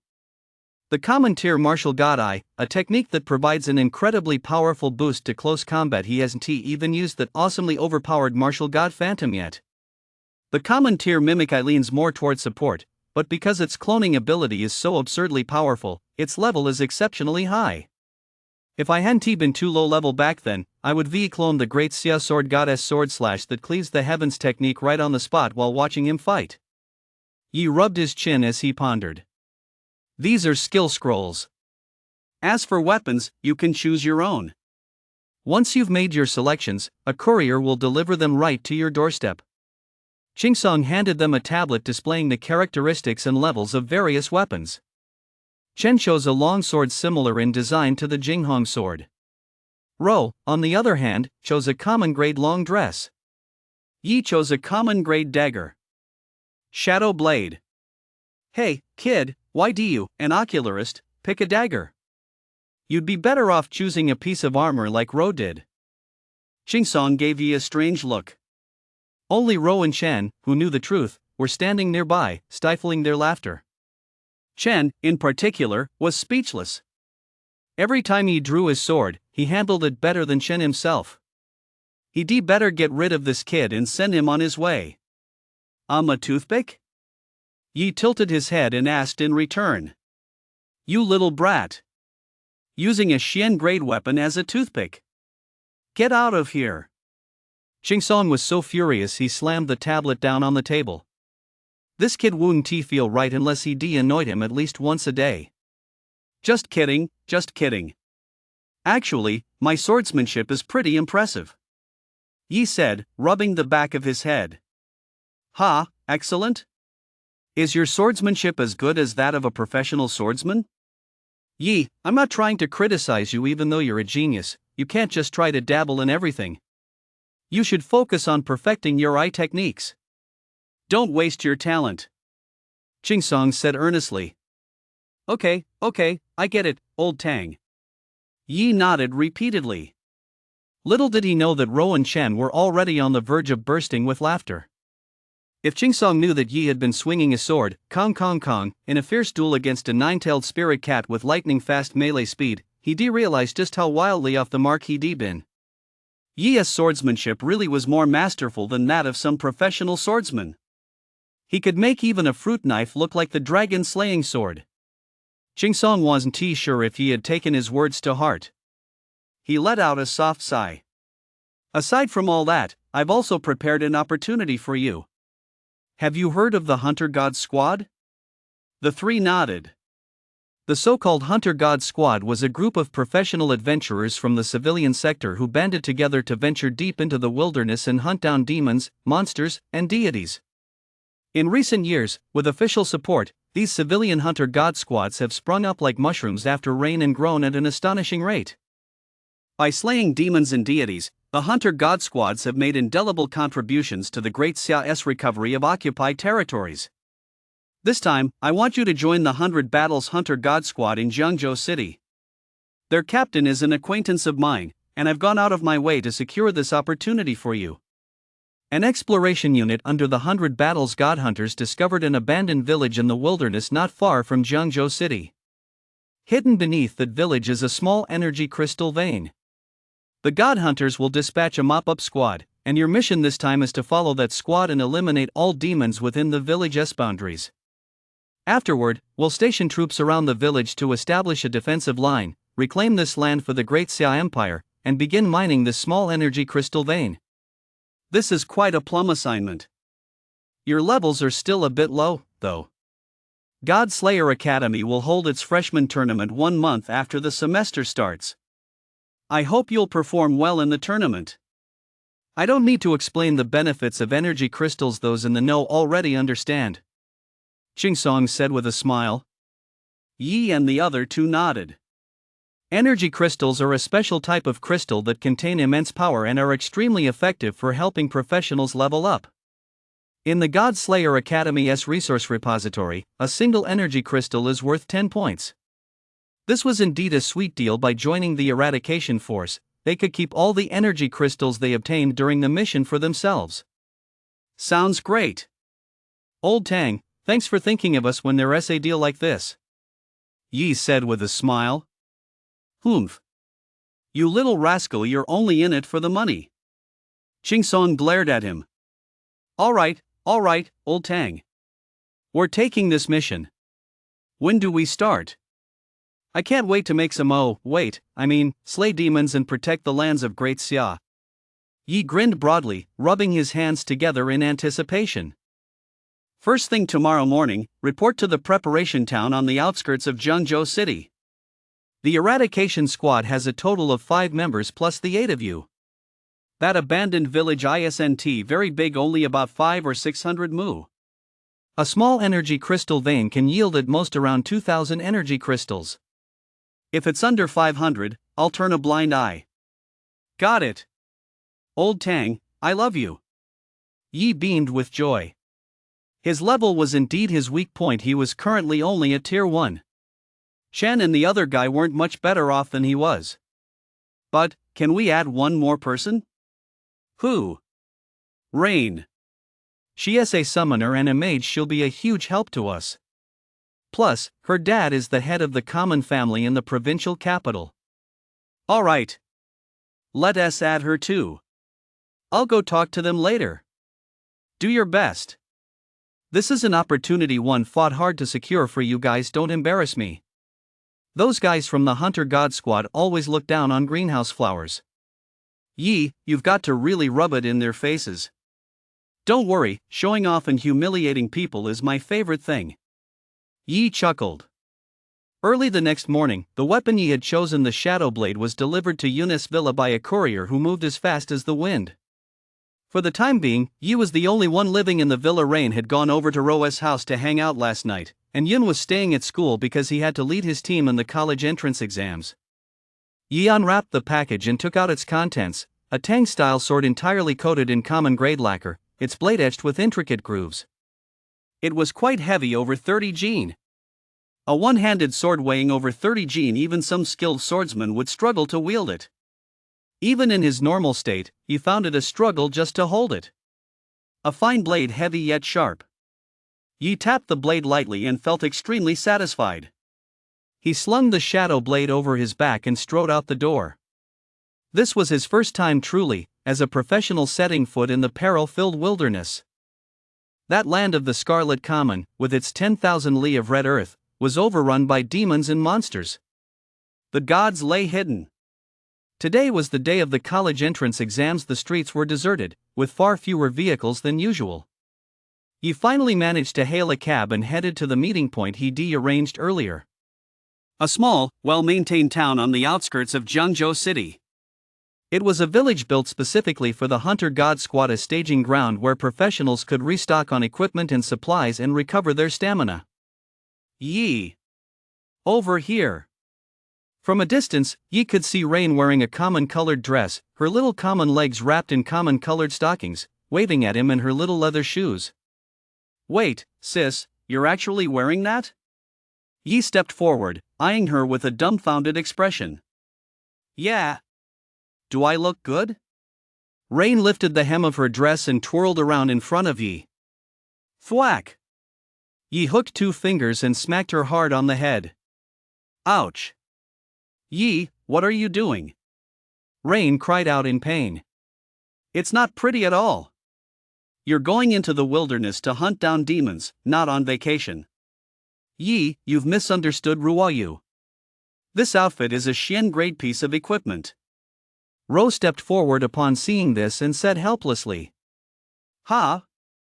Yi froze. Watching Rain wrinkle her nose, he scratched his head awkwardly. Ha ha ha ha. It really does look great. Not bad at all. It suits you perfectly. Humph. Yi, I'm going to make you hit me back. Rain snorted coldly and raised her little fist, ready to swing it at Yi. Just then, a voice came from nearby. Hey, young master and young lady, all dressed up? Several figures could be seen approaching from a short distance away. Leading the group was a stern-faced young man wearing common gray clothing and carrying a long sword on his back. There was also a burly man wielding a great sword and shield, and a woman dressed in leather with a voluptuous figure and an alluring charm. and a common class woman wearing a form-fitting long dress, holding a staff, and beaming with pride. The one who had spoken was a blonde-haired young man clad in a set of silver light armor and wielding a knight's sword. He appeared to be about the same age as Yi and the others. I really don't know what the captain is thinking, sending a bunch of rich kids from their ivory towers to the front lines. Isn't this just asking for trouble? The blonde-haired youth ran a hand through his spiky, punk-style hair and spoke with disdain. The captain's decision isn't something you or I can question. Just follow orders. The cold-faced young man said indifferently. Put. The blonde-haired youth curled his lip in utter disdain. The five of them approached Yi and his group. The cold-faced young man at the front extended his hand toward them. Captain of the mop-up squad, Lang Hong. Class, Blade Master. First stage transformation. Common Aya. Class, Archer. 8th stage extraordinary. The woman in the leather jacket ran her fingers through her wavy common hair. Dolly, class, Sword and Shield Master, 9th tier transcendent. The burly man spoke up. Lang Ning, class, Healer, 8th tier transcendent. Yan Qin, class, Knight, 7th tier transcendent. Among these five, even the youngest, Yan Qin, was over 20 years old. Hello. Yi nodded. Yi, class, Ocularist, tier 1. Ocularist? Lang Hong glanced at the Tang sword strapped to Yi's back and couldn't help but feel puzzled. An ocularist wielding a sword? Chen, class, Swordsman, tier 1. Ro, class, Elementalist, Transcendent level 5. Rain, class, Summoner and Mage, 6th tier Transcendent. After hearing the introductions, the blonde-haired Yan Qin couldn't help but snort coldly. Are these 4th and 5th tier Transcendents here just to hold us back? What good are you? That's right. Aside from that 6th tier Transcendent dual-class girl, the rest of you are just dead weight. Lang Ning also shook her head in disappointment. Dolly and Common Aya didn't speak, but they were likely dissatisfied as well. After all, the five of them alone could complete this mop-up mission. Bringing in 4 common tier students on purpose not only slowed them down but also stole their credit. If I were you, I'd know better than to stay here. Just go back to bed. You greenhouse flowers don't wet your pants the moment you see a demon.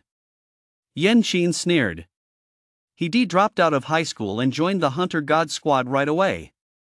With 2 or 3 years of wilderness exploration under his belt, he genuinely looked down on Yi and the other young masters and ladies who lacked any combat experience whatsoever.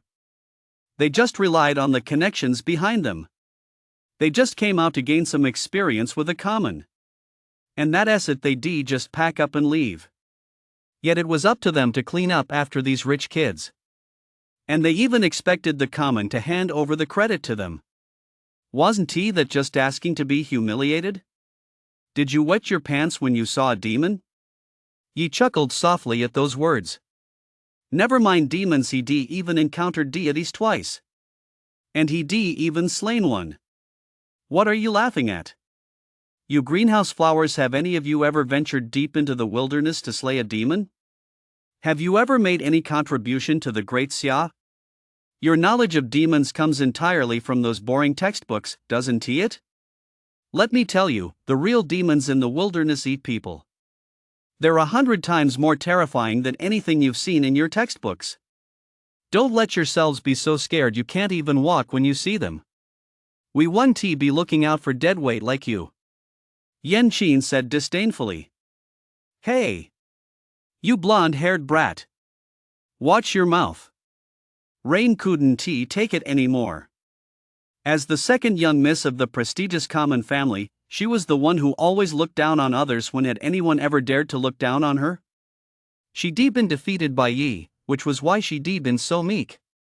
But that didn't mean just anyone could walk all over her.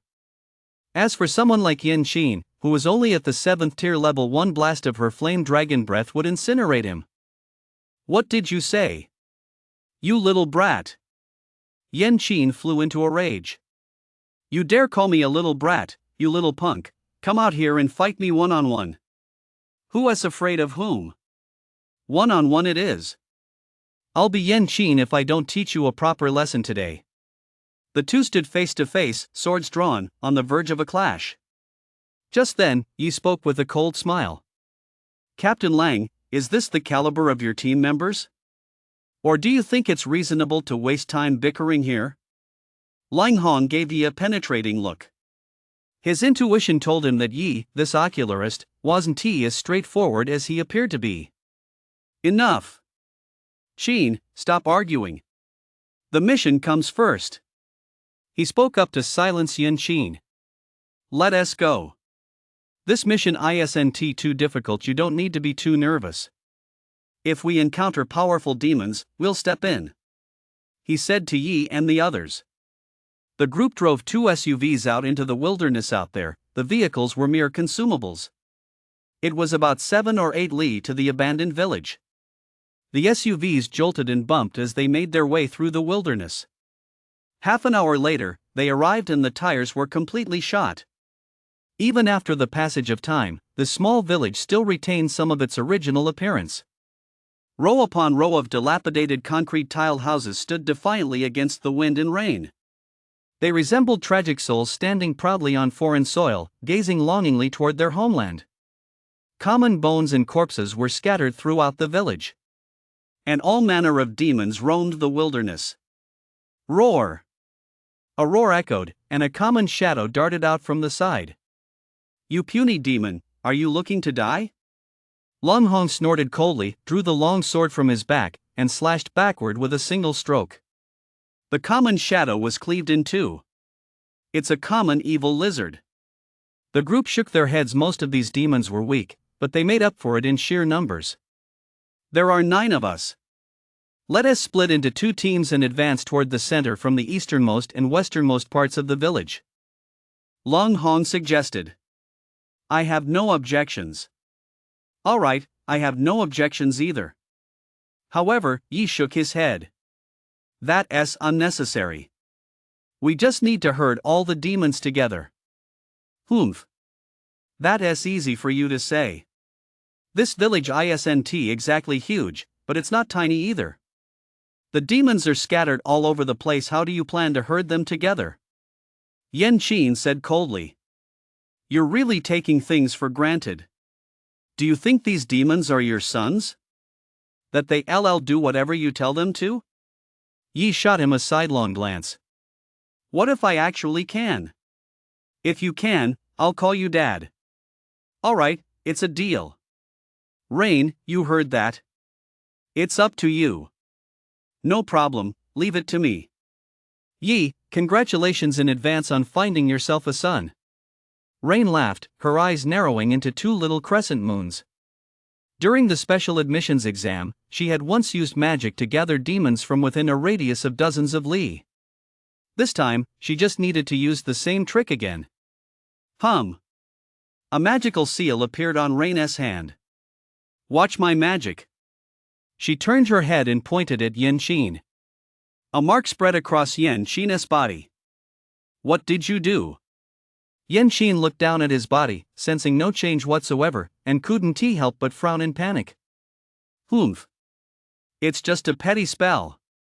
Once you're under my spell, your body will emit a strange fragrance that attracts demons. Humans can't smell it, but demons will swarm toward the source like mad. Right now, you're a walking demon pheromone bomb. Just stand there obediently and wait for the demons to come find you. Humph. Rain crossed her arms and snorted coldly. You little brat. You. Yen Qin was so furious he nearly drew the long sword from his waist. So she was using me as bait. Rumble. Just then, the ground suddenly began to shake violently. They're coming. Yi stroked his chin. The demons have been lured here. You've lost. Call me Dad. Yen Qin's mouth almost twisted into a grimace. Call. The demons are here, you can call me later. Whoosh. Yen Qin drew his sword from his waist in one swift motion. Boom. A powerful aura surged into the void. A knight's swordsmanship emphasizes momentum and power. It's typically wielded with both hands, and every strike is broad and sweeping. Ro murmured softly. As soon as the words left his mouth, Yan Qin let out a mighty roar. Fiery void slash. With a single sweeping strike, dozens of demons were instantly cut to pieces. Let us attack together. Lung Hong drew the long sword from his back. Whoosh! His figure flickered as he charged into the swarm of demons. Time to clear the field. Whoosh, whoosh, whoosh. Holding his blade with one hand, Lung Hong prevented countless demons from getting within a few meters of him, reducing them to chunks of flesh and blood. With a mighty roar, he swung his sword with one hand, cleaving the earth asunder. Then, brandishing his shield, he sent the demons crashing into it, their bodies shattering on impact. Kamanaya stood in the distance, knocking 3 arrows at once. A howling gale erupted, exploding among the horde of demons. Lang Ning stood nearby, casting healing light to mend the wounds sustained by the 4. The 5 of them worked together in perfect harmony, 3 melee damage dealers, 1 ranged attacker, and 1 support. Humph. Now you know how powerful we are, don't you, kids? Yan Qin turned around and taunted Yi and the others. Yi curled his lips slightly. You guys should step in to let my good-for-nothing son learn a thing or two. You. Yan Qin felt as if he de-punched a bag of cotton. But just then, a figure darted out from beside him. It was Chen. Sword heart activated. Remnant cloud sword technique. In that moment, Yan Qin and his 4 companions seemed to see a streak of cloud and sunset glow rising. The next second, the glow was sliced away by a beam of sword light. Puff, puff, puff. A whole circle of demons and monsters were turned into souls by his sword so fast it seemed to happen in the blink of an eye. Is this a 4th-tier swordsman? The group looked completely dumbfounded.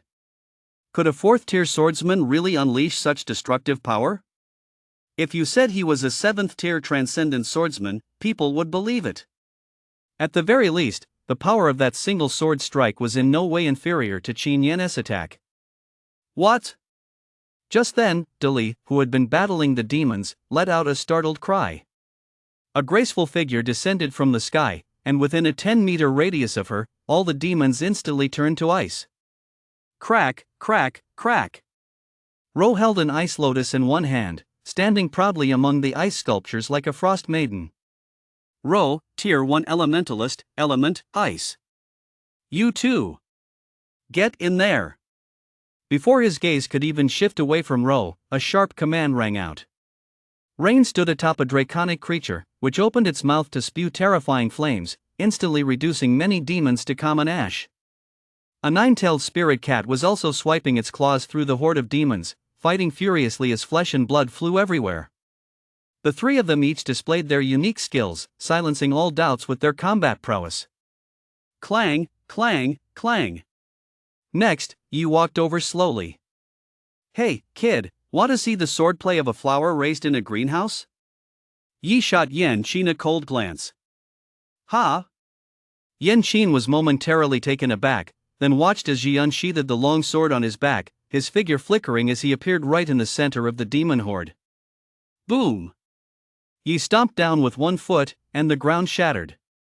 With him at the center, nearly 100 demons were sent flying. Shadow blade flash strike. Whoosh! A common-colored blade light sliced through the void, and countless common-colored lines intertwined in midair, forming a dense web. Then, a torrential rain of blood began to pour from the sky. The demons' corpses fell to the ground one after another, like dumplings. How is this possible that SA Blade Master Skill? Shadow Blade Blitz. Lang Hong was speechless. A single strike had cut down nearly 100 demons. Even he, a metamorphosis-level professional, couldn't pull that off. What kind of monster is this kid, anyway?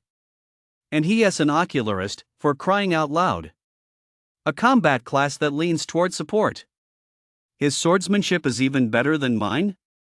Lung Hong felt like he'd been living a common life all these years. Then, they saw Yi crack his neck. Alright, warm-up's over.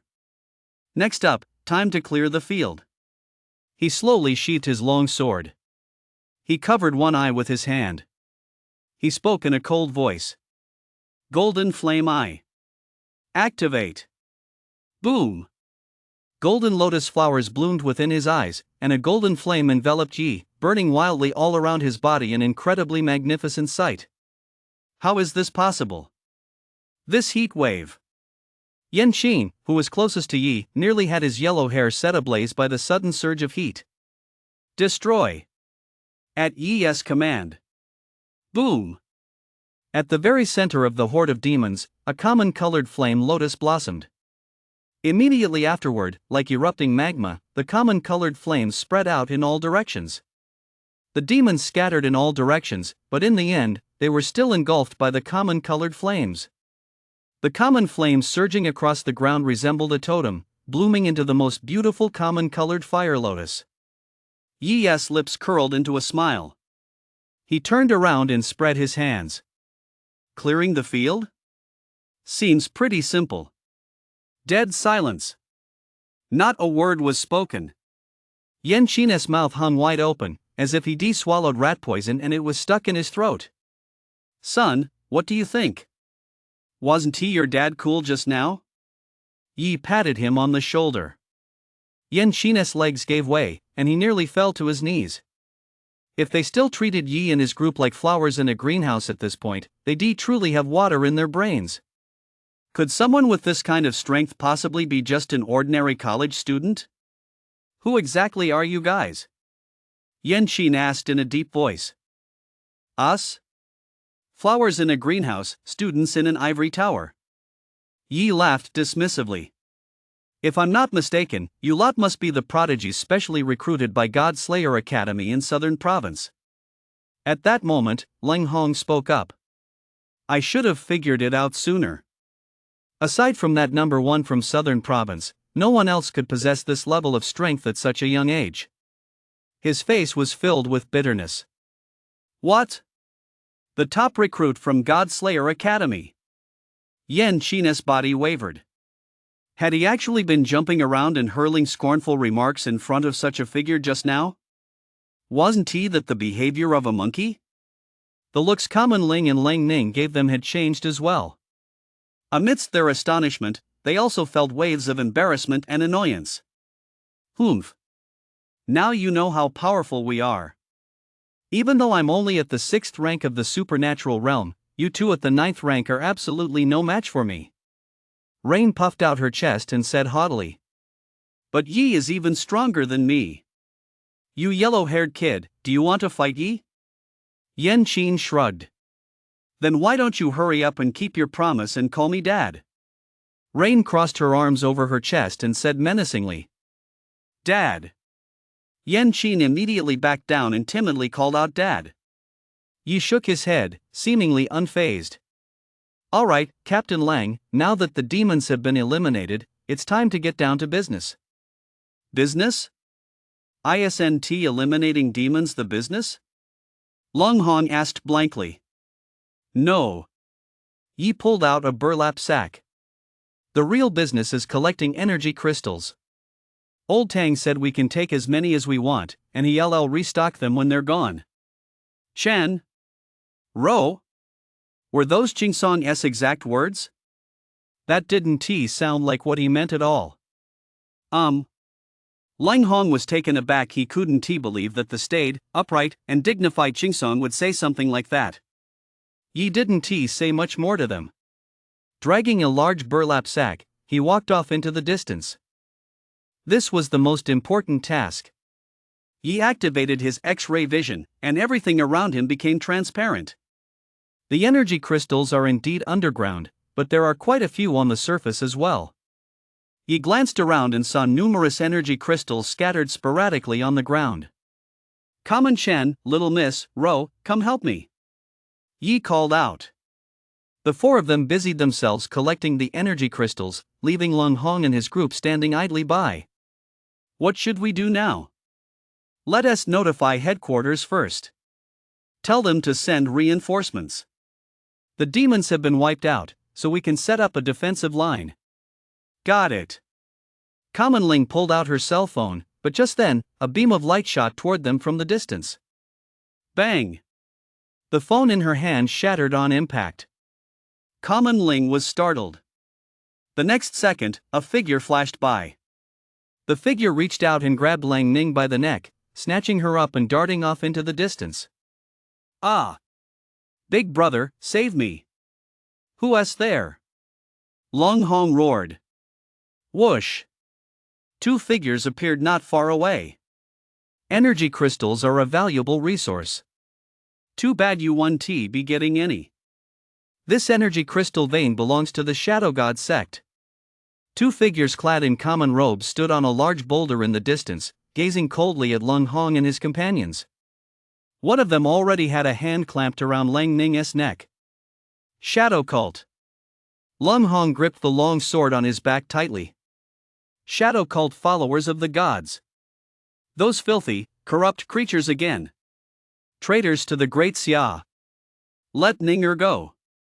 You expect me to let her go just because you tell me to? Wouldn't that make me look like a fool?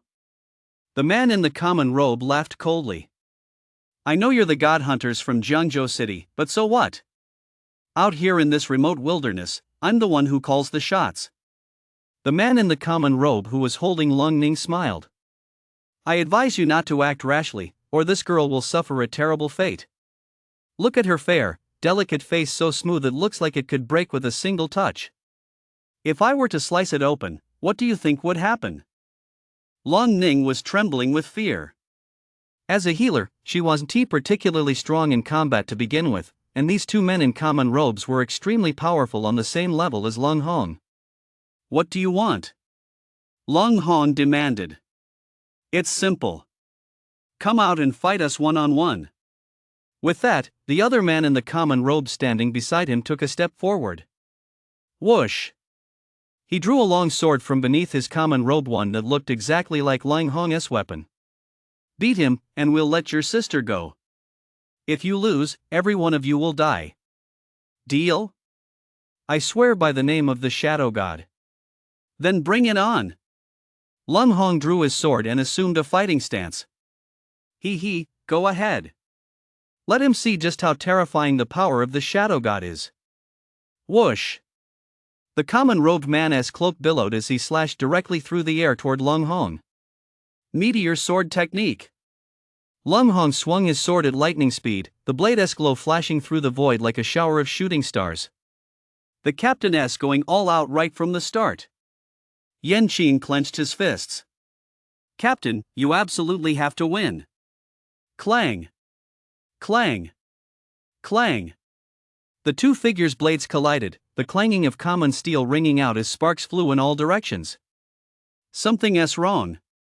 Why does his sword technique follow exactly the same path as the captainess? At that moment, Common Ling exclaimed in surprise. What? Whoosh!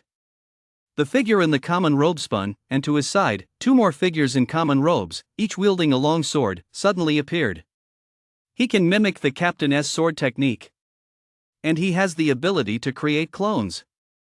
What kind of class is this, exactly? Dali exclaimed in shock. Boom! The three figures in common robes swung their blades simultaneously, and the three blades struck Lang Hong's long sword with full force. Ugh! A wave of pain surged through him, and Lung Hong couldn't help but drop to one knee. So weak you're nothing but ants. The three figures in common robes spoke in unison, laughing coldly. Get lost. The three swung their blades once more. Meteor sword technique. A triple-layered meteor sword technique. Crack! Lang Hong's long sword was actually cleaved in two right then and there. Then, the three struck him with a single slash each. Boom! His entire body was sent flying backward. He crashed to the ground, blood gushing out as if it were free. Captain! Brother! Lang Ning and the three team members all cried out in shock. Run! Run! Don't look back! Lang Hong shoved away the team members who had come to help him up. Captain! Are you okay? You guys need to get out of here fast. Don't get involved in this. Otherwise, we'll all be wiped out. Lang Hong's lips trembled as he spoke, his voice weak from blood loss. If I'm not mistaken, this guy is a shadow warrior. And a shadow warrior blessed by the shadow god, at that. His power is unfathomable. Lung Hong stared in terror at the three figures wielding swords. Ordinary shadow warriors can summon multiple clones to fight, but a blessed shadow warrior takes his power to a whole new level. He can mimic his opponent's fighting techniques. That's what's truly terrifying. It's like having to face 3 or more versions of yourself at once. How could anyone possibly win against that? Ha ha ha ha. Your strength isn't much to speak of, but you've got a good eye. Alright, you've lost now. It's time for you to die. The 3 shadow warrior clones, swords in hand, strode toward them. I'll hold them off, you two, take the captain and get out of here. Dalia's massive, muscular frame blocked their path. He gripped his sword and shield tightly, staring intently at the 3 figures clad in common robes. Ha, you, a worthless piece of trash? You think you're worthy of blocking our path?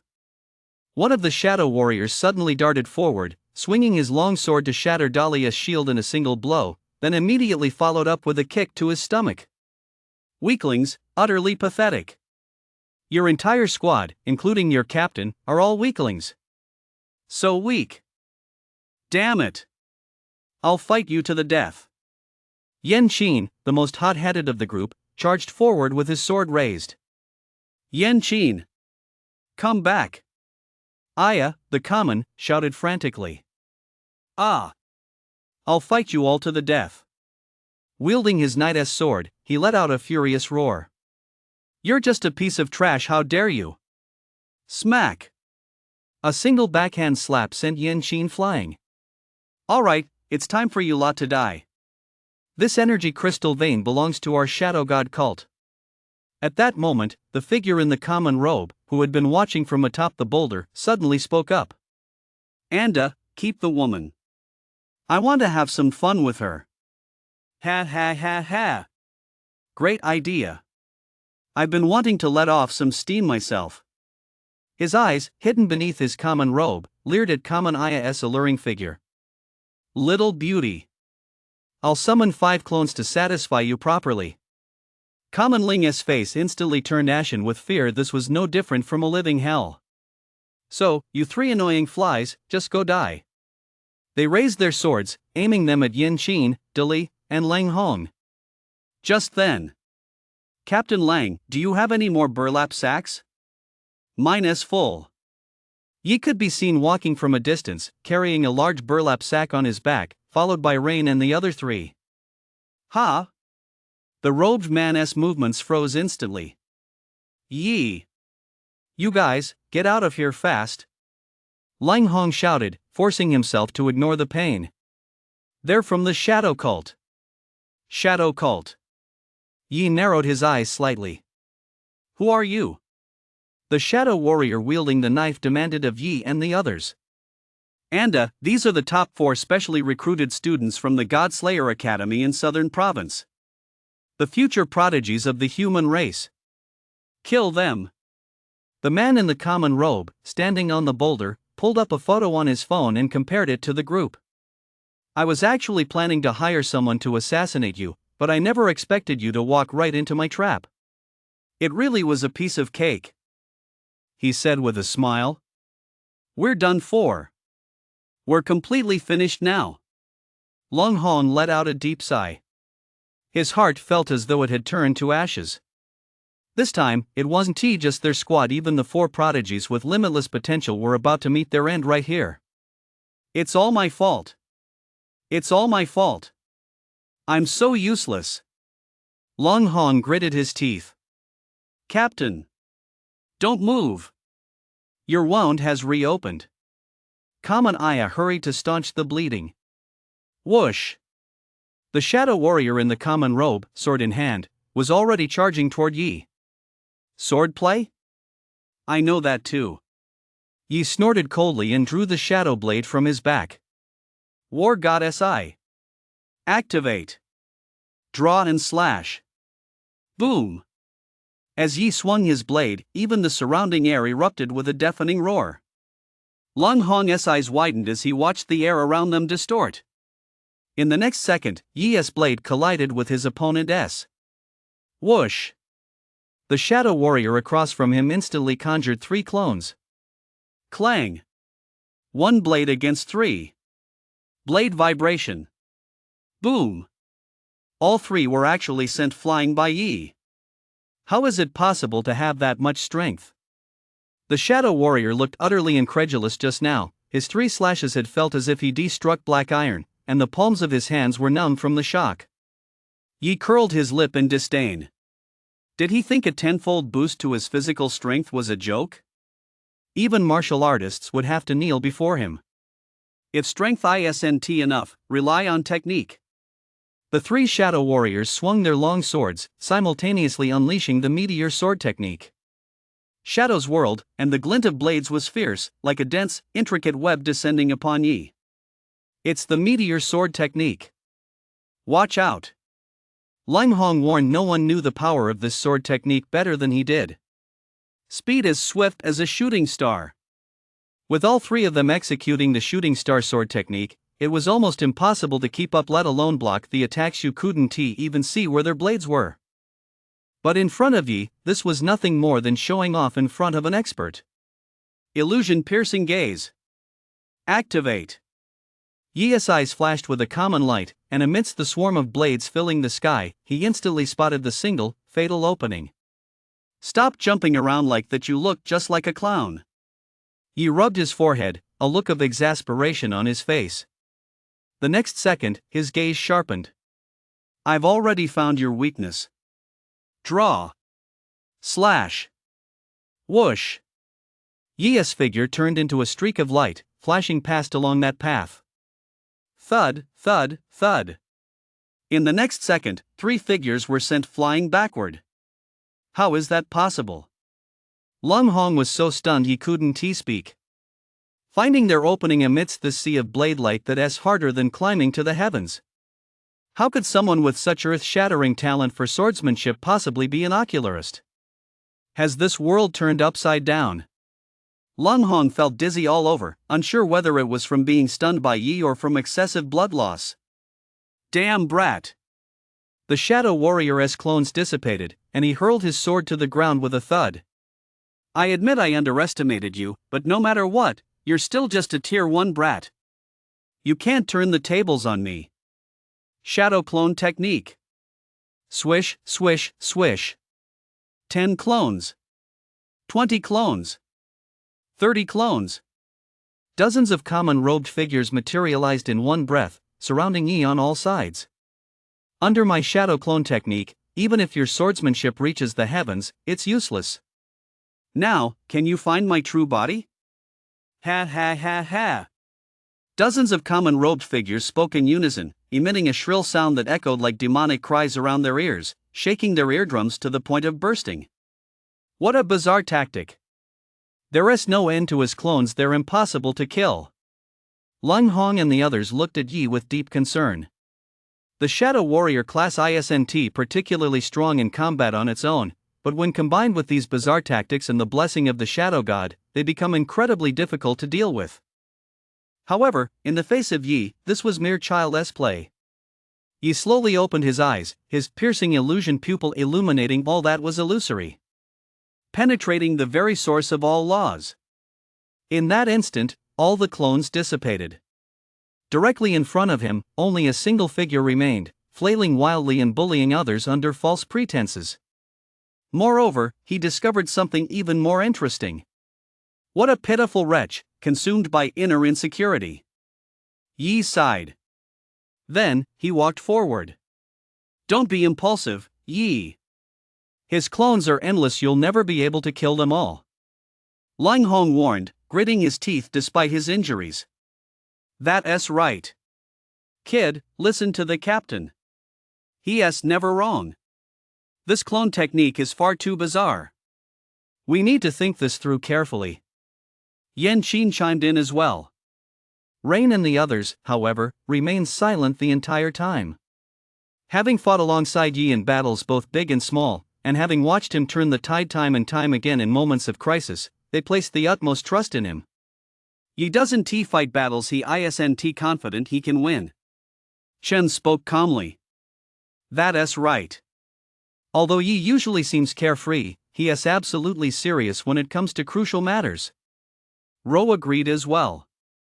Yi is the man who defeated my husband, Rain said proudly, her head held high. You guys. Sigh. Lung Hong let out a helpless sigh. They were still just a bunch of kids after all, lacking any sense of awe toward powerful classes and brimming with inexplicable confidence. But even so. No. I can't just stand by and watch him get hurt. Lung Hong struggled to get to his feet. At that moment, in his eyes, the countless common-robed figures ahead were an endless abyss. And Yi was about to take a step right into that abyss. He absolutely couldn't just stand by and do nothing. Captain. You can't go. Your injuries are too severe. Common Ling tried to dissuade him. No. I must go. Principal Tang entrusted them to me. I can't just stand by and watch them die. Besides, they're exceptionally talented. They just lack a bit of experience right now. Given time, they'll surely grow to become the pillars of our Great Xia. They can't die. The future of Great Xia can't die. Lung Hong stood up, leaning on his sword, as blood dripped steadily onto the ground. But just then, a scene unfolded that took him completely by surprise. He walked right through those dozens of clones. Then, he stepped in front of a man in a common robe. Smack! With a single slap, he sent the man flying. How is this possible? How could you see through my cloning technique? The common-robed figure who Di Bin sent flying scrambled to his feet and roared in disbelief. If his clones weren't exposed, they were essentially separate entities, capable of inflicting real harm on others. But once exposed, they were merely illusions, incapable of causing any harm at all. Yi had actually spotted his true form among dozens of clones at a single glance. What kind of monster was this? Smack! Yi reached out with one hand and grabbed his head.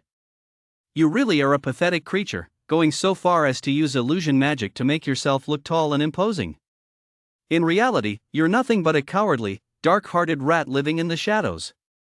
With that, Yi flicked his wrist, tearing the common robe right off him. To everyone's astonishment, the figure beneath the common robe turned out to be a dwarf pockmarked, with unkempt hair, and standing only 1.5 meters tall. No! No! My clothes! My clothes! He let out a terrified scream, frantically tugging at his skin now exposed to the sunlight. He scrambled and crawled toward the baggy common robe, then curled up inside it.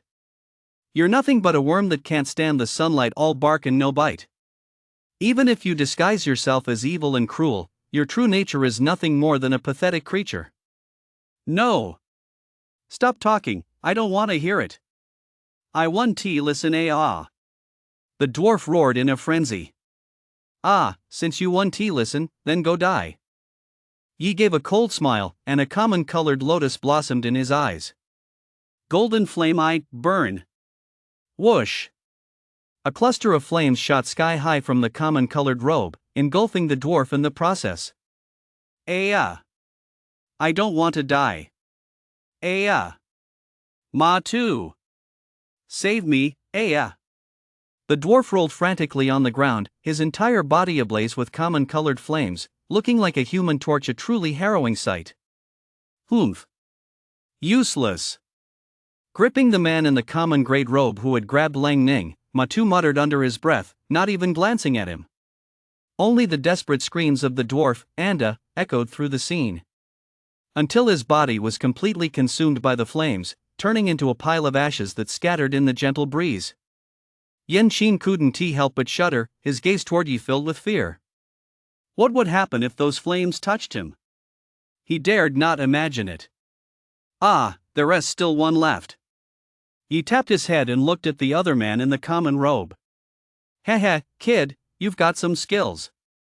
If you had enough time, given enough time, you'd really be something special, so there's absolutely no way I'm letting you leave here alive today. He looked down at Yi from above. Let me introduce myself, Matu of the Shadow God cult. My profession? Dreamweaver. Now, step into the dream I've created for you all. Whoosh! From beneath his common-colored robes, a burst of common-colored light erupted, engulfing everyone present. A dreamweaver, simply put, is a subclass of the illusionist. Its defining feature is the ability to pull opponents into a dreamscape of their own creation, where they can be silently and stealthily killed, until none of them can ever wake up again. This class is extremely rare, but it is indeed a terrifying support class. Used well, a single person can wipe out an entire legion. The common-colored arc of light spread, and in the blink of an eye, everyone was pulled into his dream. They stumbled to the ground, dazed. Even Yi was no exception. Ha ha ha ha! Perish forever within my dream. He gripped Long Ning's neck tightly and burst into excited laughter. Long live the shadow god! Little girl, I'll give you a chance. If you're willing to join my shadow cult, I'll spare your life. Otherwise you'll be buried with them. Put. You're dreaming. I'll never join your shadow cult. My brother and the others will definitely find a way out of your dream. Lang Ning glared at him as she spoke. How amusing. Seeing that you're a healer, I was going to give you a chance to join our shadow god cult, become a follower of the shadow god, and gain eternal life. Since you're so ungrateful, I'll kill you first. With that, the Dreamweaver's grip tightened. Creak. Creak. Lang Ning's brows furrowed tightly, and her entire face began to turn pale, as if she were drowning. Ha ha ha ha. The final struggles of an ant. A cruel smile appeared on the face hidden beneath the pale robe. Tisk, TSK, TSK. I thought you were the type to be gentle with women, but I didn't expect you to be so ruthless. Just then, a mocking voice rang out. Kamen was startled and nearly lost his footing, nearly tumbling off the rock. How is that possible? How are you still here? You should have been trapped in my dream by now. You always wake up from dreams once you're awake, you're fine. Yi curled his lip in disdain. Dreamweaver? You're comparing a dream crafted by a professional dreamweaver like me to regular sleep? Who do you think you're looking down on? You're insulting my profession. In reality, Yi had indeed been drawn into the Dreamweaver's dream. But the moment he entered it, the piercing illusion I automatically activated to protect him. And then the dream shattered. It's not that the Dreamweaver class isn't powerful, it's just that the Eye of Truth plays dirty. Yi's ability completely counters him. And without his dream, the Dreamweaver is nothing more than a support class. His combat capabilities are extremely limited. Alright, game over. Yi clapped his hands and approached him step by step. Don't come any closer. If you dare come near me, I'll kill her. He clutched Long Ning's neck tightly. If you kill her, then I'll kill you. That way, I'll be avenging her. It's not that I can't afford to save her, it's just that revenge offers better value for money. Yi shrugged. Long Ning? Bro, doesn't my life count for anything? Save me. Bro. Or I'll cry right in front of you. Ah, just kidding. Seeing the man in the common robe trembling with rage and Lang Ning looking so terrified she was on the verge of tears, Yi curled the corners of his lips. It's just a small favor. Burn! Common-colored flames ignited in his eyes, and the man in the common robe felt a sudden sharp pain in his hand. It turned out Yi had set his hand ablaze. Damn it! He quickly pulled his hand away. Lang Ning took the opportunity to jump down from the rock. She fled to Yi's back. Damn it! Why won't this flame go out? Why? The man in the common-colored robe clutched his hand, frantically covering it with common-colored energy. It's no use. My eternal flame eyes wield an unquenchable common-colored flame at 1T go out until it's completely burned you to death. Yi curled his lip in a sneer. Savor the fear of awaiting death. This is your only chance in this lifetime. Bastard. Damn kid. I 1T let you get away with this. Matu roared at the top of his lungs. He raised his other palm, which was now bathed in common-colored light. Ah! Whoosh! With a swift swing, he severed his own arm at the shoulder. That's pretty ruthless. Yi smiled. With the courage to cut off his own arm, he was far more formidable than that dwarf. Smack, smack, smack. He raised his hand and patted it. All right, you've rested long enough. Stop sleeping now. Yi's voice seemed to possess a certain magic. Combined with the fact that Matu was seriously injured and struggling to sustain the dream, the others who had entered the dream gradually began to wake up. What happened? Am I still alive? Ouch. Lang Hong, his face pale, scrambled to his feet from the ground. Wasn't I fighting a million demons to the death?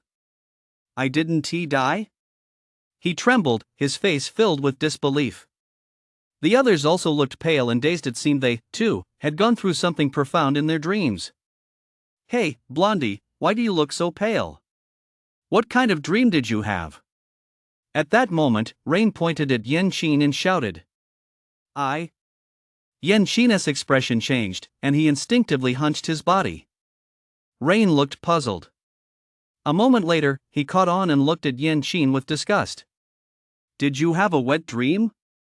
What the hell are you talking about? Yan Qin cowered in the corner like a scared little bird, unable to say a word. Put. Ha ha ha ha. I never would have guessed you were such a shy pervert, Blondie. A wet dream. Don't you have a girlfriend? You're a grown man. Ha ha ha ha. Yan Qin's neck turned bright red. What's so funny? What kind of dream did you have, then? I dreamed of a candy paradise with countless candies. It was so delicious. I'd love to eat them for the rest of my life. Rain's face was full of longing. Yan Qin. Compared to her, his dream really was too. Dreams take different forms for different people, but whether they're sad or joyful, they all possess a magical power that draws you in irresistibly. Yi, what did you dream about? Ro walked up to Yi and asked. I didn't dream. I went in and came right back out. Sigh, I really wish I could have a meaningful dream too. Too bad my eye technique is such a pain. It yanked me right out of it. Ro? What about you?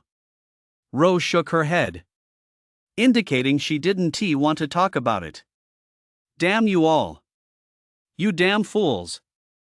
Do you really have time to be discussing dreams right now? Don't you realize death is staring you in the face? At some point, Matu, who was missing an arm, had already taken off his common robe.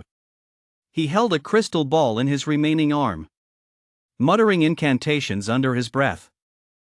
O great shadow god! Take your most loyal follower as a vessel. Summon a fragment of your true spirit. Please, O shadow god, descend upon this place. Slay these damned blasphemers. I act by divine decree. Burn their souls and bodies. Buzz. The skies above suddenly darkened, and the crystal ball in Matu's hand burst forth with a dazzling common-colored light. An ancient aura gradually awoke within him, and wisp after wisp of common mist surged out of the crystal ball. Divine possession. Lang Hong spoke, his face etched with horror. Who could have imagined that this was supposed to be the simplest of eradication missions? It was bad enough that the shadow cult had suddenly appeared midway through, but now even divine possession had come into play. This was completely out of control. Who dares call upon me? He who speaks my true name shall attain eternal life in the cycle of reincarnation. Immortal and indestructible. Matu opened his eyes as a torrent of common mist surged out of him, his aura rising by leaps and bounds. Death to blasphemers. Buried in the ninth abyss, never to see reincarnation. Boom! An incredibly powerful aura pressed down on the group. And it was surging at a speed visible to the naked eye. The deity hadn't fully descended yet. If they waited for the full descent, this might just break through to the manipulation tier. Damn it, it's that damn Gooba deity again. I'm going to take him on. Yi furrowed his brow. Act now. Destroy the divine vessel. At that moment, Lang Hong roared, clutching his wound. No need. Leave it to me. Yi stopped the others. Their feeble attacks were utterly meaningless. Eternal burning divine flame eye. Activate! Yi commanded coldly. A sky full of common-colored flames coalesced into a robe that enveloped Yi's body. The common light was blinding. The robe fluttered in the wind, making him look like a god or an immortal, utterly domineering. War Goddess Eye. Activate! War Goddess Illusion. Manifest! He opened his eyes once more, an ancient, dark common-colored pattern spread through the void within his pupils. At that moment, everyone seemed to sense a god from a distant era letting out a thunderous, earth-shaking roar. Clang! A resounding bell toll echoed throughout the heavens and earth. Behind Yi, a colossal figure, 100 meters tall, materialized. It was a phantom whose eyes blazed with common light, its entire body radiating an aura as terrifying as a mountain. It was as if an ancient god had awakened from slumber. Transcending time and space, it waged war across this era. Roar! The war goddess phantom let out a roar that shook the heavens and earth. Standing behind Yi, the war goddess phantom had dark, ancient runes intertwining in the air, blocking all of the shadow goddess mist. Holy shit! This skill is a devour beast. I'm going to die. The moment the phantom of the martial god was summoned, Yi felt that 2/3 of his pupil power had already been depleted. The remaining pupil power would barely be enough to sustain a single punch from the phantom. This was truly a life or death skill. Once used, it was gone for good. It must never be used recklessly unless it was a matter of life and death. Boom! The phantom of the martial god stomped its foot on the ground, causing the earth to shake and the mountains to tremble. You want to descend? Who gave you permission? I won't allow it go back to wherever you came from. Yi let out a cold laugh. Behind him, the martial goddess phantom clenched its massive, dark common-colored fist. Then it unleashed a punch straight ahead. You human ant! You're asking for death. The common mist coalesced into a blurry phantom, standing face to face with the martial goddess phantom. Ah, yes, yes, yes. I am looking to die. I beg you, hurry up and kill me. You can't do it, yet you're still whining and stalling here? The shadow god had not yet fully descended. The power he unleashed was, at most, comparable to the 4th stage of metamorphosis. A dark common-colored fist, resembling brass, slammed forward. Die! The phantom formed from the common mist reached out to block the dark common-colored fist. Ah! How is this possible? But the moment they made contact, the common mist was frantically devoured and expelled by a surge of common-colored runes. It's a natural counter. A delighted smile flashed across Yi's face. He had actually been worried that the martial goddess phantom wouldn't be able to finish him off with a single punch. Now that this counter had manifested, victory was practically a foregone conclusion. The dark common-colored fist pierced through the common mist. The entire mist dissolved into smoke the instant it was struck, drifting away into the void. Boy!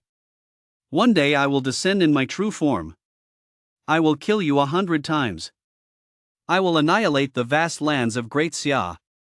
The shadow god roared furiously. How dare anyone in this world stand in his way? For a noble deity like him, this was simply unbearable. Ha, hundreds of millions of lands, you really do dare to brag. My great Xia's sword god has slain the 4 great gods of destruction with his sword. Why haven't I seen you lay a finger on him? Shadow god, you plan to hide in the shadows for the rest of your life, don't you?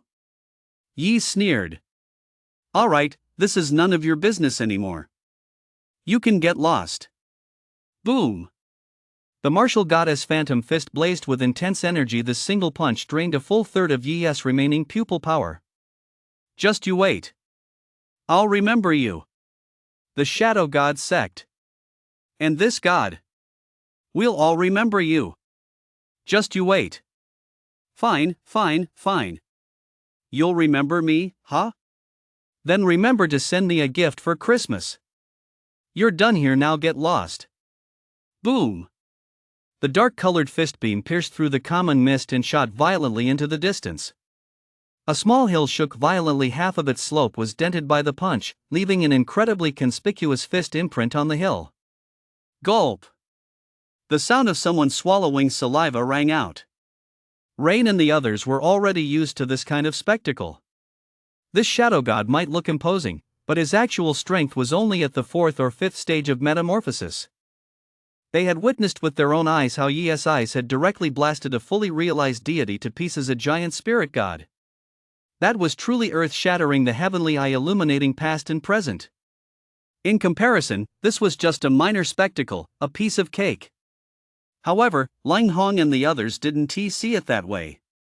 They were completely floored. What kind of genius is this? Tier 1, taking down a god-possessed being in an instant? The shock he had delivered to them today was greater than what they witnessed in the past 3 or 4 years combined. Yan Qing, in particular, fought back to his previous scorn and sarcasm toward Yi. He wanted to dig a hole and bury himself.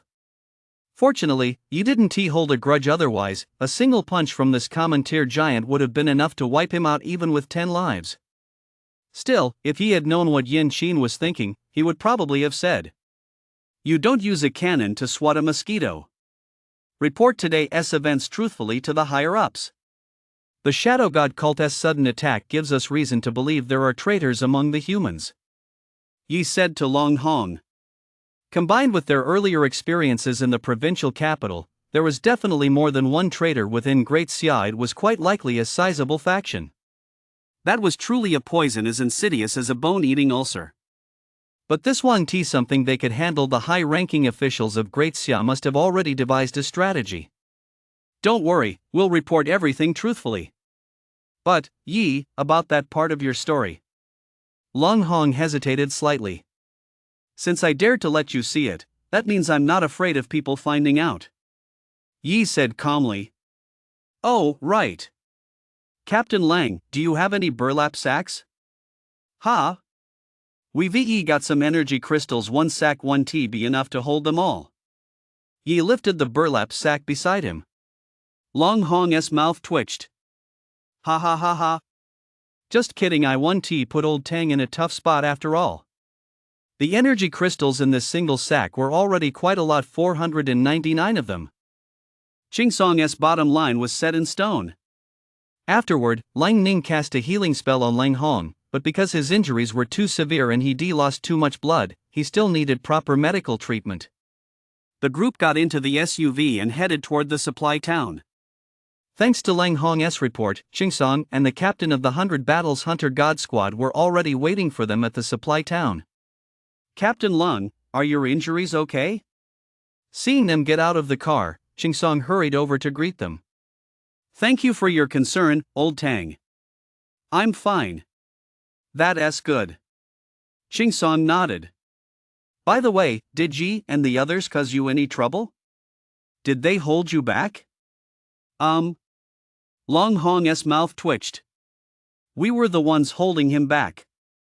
We're ashamed." "Ha?" Qingsong froze, not quite following what they were talking about. "Old Tang, Captain Lang is practically turning into a cold-blooded creature. His face has gone all pale. Why don't you let him get a blood transfusion first?" Yi said to him. "Oh, right. Go get treated first." Lang Hong nodded, then gave an order to Common Ling. "Common Ling, please brief old Tang and the captain on the details." Yi walked over to the vending machine nearby and bought a can of Coke. "Could you buy me one too?" A handsome young man appeared beside him and said with a smile. "Sure." Yi tossed him a can. "It still tastes the same. I haven't had one in years." The young man examined the can of Coke, a hint of nostalgia flashing in his eyes. "Have as many as you like." The young man smiled but said nothing. "Yi, do you know who I am?" Yi nodded calmly. "If I'm not mistaken, you're the captain of the 100 Battles Hunter God Squad, right?" "Oh? How did you figure that out?" "I just knew."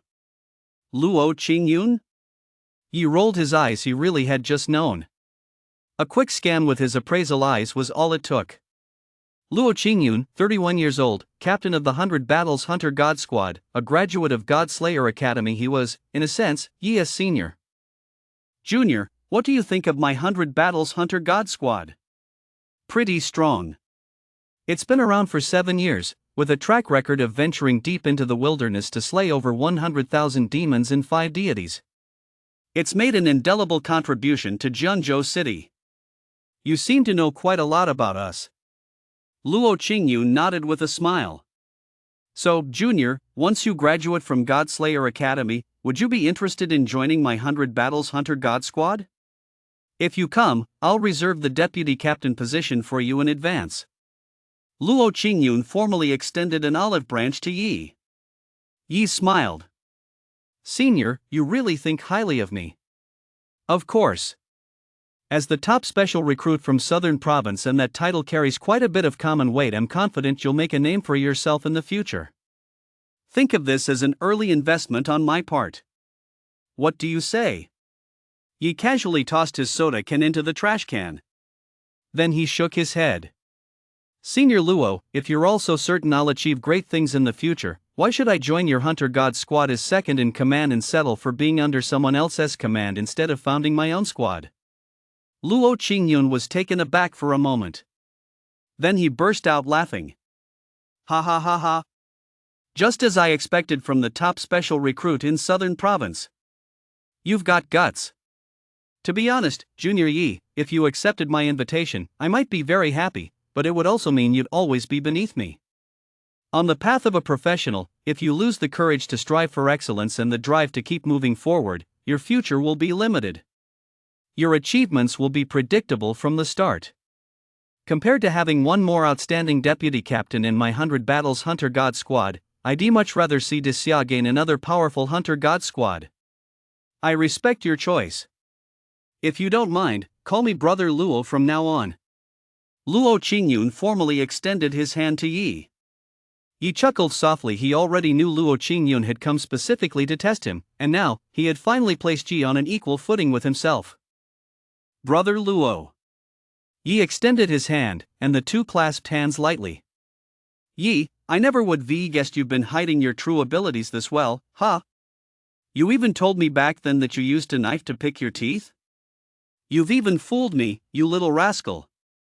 Not a single true word has ever come out of your mouth. At the dinner table, Qingsong slammed his fist down hard on the table.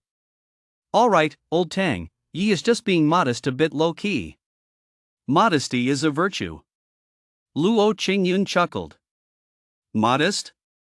You call this kid modest? Qingsong was dumbfounded. Back then, when I asked him to go on stage and give a speech to the students, his first line was, "If you've got what it takes, come after me." And you call that modesty? Everyone in the room was rolling on the floor laughing. Yi, tell me honestly, are you a modest person? Qingsong asked. Yi nodded. Of course. A man who is both humble and confident is the most handsome. Look at him. Look at him. There's not a shred of humility in that. Qingsong rubbed his forehead. I must have been your nemesis in a past life. Yi, tell me honestly, in the freshman competition after the semester starts, if I want you to take first place, how confident are you that you can do it? Yi raised his fist. 0? Are you kidding me? Old Tang, what I mean is that the chance of me losing is 0. Qingsong. After 3 rounds of drinks, Yi and his group took a private car back, while Luo Qingyun's 100 Battles Hunter God team also planned to thoroughly investigate this shadow god cult. They also intended to find a way to root out the undercover agent lurking in Jiangzhou. Yi, I've also heard rumors about the plans of the Great Xia's higher-ups to lure out 15 deities using students recruited through the special enrollment program and annihilate them all. The sword god ventured deep into the wastelands and slew 4 destruction-level deities in quick succession. This time, the deities' side must have suffered heavy losses. If they find out all this was part of the Great Xia leadership's plan, it's bound to spark another fierce storm. Until you've fully matured, I hope you'll keep a low profile and not draw too much attention to yourself. Remember, a tree that stands out in the forest is sure to be blown down by the wind. Yi nodded earnestly. Old Tang, don't worry. I won't go looking for trouble, but I'm not afraid of it either. Yi had long wanted to say this line, a classic line used by protagonists in online novels from his past life to show off. That's good. Chingsong felt somewhat reassured. Although Yi was usually pretty carefree, he was never half-hearted when it came to serious matters. He was the kind of person you could count on. You guys, once you get to college, make sure to look out for each other. It's not easy to make it out of a place like this. He then turned to Chen and the others. Yi solemnly took his hand. What's with all the drama? You're making it sound so sentimental. Chingsong felt a bit uncomfortable under Yi's gaze. Yi didn't say much. Chingsong had noticed how kind Yi had been to him. He'd always taken good care of him. Perhaps it was partly because he saw potential in Yi, but that didn't change the fact that Yi genuinely cared for him. Besides, Yi and Yun were now on a first-name basis. In his previous life, Yi had been an orphan who had never experienced familial affection, which had shaped his carefree and unconcerned personality. In reality, that was merely a form of camouflage. Deep down, Yi still longed for family love. In this life, Yi was also an orphan, but in Chingsong, he felt an emotion he hadn't experienced in a long time. It really felt great to be cared for by someone. A few days later, the college entrance exam results were released. As expected, no one from Jiangnan High School was admitted to God Slayer Academy. But it didn't matter. With Yi and his two friends sweeping the top 3 spots in the special admissions program, the college entrance exam results paled in comparison. Jiangnan High School's reputation skyrocketed as a result. Already the top high school in Zhengzhou City, it now became famous throughout the entire southern province. In fact, many prominent families from other cities and even the provincial capital traveled thousands of miles to send their children to study at Jiangnan High School. Rumor had it that Chingsong stayed in his office those days, not returning home for 4 or 5 days straight, with a constant stream of phone calls he couldn't keep up with. He was so thrilled that he couldn't stop grinning from ear to ear. In the days that followed, Yi lived a particularly leisurely life. After absorbing those energy crystals, his level successfully reached supernatural stage 6. In his spare time, he'd go out with friends to have a few drinks, munch on skewers, and hang out. Yi knew full well that this kind of leisurely life would become increasingly rare in the future. That's why he had to cherish it all the more. It's worth mentioning that Hao, thanks to his family's supernatural abilities, had also been admitted to a decent university, and that university was right in the imperial capital, which kept Hao in high spirits for a long time. That night, the air was cool as water. Yi stood atop a high-rise building. Tomorrow is orientation day for freshmen. Any thoughts, Yi? Ro appeared behind him and asked softly. For now, my goal is to take first place in the freshman competition. And while I'm at it, spend those 3,000 points to turn them into my own strength. What about you? Hearing Yi's question, Ro, who had been gazing at the city's neon lights in the distance, paused for a moment. She brushed a strand of hair from behind her ear. Yi, what do you think of my dad? Uncle Jiang is great. He is a good father and a capable mayor. He has worked tirelessly for Zhengzhou City. Ro nodded non-committally. But he is not a good husband. Yi furrowed his brow slightly. Yi, we're so close now that I'm not afraid to tell you this. My mother is the daughter of a prominent family in the imperial capital. Her marriage to my father wasn't recognized by her family, so after giving birth to me, my mother was taken back to her family. After that, my family arranged a marriage for me with the son of another prominent family in the imperial capital. So your goal is to go to the imperial capital and marry that young master? Yi couldn't help but ask. Ro shot him a dismissive look. Do I look like that kind of person to you? No, you don't. I'm going to the imperial capital partly to pursue further education, and partly to put an end to that engagement once and for all. I don't want to end up like my mother, with my life controlled by others. You know, Yi, my parents were deeply in love, yet they didn't dare to see each other. Every year, I watch my father lock himself in his study, caressing my mother's photo while drinking himself into a stupor. He was so cowardly. And so tormented. My life will never be like my father's, Rose said with a determined look in her eyes. Yi remained silent. As an outsider, he felt it wasn't his place to pass judgment on someone else's family affairs. But just the fact that Jiang Mian had never dared to set foot in the imperial capital all these years, that he lacked the courage to see the woman he loved, made Yi feel that he wasn't quite man enough. So many years had passed, it should be clear by now that some things simply cannot be washed away by time. So, if that's the case, shouldn't a man bravely face his difficulties head on? Yi, I'm not saying this for any other reason, I just wanted someone to confide in. Ruoyu is carefree, and Kamen Chen is cold-hearted, so you're the only one I can turn to. I'm leaving for the imperial capital tomorrow, and to be honest, I'm actually a little nervous. Ro looked relaxed and smiled. She held out her slender hand toward the bright, full moon in the sky. The moonlight is so bright tonight. The stars are shining too. I hope the moon and the stars will light our way. Yi, here's to a bright future for both of us. Great Xia, the imperial capital. Today is orientation day for new students at Godslayer Academy. Countless vehicles were parked at the school gate. Many young men and women with keen eyes and distinguished bearing stepped out of the cars, gazing at the Grand Godslayer Academy sign with eager anticipation. Yi, see you later. I'm heading next door first. I'll come find you for a drink later. How got out of the car and waved goodbye to Yi. All right. Go pick up a girl and bring her back. Yi chuckled softly. Then, with his sword slung over his back, he walked toward Godslayer Academy. Hello, student. Are you a freshman? Just then, a young man approached Yi. Yes. Please provide your student ID number over here. 2265. Yi, right? Your dorm is in Building 4, Room 618. Just go to the dorm building and see the dorm manager to get your key. Here's your ID card. It's very important, don't lose it. Your identity information and school points are all stored on this card. Here's the freshman handbook. You can read it in your free time. It lists many of the school's activities and explains how to use some of the public facilities. As he spoke, he handed Yi a booklet and a common colored card with a cold expression. Yi took them without a second thought and tapped the ID card. Beep. 3,000 points remaining. Ha! The aloof young man froze in place. What the hell? Is the ID card glitching?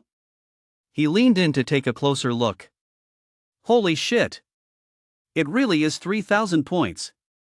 I'm not seeing things. You're a freshman with 3,000 points. He let out a startled cry. Wait a minute. Yi. He opened the freshman information system. Let me check. Yi. Holy crap.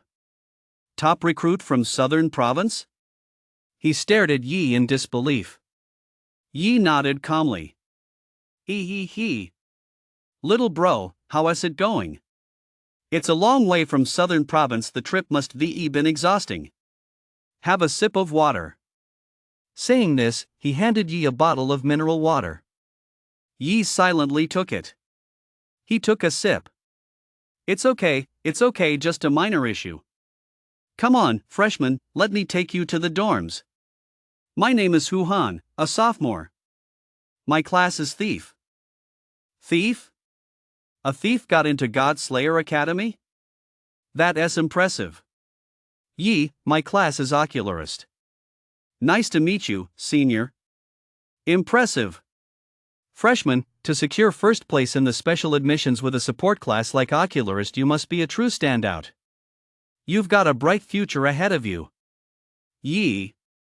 He followed Han as they wound their way through the campus, finally stopping in front of a small building with common-style brick walls and tiled roofs. Freshman, your dorm is on the 6th floor. I want to be going up with you. Give me your contact info. Saying this, he held up his phone. Yi nodded and added him as a friend. Then he went to the dorm office to pick up his key. Beep. Just then, his phone buzzed. Yi. Have you packed your stuff yet? Let us go out and have some fun. It was Rain. She had tagged Yi in the group chat. Okay, I'll be right there.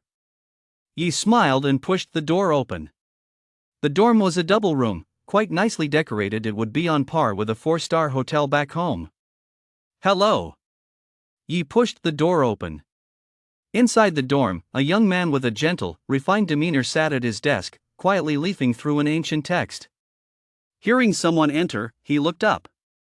He set the book down and adjusted the glasses perched on the bridge of his nose. Hello, classmate. I'm your roommate.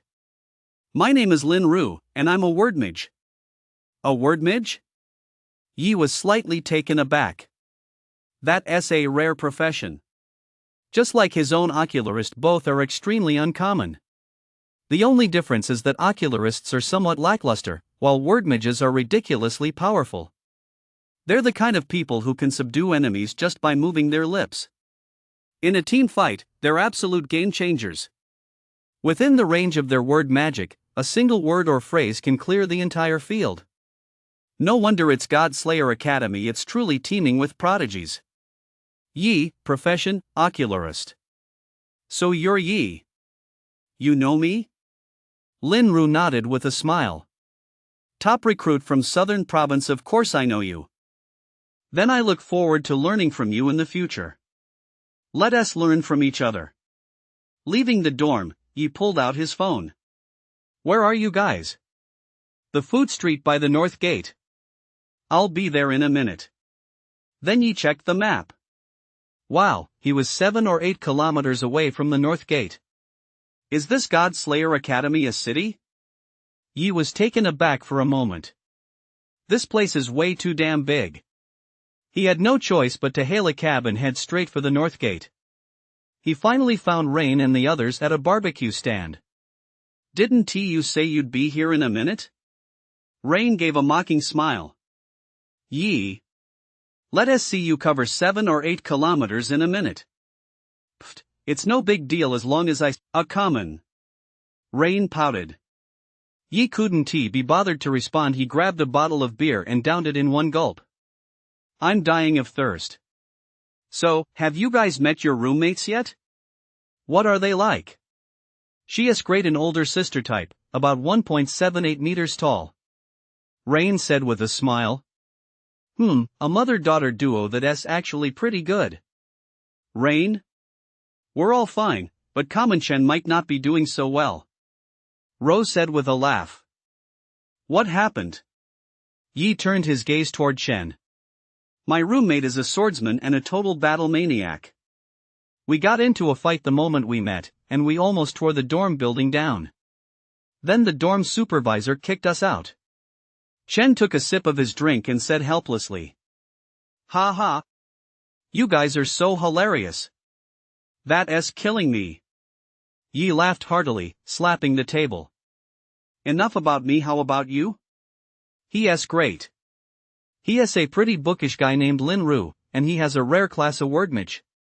Lin Ru? Ro looked surprised. It's actually Lin Ru? Even Rain couldn't help but exclaim in surprise. What, do you all know him? Chen nodded as well. Lin Ru, he ranked first in Guangnan Province's special recruitment program, codenamed the Destroyer of Dragon Speech.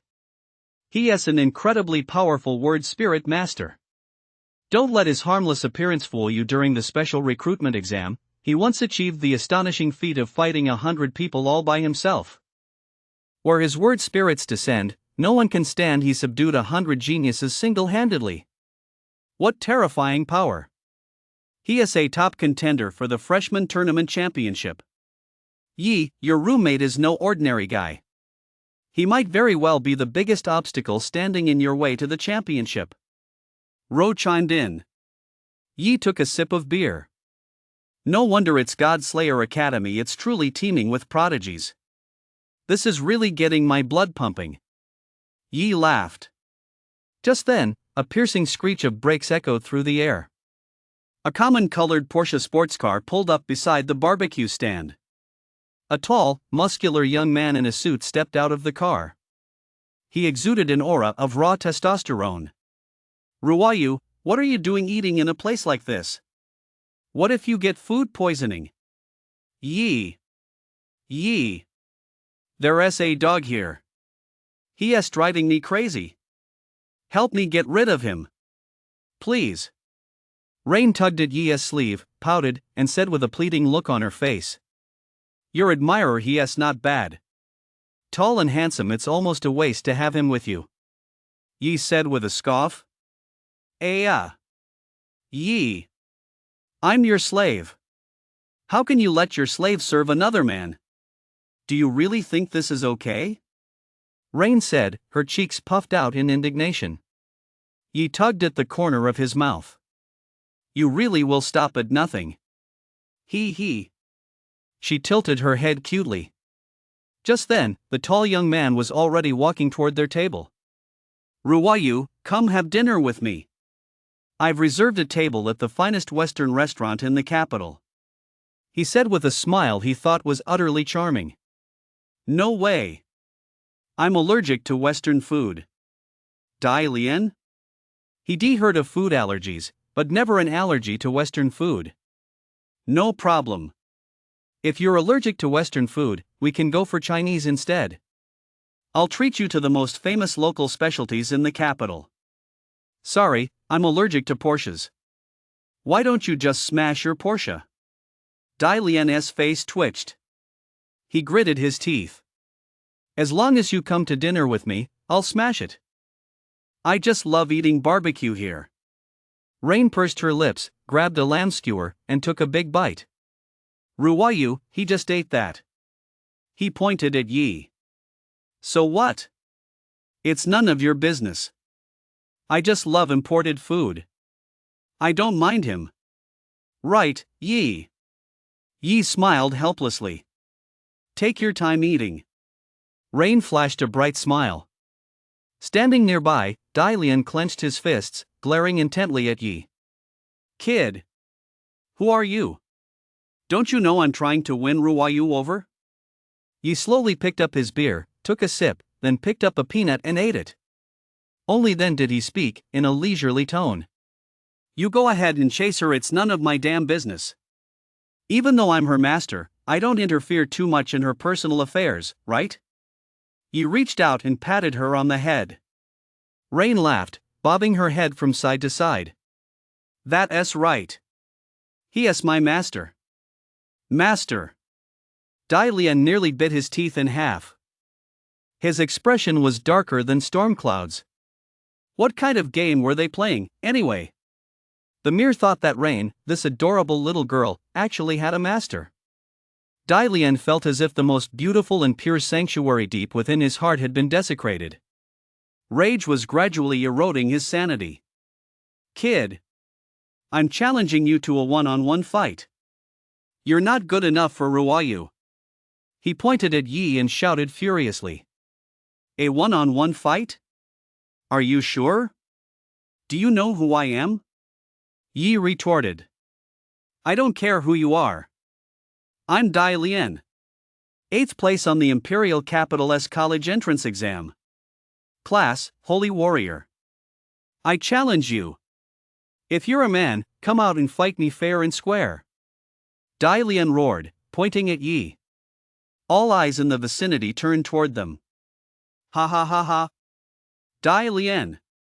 You actually dare to challenge my master. Do you know who my master is? I'll scare the hell out of you if I tell you. He is the top special admissions recruit in Southern Province. What? A look of astonishment spread across Dai Lian's face. This kid sitting with his legs crossed, drinking beer, munching on skewers, and acting like a slacker street thug was actually the top special admissions recruit in an entire province. You really can't judge a book by its cover. You can't measure the depth of the sea with a bucket. Still want to fight? Yi asked in return. Fight. Why not? He is just the top special recruitment student in Southern Province. Not even the national champion. What is there to be afraid of? With the arrow already on the string, Dai Lian gritted his teeth and spoke. In truth, a sliver of hope still lingered in Dai Lian's heart. There is still a pretty big gap between the geniuses from other provinces and those from the imperial capital. In previous years, the top 10 geniuses in the imperial capital were all on par with the top scorers on the college entrance exams from various provinces.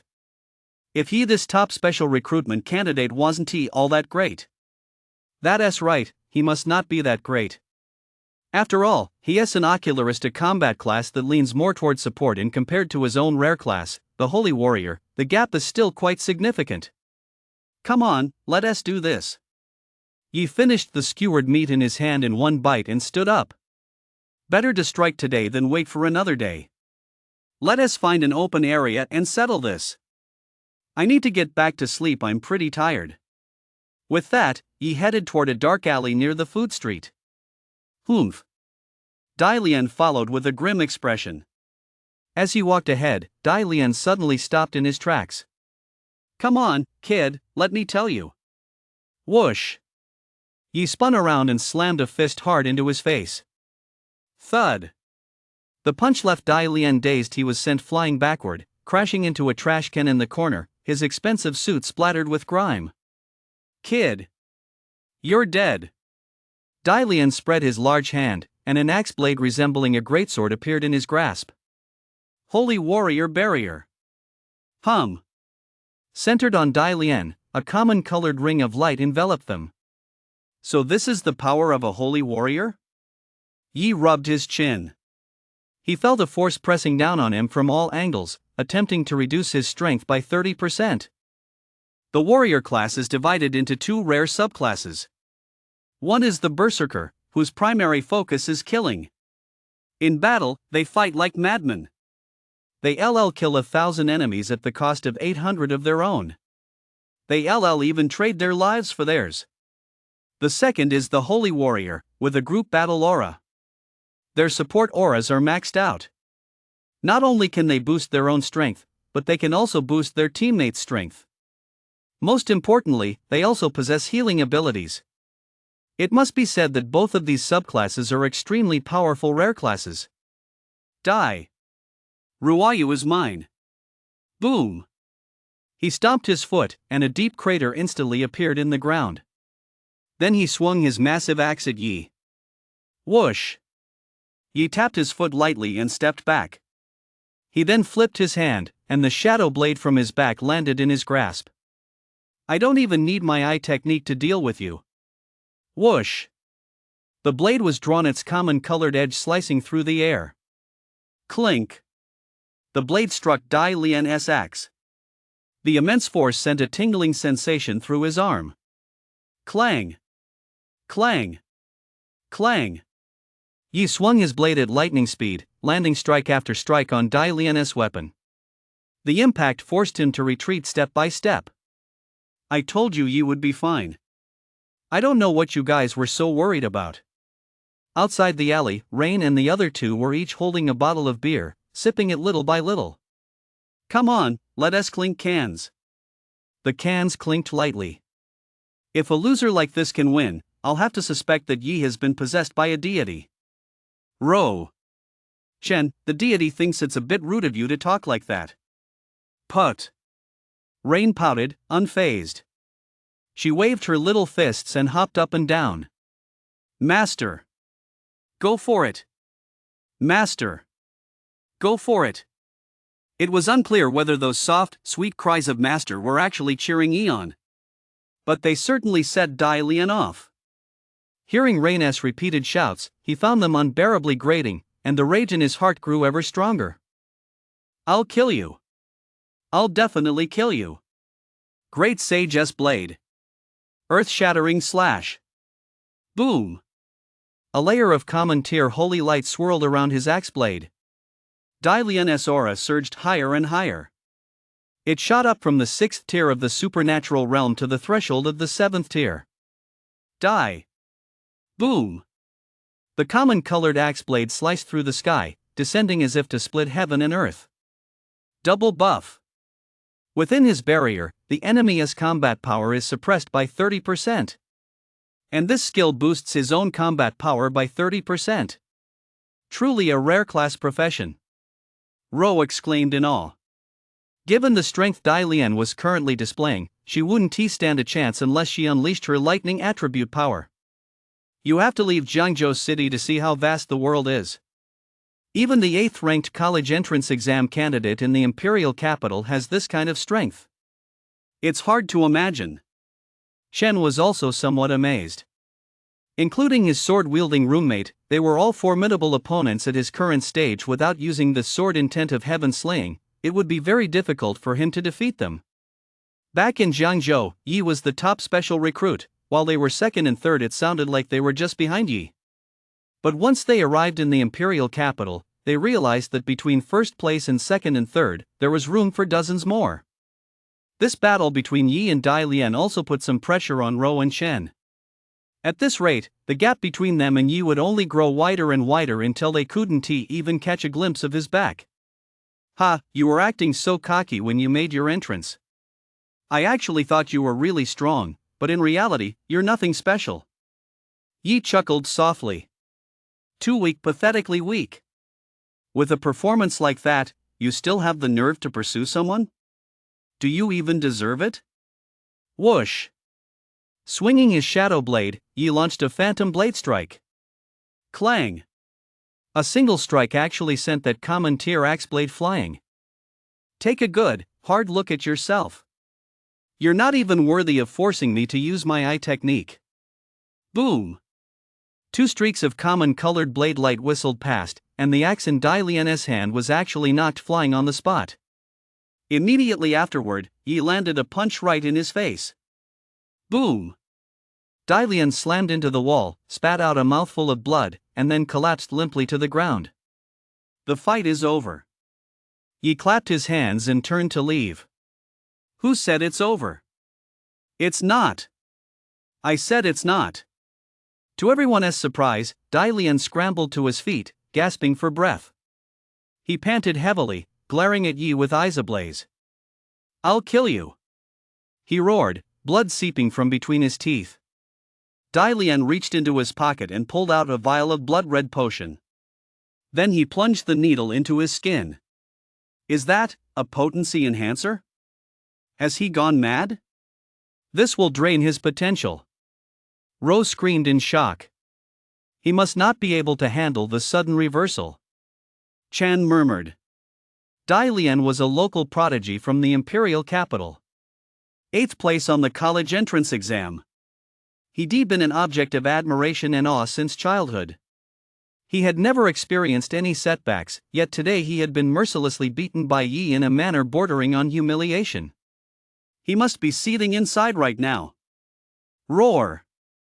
As the blood-red serum coursed through him, Dai Lian let out a roar, and the energy fluctuations surrounding him began to tremble wildly. Die! He grabbed his weapon, leaped into the air, and swung it down toward Yi's head. "Come on! Ocularist! Use your eye technique! Do I even deserve for you to use it on me now? Ah! Come on! Where is your eye technique?" Dai Lian bellowed. Yi's eyes flashed. "As you wish. Martial Spirit Eye, activate." Whoosh! Yi's power suddenly surged. Then he clenched his fist. Seeing his movement, Dai Lian's eyes bulged with fury. "Why? You still won't use your eye technique. Bring out your eye technique. I will definitely defeat you." However, Yi said nothing. He slowly swung a punch toward Dai Lian's axe blade.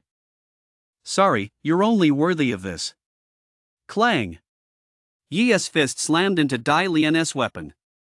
As the two collided, a fierce gale shot out in all directions. Unbelievable! Yi's physique doesn't even seem like that of an ocularist. Unbelievable! How can he be this tough? Is he made of iron? Rain clutched the hem of her skirt, which had been whipped up by the gale, and exclaimed in shock. "I think that might be some kind of dojutsu, a dojutsu that amplifies physical strength." Chen speculated.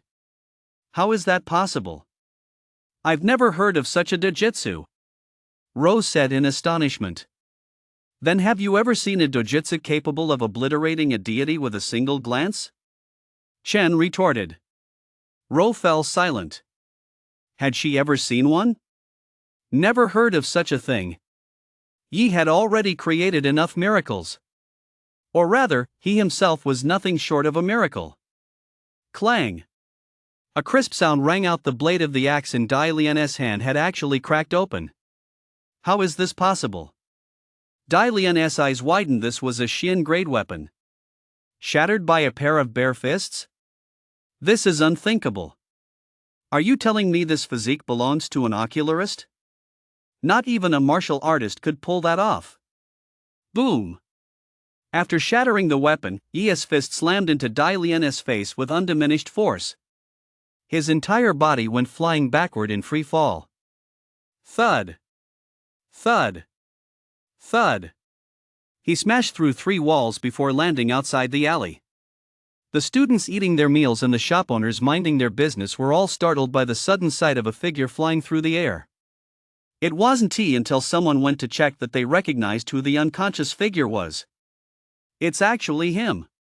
Dai Lian, who ranked 8th on the Imperial Capital's college entrance exam. What happened to him? How did he end up in such a terrible state? What? It's actually Dai Lian. The young master of the Dai family? It looks like he got beaten up. No way. He is a genius who ranked 8th on the Imperial Capital's college entrance exam, a professional holy warrior. How could he have been beaten up so badly? I know. Just now I saw Dai Lian follow a young man into the alley. He couldn't have gotten into a fight with that guy, could he? Just then, several figures emerged from the alley. Yi, I told you you were hitting him too hard, you're disturbing the peace. Rain said reproachfully. I had no choice. He was on drugs. I thought he'd gotten really strong. I was actually a little scared at first. I was just defending myself. Who knew he'd be so frail? Rain. Ro. Chun. Bystanders. Listen to that. Is that even human speech? Weak as a reed? You're using that to describe a holy warrior, a rare class? Are you joking, or am I the joke here? Let us get out of here. Let us get out of here. Otherwise, the academy teachers will come and drag us off for a beating. Yi gave an awkward smile. With his hands in his pockets, he walked off into the distance. After Yi and his group had left, a student from Godslayer Academy in the crowd spoke up in surprise. Is there a particularly powerful martial artist among this year's freshmen? Yes, but it's not him. Another person shook their head in response. Then what's his class? The injuries on Dai Lian's body are clearly from a fistfight. At that moment, a young man on the other side silently set down the spoon in his hand. He spoke in a subdued voice. I know him. He is from the same province as me. His name is Yi, and his profession is ocularist. Everyone? They all glanced at Dai Lian's contorted face and the deeply sunken fist mark. They couldn't help but be filled with confusion. Are you sure this is the kind of injury an ocularist could cause? After everyone got together again that evening, Yi returned to the dorm. Lin Ru was still reading. Yi, you're famous now. Lin Ru pulled out her phone and showed Yi the screen. It was the Godslayer Academy forum, and the top post with the most views read. Shocking. Holy warrior Dai Lian knocked unconscious in an alley. The assailant was actually an ocularist? Attached was a photo of Dai Lian with his head knocked askew. A trace of a common line appeared on Yi's forehead. Unbelievable. He'd been keeping a low profile enough already. He never expected to end up in the spotlight like this. College students love a good spectacle. Lin Ru smiled. Yi, I've actually been keeping an eye on you for a month now. Rain, the only dual-class prodigy in your southern province. She was originally the one I was watching, but then you came out of nowhere and defeated her. You took first place in the special recruitment, so I shifted my focus to you. I have a feeling you'll be my biggest rival in the freshman tournament. I'm really looking forward to the day we face off. Lin Ru flashed a smile as warm as a spring breeze. We'll have our chance. Yi smiled. The destroyer of dragons speech, a single man holding off 100. Lin Ru's track record was truly astonishing. Moreover, Yi felt that Lin Ru was quite similar to himself. He made his living with his eyes, Yi made his with his mouth, both were artists. The next day, Yi went to the cafeteria for breakfast. That's Yi, the guy who beat Dai Lian. Whoa! He looks so harmless. You'd never guess he's that ruthless. Yeah. I heard he even knocked Dai Lian's head askew. He is still in the hospital. He probably won't be able to compete in this freshman tournament. That's so awesome. What a badass. Yi sat alone, silently eating his breakfast. Just then, a commotion erupted in the cafeteria. Not far away, at the food counter, two figures were facing off, the tension thick in the air. And Yi actually recognized one of them. It was none other than Chen. Shun. I'm taking that last braised egg. No, I was here first. It goes to whoever's stronger. If you've got the guts, let us fight. Whoever wins gets it. Who is afraid of who? Whoosh. Chen's long sword slid halfway out of its sheath, revealing its blade. His opponent also drew a tang sword. Yi suddenly got it. This must be Chen's sword-wielding roommate. Yi finished his buns in 2 bites. He set his tray aside and walked over to them. Auntie, how much is the braised egg? 2 yuan. I'll take it. Okay. Beep. After swiping his card, he grabbed the braised egg and popped it into his mouth in 1 bite. This braised egg is pretty good, it's really well seasoned. Chen? Xiao Jianfeng? Damn it. That's my egg. You're fucking eating my egg. Where the hell did you come from? Xiao Jianfeng turned and glared at Yi. It's just 1 egg. It doesn't matter who eats it. Yi pursed his lips. I saw you two arguing, so I helped settle the dispute. Isn't that a good thing? Xiao Jianfeng was so furious he was trembling all over. You. I, Xiao Jianfeng, have never seen anyone so shameless. Well, you've met one today. Whoosh. Xiao Jianfeng, enraged, drew his tang sword. Do you dare fight me? Yi clicked his tongue twice and glanced at Chen. Come on, Chen, does your roommate have bipolar disorder or something? Does he draw his sword at everyone he sees? Chen remained silent. A moment later. Yi, you owe me a braised egg. Yi? Wait, are you pulling this stunt on me too, kid? Whoever eats a braised egg, it's still a braised egg. However, Chen shook his head with a serious expression. My breakfast can't go without a braised egg, just like the West can't exist without Jerusalem. Exactly. Well said. I'm on your side this time. Xiao Jianfeng gave Chen a thumbs up. Yi looked completely stunned. Chen, there is nothing more to say. Take him down and make him spit out the egg he ate. Xiao Jianfeng said coldly. Even if he spits it out, he can't eat it anymore. Then what should we do? Go buy another one outside the school. Chen, are you scared? I'm not scared. I'm just looking out for you, you can't beat him. Ha! I, Xiao Jianfeng, have never shied away from a fight. As a swordsman, one must have the courage to draw one's sword against the gods. Shun. His name is Yi. Are you sure you want to challenge him? I'm sure. I don't care what his name is. Wait a minute. What did you just say? Yi? Him? Damn it.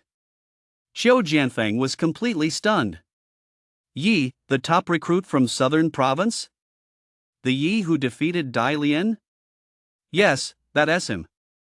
Are you going to duel him? Chen asked in return. Xiao Jianfeng rubbed his face. Actually, I'm not that into braised eggs anymore.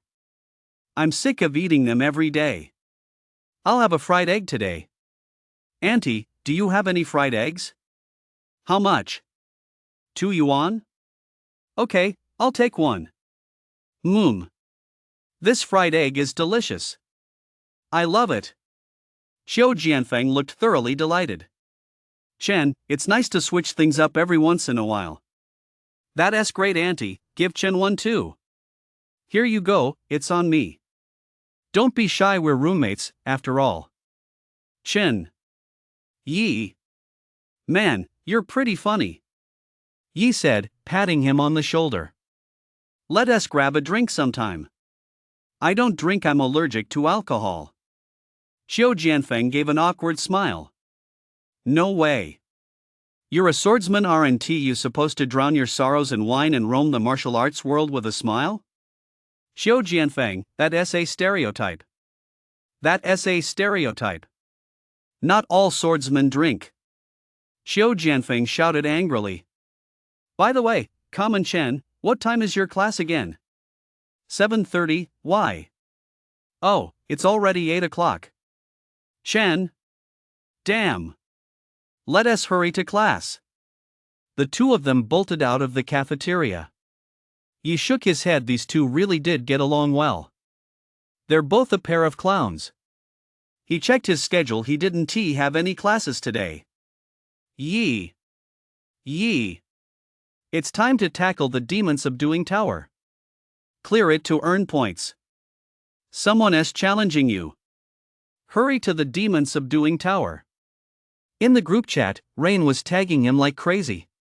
Yi, it's the top scorer on the college entrance exam from Southern Province. He.S. Ruoyu's high school classmate and a berserker.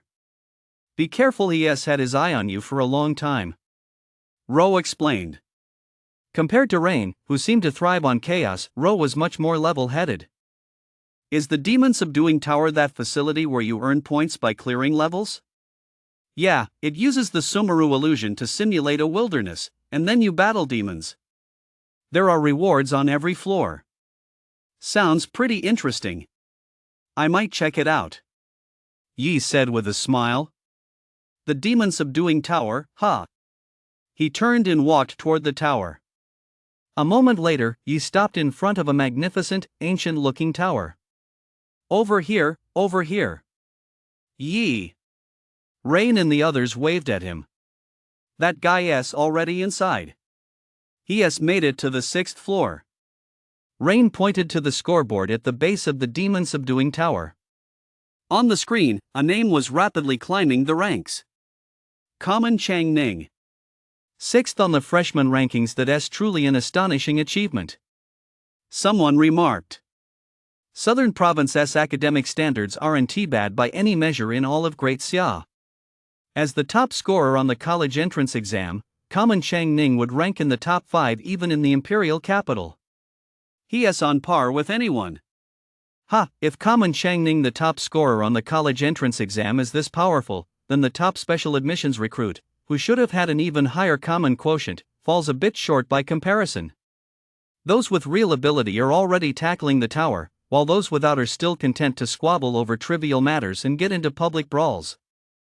It's truly a disgrace to Godslayer Academy. Various voices rang out from all around. Yi, why do I feel like they're so hostile toward you? Rain frowned. If you're not envied, you're a mediocrity. Yi replied calmly. Yi, do you know? All these onlookers surrounding Common Chengning are disciples from prominent clans. They're naturally hostile toward ordinary students who got into Godslayer Academy through hard work and talent. When you struck Dai Lian, you didn't just strike him, you slapped those disciples from the great clans in the face. Naturally, they don't have any fondness for you. These notions of class hierarchy and social standing are particularly pronounced in the imperial capital. Ro said with a frown. She and even her father had both been poisoned by these notions of social standing, a cancer that had spanned 2 generations. Even Roa's current marriage was being affected by it, and she felt a deep, heartfelt loathing for all of it. Ro, the notion of matching social status is meant to be shattered. In a world like this, your own hands are the most powerful weapons. Yi strode out. I'm climbing the tower for the rewards, not to let these clowns provoke me. That's right to me, they're nothing but clowns, and I couldn't care less. If they don't mess with me, fine. But if they do, no matter who they are, they'll pay the price. Ro, I'll show you the way. As long as you're strong enough, nothing else matters. If you still have problems, it just means you're not strong enough yet. As soon as he finished speaking, beep. His ID card beeped. Yi entered the tower. That kid went in too. How interesting is he going up against Common Changning? That's hilarious. If he were challenging Common Changning to a one-on-one duel, I could understand it, but to compete with Common Changning in the tower? He's not even worthy. Exactly. Common Changning's Berserker class gets stronger the longer the fight goes on. The exponentially increasing number of demons in the tower might be a challenge for us, but for him, it's absolutely no problem at all. On the first floor of the demon ceiling tower, 10 demons of the same level as the player appear. 100 on the second floor, 1,000 on the third. On the fourth floor, 10 demons appear that are one level higher than the player. And so on. Common Changning has already fought his way up to the 6th floor, which means he is facing 1,000 demons that are one level higher than him. You can imagine just how difficult that is. Even at the Godslayer Academy, the most elite institution in Great Xia, only a handful of students can pull this off. What? You're saying someone can't even defeat 10 demons of the same level as themselves? Well, sorry, but head off the right side, that's where you'll find the withdrawal office. At that moment, he appeared inside the tower, and what met his eyes was a vast expanse of crimson wasteland. It's quite a realistic simulation. Just then, a commotion broke out, accompanied by the rustling sound of a gentle breeze. Yi turned his head and saw 10 common wind wolves, each 4 or 5 meters tall, advancing toward him. They glared at him menacingly, eager to pounce and bite Yi's neck to pieces. 6th tier extraordinary? This difficulty level is way too low. Yi shook his head and drew his long sword. Whoosh! In an instant, he was a blur. Boom! Boom! Boom! Boom! All 10 common wind wolves were instantly slain by a single stroke of his blade. No challenge at all. Yi sheathed his sword. Beep! He glanced at his ID card. His points had increased by 100. 2nd floor. Yi turned and stepped into the teleportation portal. In the next instant, he appeared on the 2nd floor. The 2nd floor was home to 100 common wolves at the 6th tier transcendent level. Yi immediately activated the golden flame eye. Boom! A surge of common-colored flames shot skyward, followed immediately by countless fireballs raining down from above, striking the horde of demons. Boom! Boom! Boom! Clusters upon clusters of common wind wolves died howling. Yi turned and walked toward the 3rd level without looking back. Clearing this level earned him 200 points. Isn't there anything more challenging? Yi still wiped out all 1,000 monsters on the 3rd level in an instant. For students who are basically qualified to enter the Godslayer Academy, the first 2 levels aren't difficult to pass, but the 3rd level is a true watershed. It's the dividing line between ordinary geniuses and outstanding ones. Facing 1,000 monsters of the same level as oneself is even more challenging than the 4th level. Many students fight until they're completely exhausted on this level, only to end in disappointment. But for Yi, this was no challenge at all. The moment he unleashed his eternal blazing flame eyes, it was as if he deplaced a living volcano on this level. 1,000 demons bobbed up and down within the volcano, howling, before finally turning to ash. Yi successfully advanced to the 4th layer. Outside. Holy shit! Is this some kind of ghost story? What kind of Siberian comet speed is that? He cleared the 3rd layer in an instant? This guy is godlike. He must be cheating.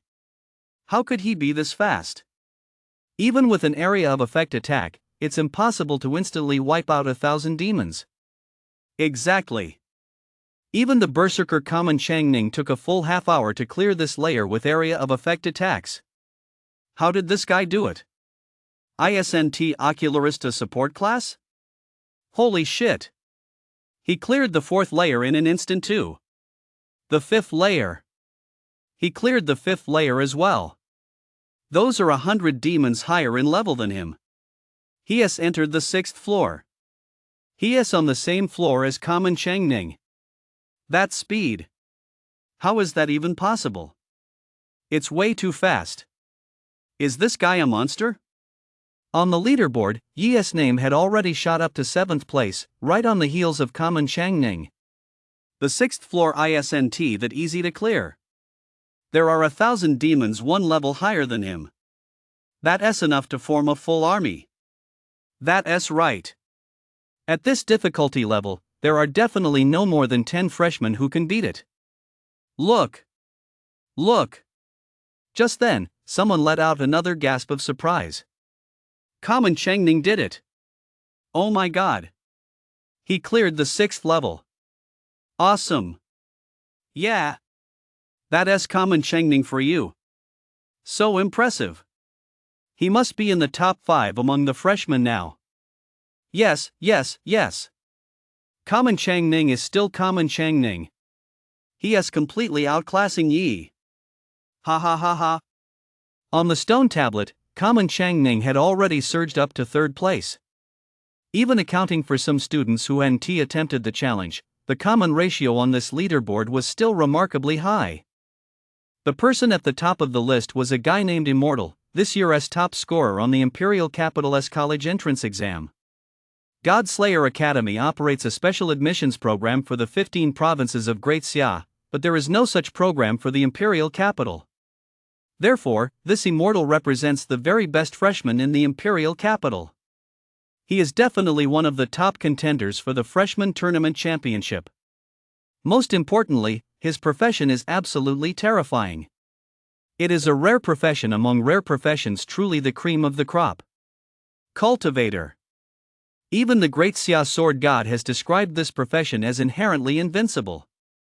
Sword control, spells, and physical prowess all fall within the scope of a cultivator. Upon reaching the metamorphosis tier, they can even unlock entirely new abilities. Choose one of the 4: alchemy, artifact forging, formation mastery, or talisman crafting. Rumor has it that Immortal alone could sweep aside every single contestant in the Imperial Capital. He is in a completely different league from everyone else. Very few have actually fought Immortal, and when asked about his strength, they all remain tight-lipped, as if they touched upon some taboo. In 2nd place is a girl from an Onmyoji clan in the east, hailed as a once-in-a-century Onmyoji within her clan. Her mastery of yin-yang arts is profound, and she is even said to have mastered the 9 great Shikigami. Therefore, the fact that Common Changning ranks right behind these two prodigies is already something he can be proud of. At this moment, he had already reached the 6th level. Only 1,000 points? Not enough, still far too few. He shook his head, his gaze fixed on the 1,000 supernatural 7th-tier demons before him. Do me a favor and try one more time, turn yourselves into my points. Ye strode toward the vast sea formed by the gathered demons. Among the demons, countless vicious beings were itching for a fight, just waiting to tear Yi to pieces. But the moment Yi stepped forward, common-colored flames began to spread through the surrounding space, eventually weaving together in the void to form an ethereal common robe. With common-colored threads of flame swirling, a common-colored lotus spun within Yi's eyes before blooming, and not a single demon within sight dared to meet his gaze. This was the state of his eternal flame eyes at full power. In this state, aside from a few extraordinary figures, no supernatural level being could stand against him. Boom! Yi's common-colored robe billowed as a terrifying aura surged around him. Transformation. Heaven-burning seal. Boom! A massive common-colored flame seal materialized in the void, resembling a sky ablaze with a blazing sun, causing all demons to tremble in fear. Subdue! Yi pointed with a single finger, and the heaven-burning seal plunged down with overwhelming force. At that moment, whether they were 6th, 7th, or 8th-tier transcendent beings, none were spared. One by one, the demons and monsters were reduced to ashes amid their terrified roars. Yi's common-colored robes fluttered like those of a king who ruled over the flames, towering above the ages. With a chime, Yi's account showed 1,500 points credited. Next level. He turned and walked out, his eternal burning sovereign flame eyes still ablaze. He was ready to sweep through this 9-story demon-subduing tower. He's out. He's out. Common Chengning is out. A voice rang out as a figure emerged from the entrance of the demon-subduing tower. He had hair as brilliant as fire, walked with the stride of a dragon and the poise of a tiger, head held high and chest out, exuding an extraordinary presence with every step. Ruoyu, did you see that? I'm third on the leaderboard now. Common Chengning's brilliant hair danced in the wind. I earned a total of 3,600 points from this tower run. How about I give you half? But later, you have to go out to dinner with me. We're classmates, after all. It's been a long time since we last saw each other, hasn't it? As he spoke, he scratched his head shyly. Sure, give it here. Rain didn't hesitate. She took out her ID card and handed it to Common Chengning. Common Chengning was taken aback. Clearly, he hadn't expected Rain to be so proactive. He couldn't help but feel overjoyed. Okay, I'll give it to you. He immediately swiped his ID card and transferred 2,000 points to Rain. Rain put away her ID card with satisfaction, a happy smile spreading across her face. Let us go then, Ruoyu. As she spoke, she reached out to take Rain's hand, but Rain sidestepped her. Wait a second, my friend, hasn't he come out yet? Just then, gasps of astonishment erupted from the crowd. Holy crap! He actually made it through. He cleared level 6. That was so fast. How is that even possible? It's only been 10 minutes. Level 7. He's reached level 7. Look at the leaderboard. Common Chengning and Yi are tied for third place. Wave after wave of incredulous gasps echoed through the crowd. Common Chengning looked over at the sound and saw the name tied with his own instantly. The irritation in his heart grew even stronger. Not just any Tom, Dick, or Harry was qualified to be tied with him. Grind. Common Chengning clenched his fists, his teeth grinding audibly. When he cleared the 6th level, he already reached his limit and was too exhausted to continue fighting, which was why he chosen to cut his losses and withdraw. Now that Yi had also reached the 7th level, Common Chengning prayed inwardly that Yi would find himself in the same predicament and withdraw immediately. He strained his neck, eagerly awaiting Yi's emergence from the exit, but Yi was slow to appear. This caused the jealousy and rage in his heart to surge even higher, his face turning as dark as the bottom of a pot. Hey, are you a rat? Ha! Hearing Rain call out to him, Common Chengning finally snapped back to reality. Stop grinding your teeth. That creaking sound makes you sound like a rat. The sight of rats makes me sick. Rain made a gagging gesture. Common Chengning's face turned even more ashen. Sorry, Ruoyu. By this time, Yi had already reached the 7th level. Damn teleportation gate made me search for 10 minutes. Damn it. Yi stepped out of the teleportation gate, cursing under his breath. That is right. The reason he lingered on the 6th floor for 10 minutes was because he was searching for the exit to the 7th floor, not because, as outsiders marveled, he'd simply taken just 10 minutes to wipe out all the demons.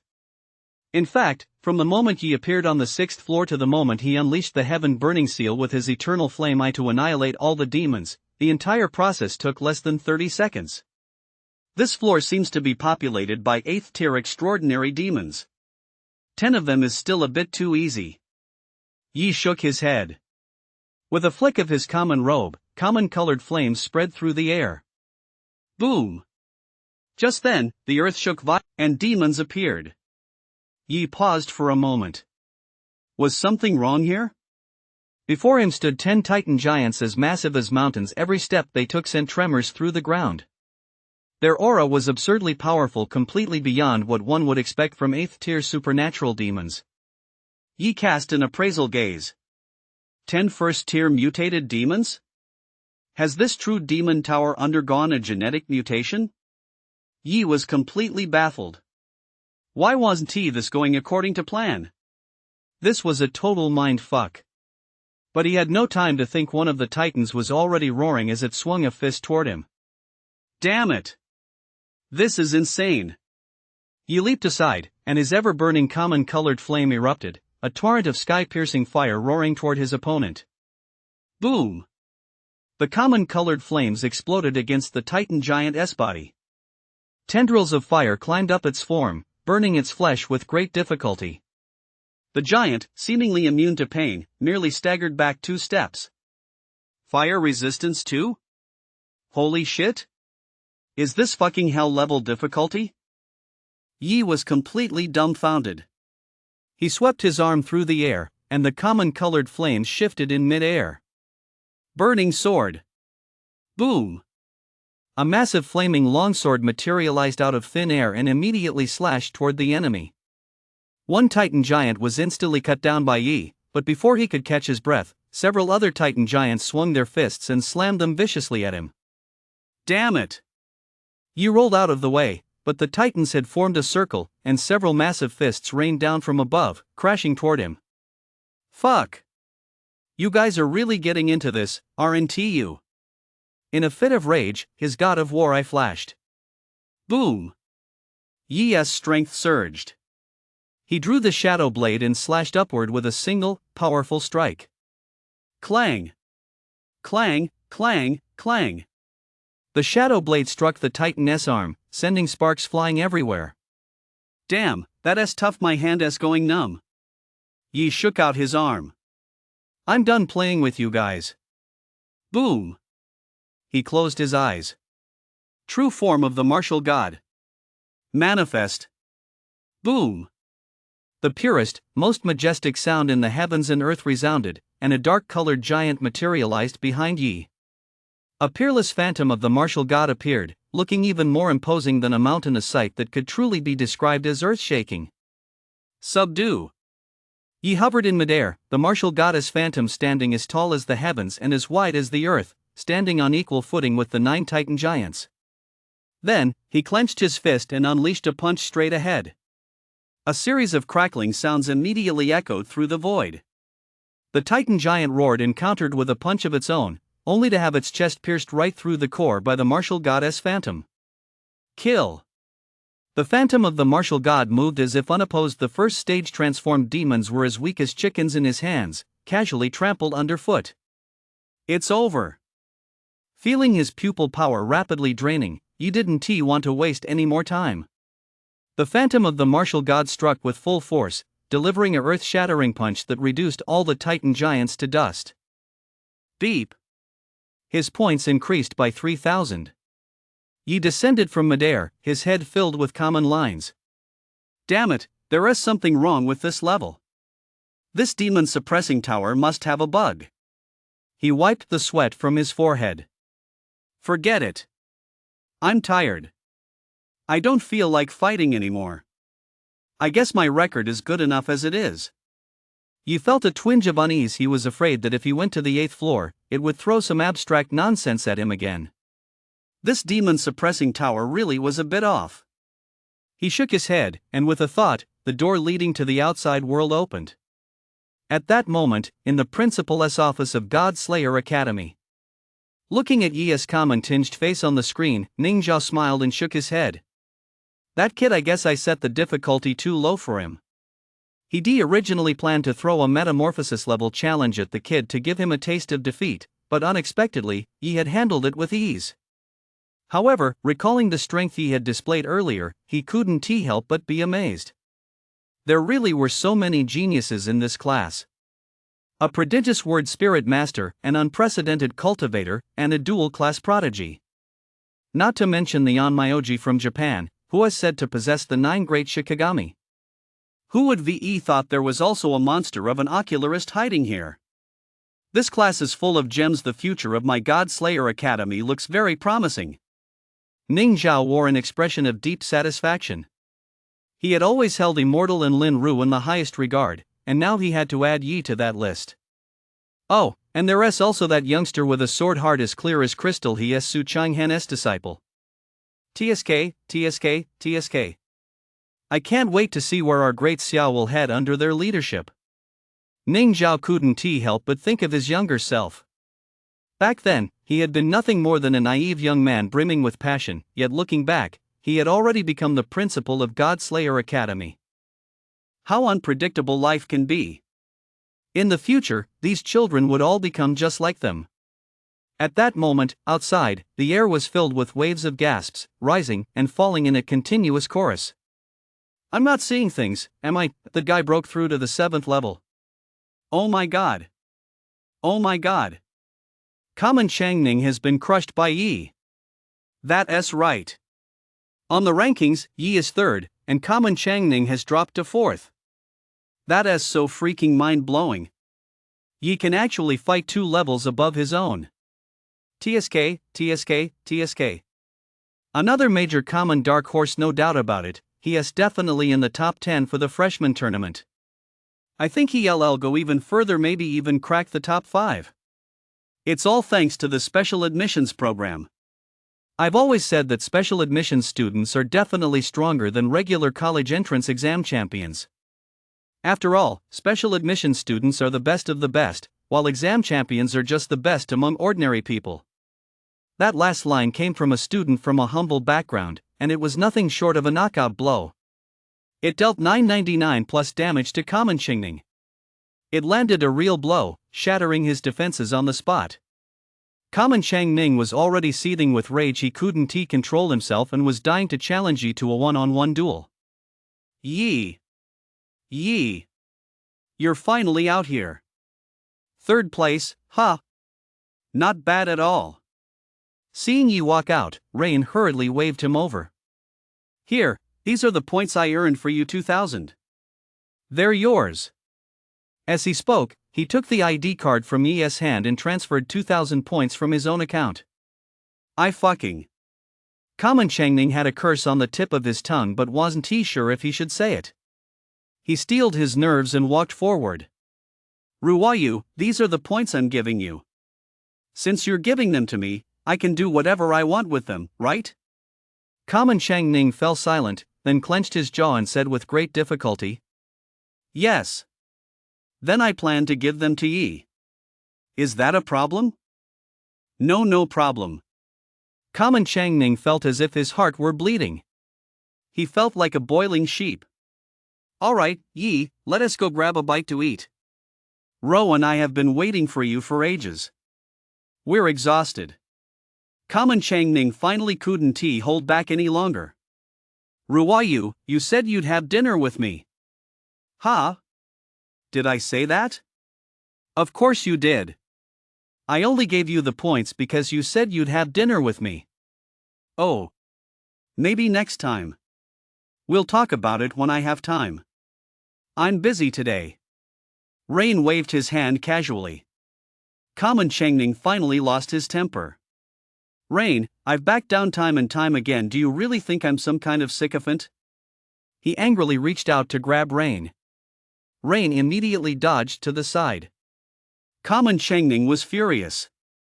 He couldn't do anything to Rain after all. Rain came from a prominent family in Southern Province. So he took his anger out on Yi instead.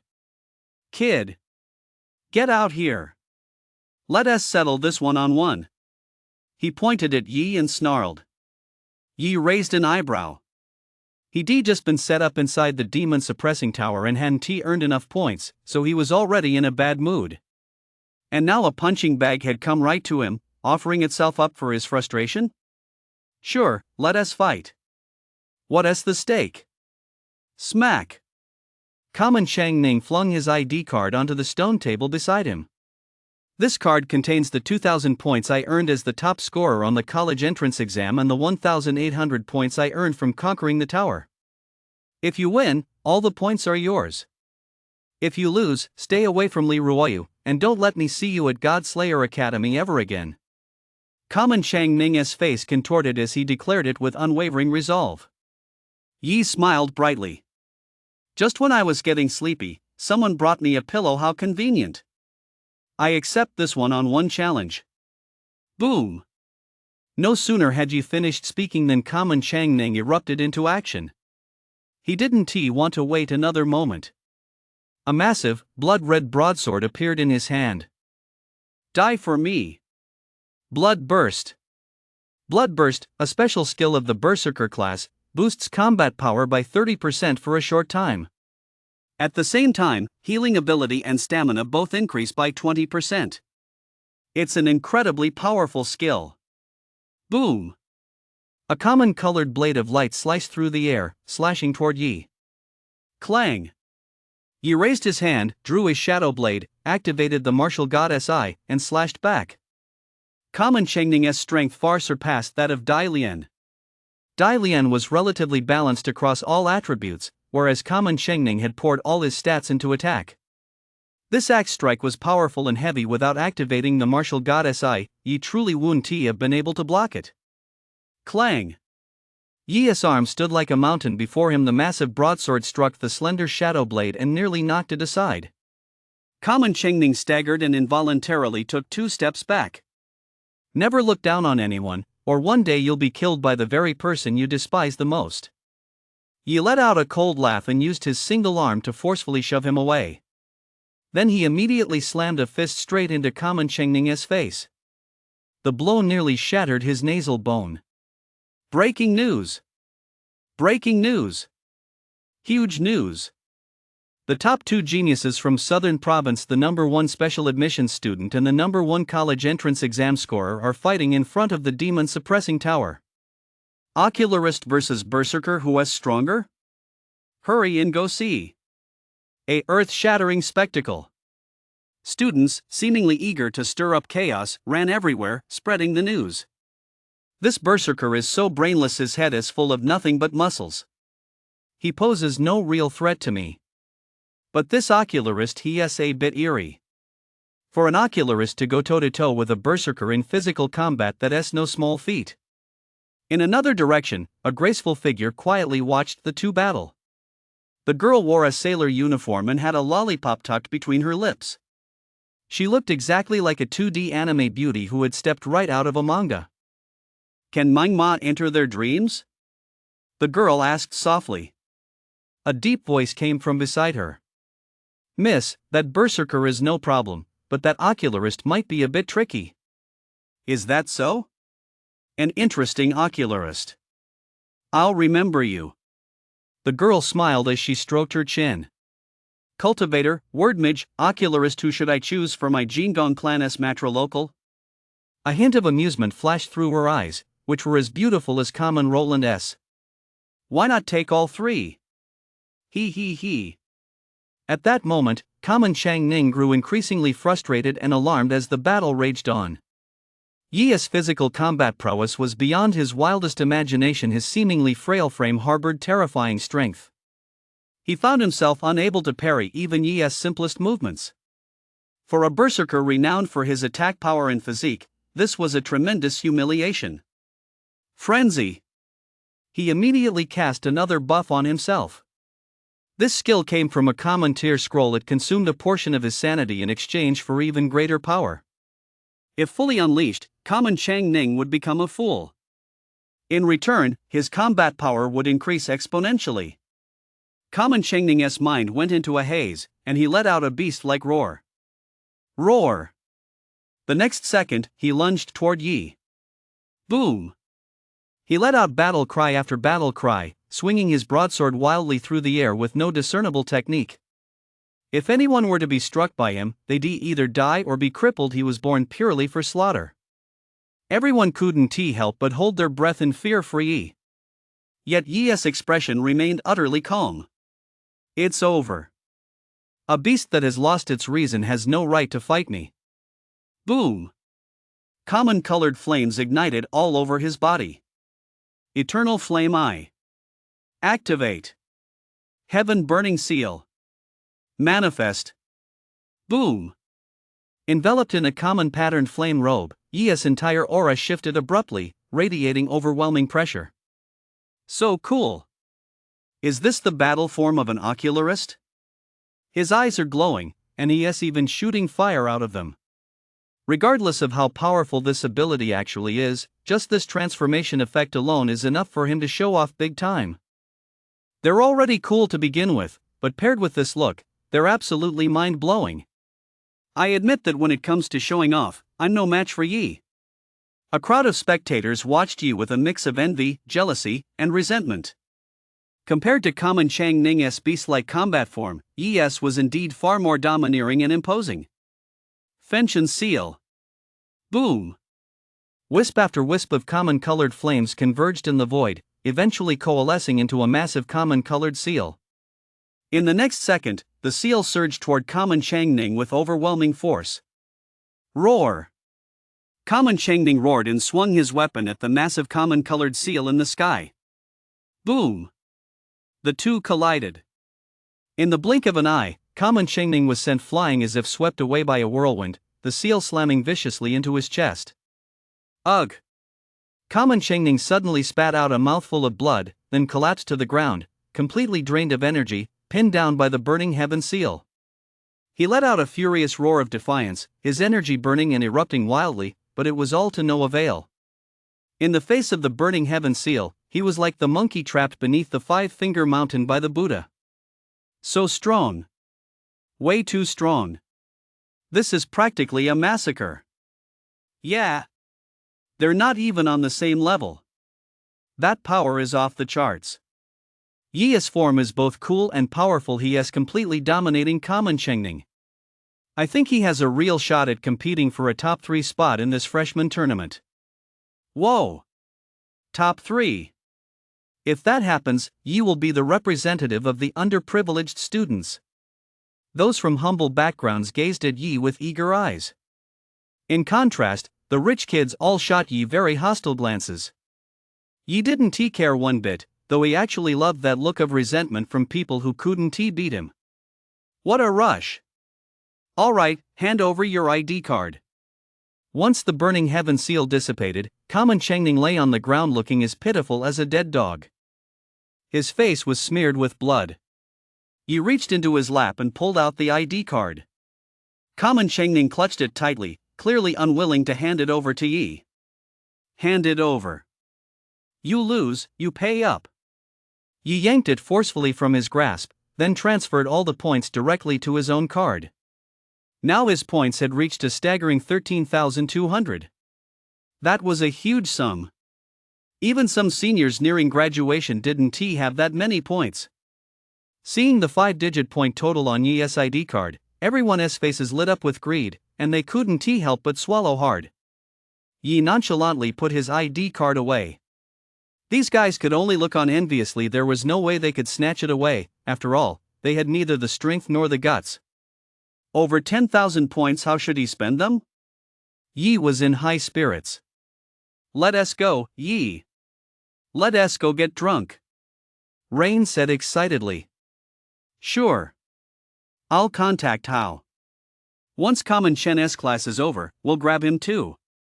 Let us really let loose tonight. Yi chuckled softly. Just as they were stepping out of the demon's ceiling tower, a common-colored sedan suddenly pulled up in front of them. An elderly man with a common-colored full beard stepped out of the car. He wore a brown overcoat, leaned on a cane, and had jet-black common hair. He looked vigorous and exuded an air of immense authority. The moment she saw the old man, Roa's expression changed. Xiao Ro, why didn't you tell Grandpa you were coming to the imperial capital? If a child from our family hadn't spotted you at school, I wouldn't have known. The old man's deep voice rang out. I don't think I'm obligated to report every little thing to the Chu family. Rose said coldly. Cousin, how dare you speak to Grandpa like that? A refined young man standing nearby, dressed in a suit and wearing common-colored glasses, frowned. Ro glanced at him but ignored him. All right, Lian Yu, be a little more tolerant of your cousin. The old man spoke calmly. His pair of stern eyes fixed on Ro.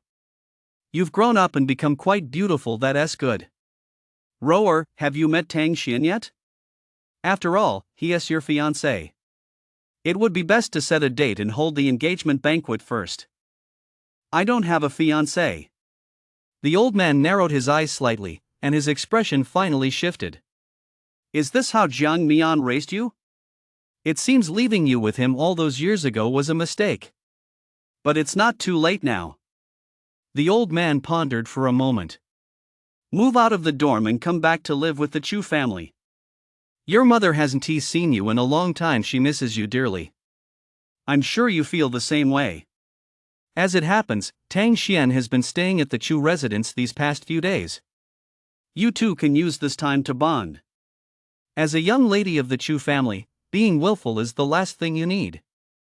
Rower, you must be more obedient, don't be like that good-for-nothing, cowardly father of yours. The old man spoke calmly, yet his tone was laced with an air of finality. This was the kind of presence and authority possessed only by those in high positions. Ro clenched her fists tightly. They were about to decide her fate with just a few words. The Chu family was still as domineering as it had been years ago.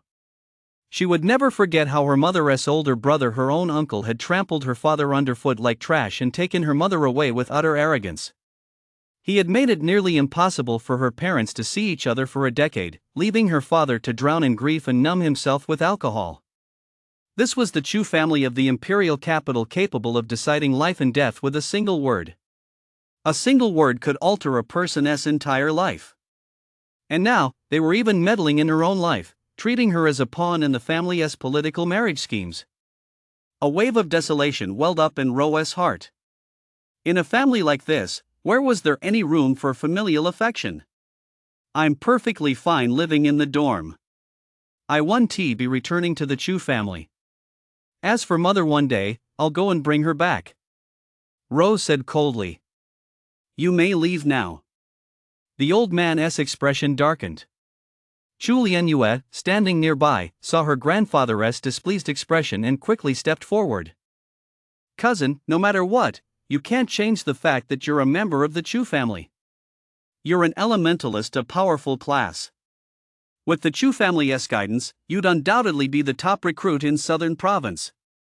It's all because of your good-for-nothing father that you've wasted your talent. Fortunately, there is still a chance to make up for it. Cousin, grandfather is giving you sound advice. How can you be so ungrateful? Just go back to the Chu family. With the clan's resources, you'll easily make it into the top 3 in this freshman tournament. Chu Lianyue said. This wasn't just empty boasting. The Chu family truly had the strength to back it up. Even before the age of the masses began, the Chu family had already been a top-tier clan rooted in the imperial capital for hundreds of years, with an extremely long lineage. The current Chu family is not lacking in rule-level powerhouses. The 3 heroes of the clan are all among the top figures of this generation. Even the great Xia sword god who slew 3 gods with a single sword strike did not strike fear into the Chu family. They are, without a doubt, one of the top clans in Great Xia. Even the God Slayer Academy had to give the Chu family some face. And the Tang family, which was allied with the Chu family through marriage, enjoyed nearly equal status. If old Master Chu stamped his foot, the entire imperial capital would tremble 3 times. And now that he wanted Ro to return, she'd have to go back even if she didn't want to. The God Slayer Academy would not interfere, nor did it have the right to meddle in another family's affairs. You don't want to go back? Rower, I'm giving you one last chance. Don't be as stubborn as your mother was back then. Otherwise. The old man's gaze turned icy. It was like a glacier from time immemorial, making one feel as if they'd fallen into an ice cellar. Roa's expression darkened. She bit her lip tightly as a wave of helplessness washed over her. If the Chu family wants to take her away, no one can stop them. Besides, her value to Ro isn't high enough for anyone to risk a public falling out with the Chu family. Or else what? Just then, a figure stepped in front of her. Old man, or else what? I'm quite curious. Who are you? Do you even have a right to speak here? Chu Lianyue frowned when he saw an unknown young man appear beside his cousin. Cousin, you have a fiancé. Shouldn't you keep your distance from other men? What would Tang Xian think if he found out? Chu Lianyue lectured her. Give it a rest. You like that Tang Xian so much, why don't you go marry him? Yi retorted with a cold laugh. I've truly never seen a family like yours. You start off with moral blackmail, showing no regard for others' wishes, and keep saying it's for your own good. Are you looking for a tool for an arranged marriage, or a family member? You. Chu Lianyue was left speechless by Yi's words. Young man, you've got a sharp tongue. What's your name? I wonder which prominent family you come from. I might even know your parents. Chu Shanha narrowed his eyes as he asked Yi. Yi. I have no parents. I'm all alone. Yi looked completely unfazed. Yi? So you're the top special admissions recruit from that southern province. Haha, how interesting. Chu Shanha stroked his full beard. Young man, Godslayer Academy is a school for geniuses, and the one thing it has no shortage of is genius. Being the top special admissions recruit from that southern province certainly carries a lot of clout elsewhere, and it's certainly something to be proud of. But in the eyes of my Chu family, it brings you no glory whatsoever. A top special admissions recruit means nothing to the Chu family.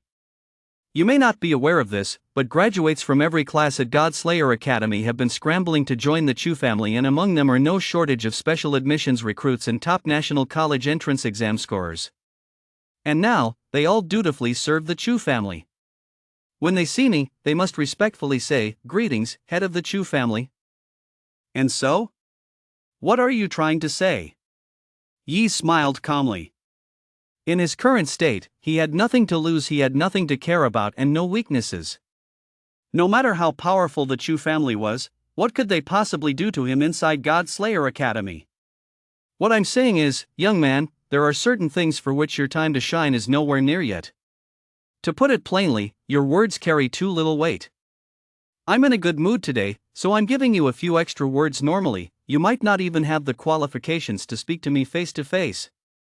Chu Shanha toyed with his cane. Any smart young man would know what to do. Since time immemorial, the price paid for forcing one's way to the forefront without matching ability has always been devastating. Unfortunately, they picked the wrong person. Old man, I know your Chu family is powerful, but what does that have to do with me? The fact is, my friend is being bullied, and as her friend, of course I'm going to stand up for her. Yi raised an eyebrow, looking completely unfazed. Are you saying we're bullying her? What else could it be? Can't you see what's obvious to anyone? Standing nearby, Chu Lianyue was so furious at Yi's disrespectful, insolent attitude that she felt her lungs were about to burst. Kid! Who do you think you are? You're just some punk from the sticks who has achieved a tiny bit of success. What gives you the right to talk to my grandfather like that? Whoosh! Yi's gaze suddenly shifted to him. I've fucking been sick of you for a long time. I'm talking to your grandpa, why are you butting in? If you've got the guts, come out here and fight me. Yi snapped coldly. Fuck! Chu Lianyue tugged at his tie. As the young master of the Chu family, how long had it been since anyone had dared to provoke him like this? This brat was nothing but a fool who didn't know his place. You've got some fucking guts. Kid, Chu Lianyue, have been making my way in the imperial capital for all these years, and you're the most brazen guy I've ever seen. Come on, then. He stepped forward, glaring at Yi with a vicious look on his face. Yi, watch your back. My cousin may not be that talented, but with the Chu family's backing, he still got into Godslayer Academy. He is a sophomore this year, and his cultivation is at the first level of metamorphosis. You've got to be careful. Ro warned. Don't worry, I'll beat him so bad he won't even recognize himself. Watching the two of them lock horns, Chu Shanha, surprisingly, didn't say a word. A smug smile played at the corners of his mouth as he stood to the side, calmly watching the spectacle unfold. Lianyu, go easy on him. After all, he is your junior. Don't traumatize him. Receiving Chu Shanha's nod of approval, Chu Lianyu was overjoyed, and a sadistic grin spread across his face.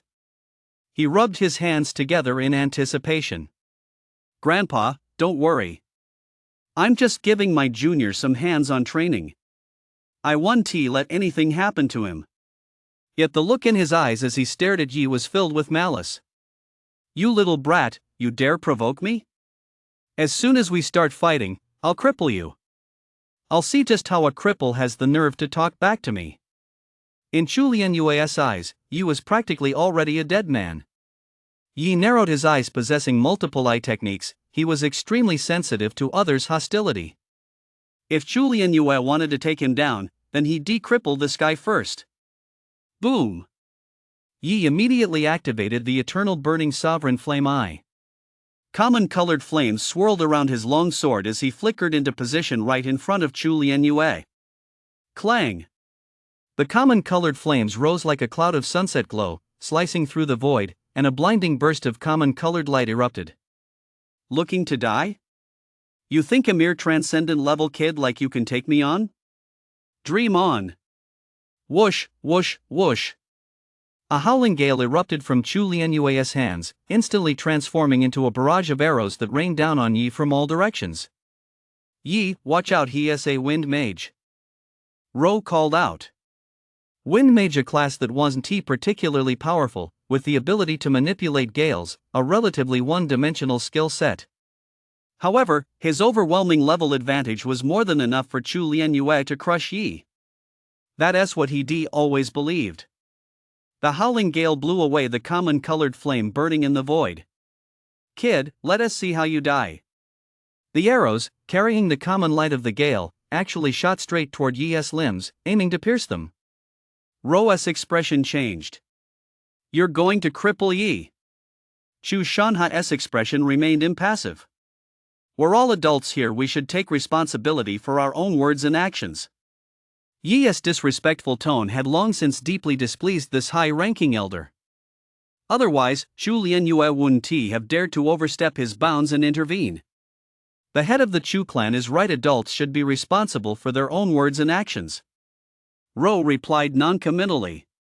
He was well aware of Yi's strength. A single Chu Lianyue wouldn't be enough to put Yi in a tight spot.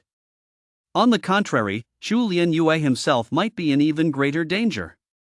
Sure enough, a common colored flame took shape, enveloping the shadow blade, causing its blade to expand noticeably. The massive common colored flame blazed, tearing through the howling wind. Is that all you've got? You seem pretty tough talking, but I never expected that the only thing hard about you is your mouth. Boom! The massive flaming blade plunged straight toward Chu Lianyue. Terrified, his face turned ashen, and he resorted to every trick in his arsenal. But in the face of Yi's unstoppable, scorching common-colored flame, all his efforts were as flimsy as paper. In that split second, the flaming blade had already set his hair ablaze, coming within a hair's breadth of cutting Chu Lianyue down. Chu Lianyue's face betrayed sheer terror. Just then, a fair hand suddenly appeared, gripping Yi's fiery blade. That's enough. A man with an ancient, elegant demeanor, long hair cascading over his shoulders and clad in a pale-colored robe, stood before Chu Lianyue with a gentle smile. His fair arm glowed with a jade-like radiance as he gripped Yi's blade. The flames on the blade spread to his palm, blazing fiercely, yet they were neutralized by an unknown force. Tong Xian, you're here. Seeing the young man in the ancient style appear, Chu Lianyue couldn't help but breathe a sigh of relief. Brother Lianyue, if you encounter something like this in the future, you can come find me, there's no need to handle it yourself. Chu Lianyue wore an expression of relief, as if he narrowly escaped disaster. He truly hadn't expected Yi's 6th-tier transcendent to be this formidable. He'd nearly been beaten to a pulp. If Immortal hadn't arrived in time, he would been stuck in the hospital for at least 10 days or half a month. Yi, shall we continue? Although a battle between us is inevitable, I don't think it should be now but rather on the stage of the newcomer tournament. Immortal said with a smile, looking at Yi. Yi's eyes flashed. He slowly sheathed his long sword. The flames dissipated along with it. Tong Xian, you're here. At that moment, Chu Shanha spoke with a smile. Tong Xian arrived late, I gave Grandpa quite a scare. Chu Tong Xian bowed respectfully to Chu Shanha. What's there to be startled about? It's just a minor incident. Back in the day, when the rest of us old-timers faced the wildland deities, I didn't even bat an eye, let alone today.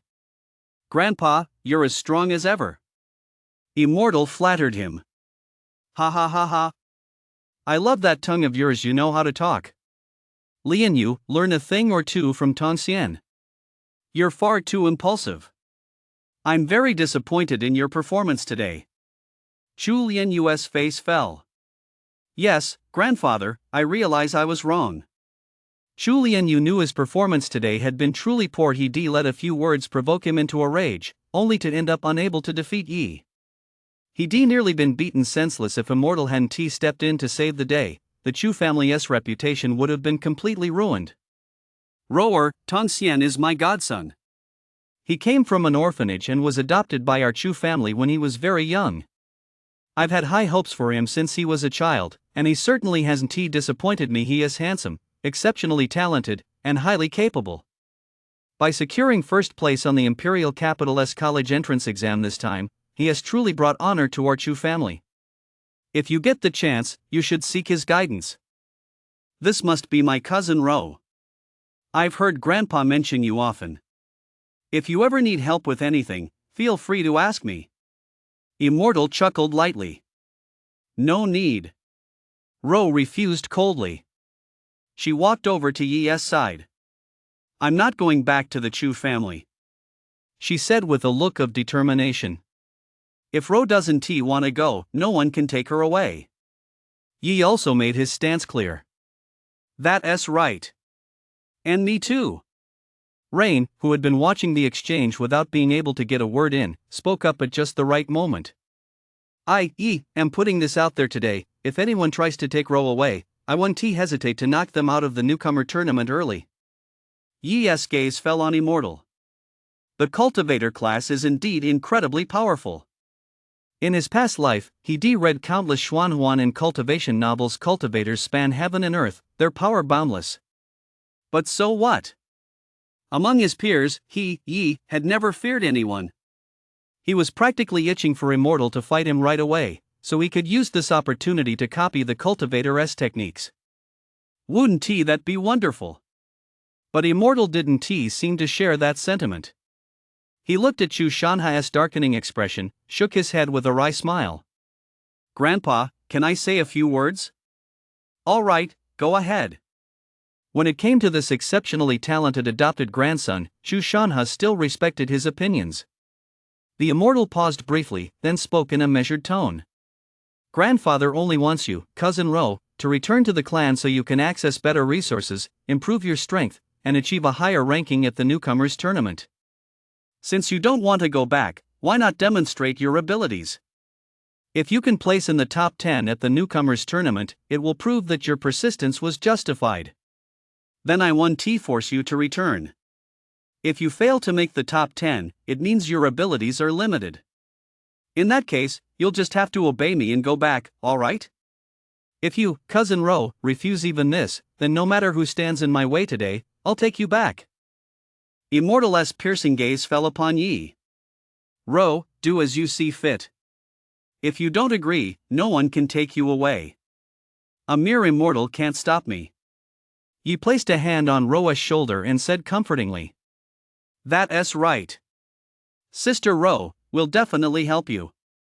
Rain chimed in reassuringly. I'm a dual-class character. I'll beat the crap out of anyone who tries to take you. Rain declared, pumping her fist. And me too. We all came up together in Jiangzhou. How could I not be here? A figure with a sword on their back approached from the distance. Common Chen.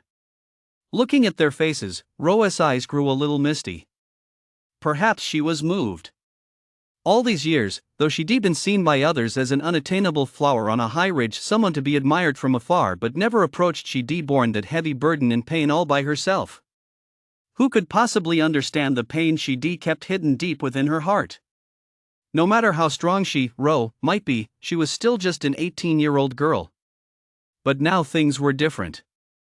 A group of companions had gathered around her. They'd gone through life and death situations together, shared hardships, and stood by each other through thick and thin. With their support, Rose suddenly felt that the Chu family wasn't such an insurmountable mountain after all. Nor was it all that terrifying. She wiped her face. All right, I agree. I'll make it into the top 10 in the freshman tournament. I'll prove it to you all. Even without the Chu family, I, Ro, am still a force to be reckoned with, she declared with conviction. Let us hope so. Chu Shanha cast a faint glance at him, then turned and walked toward the Mercedes-Benz executive sedan.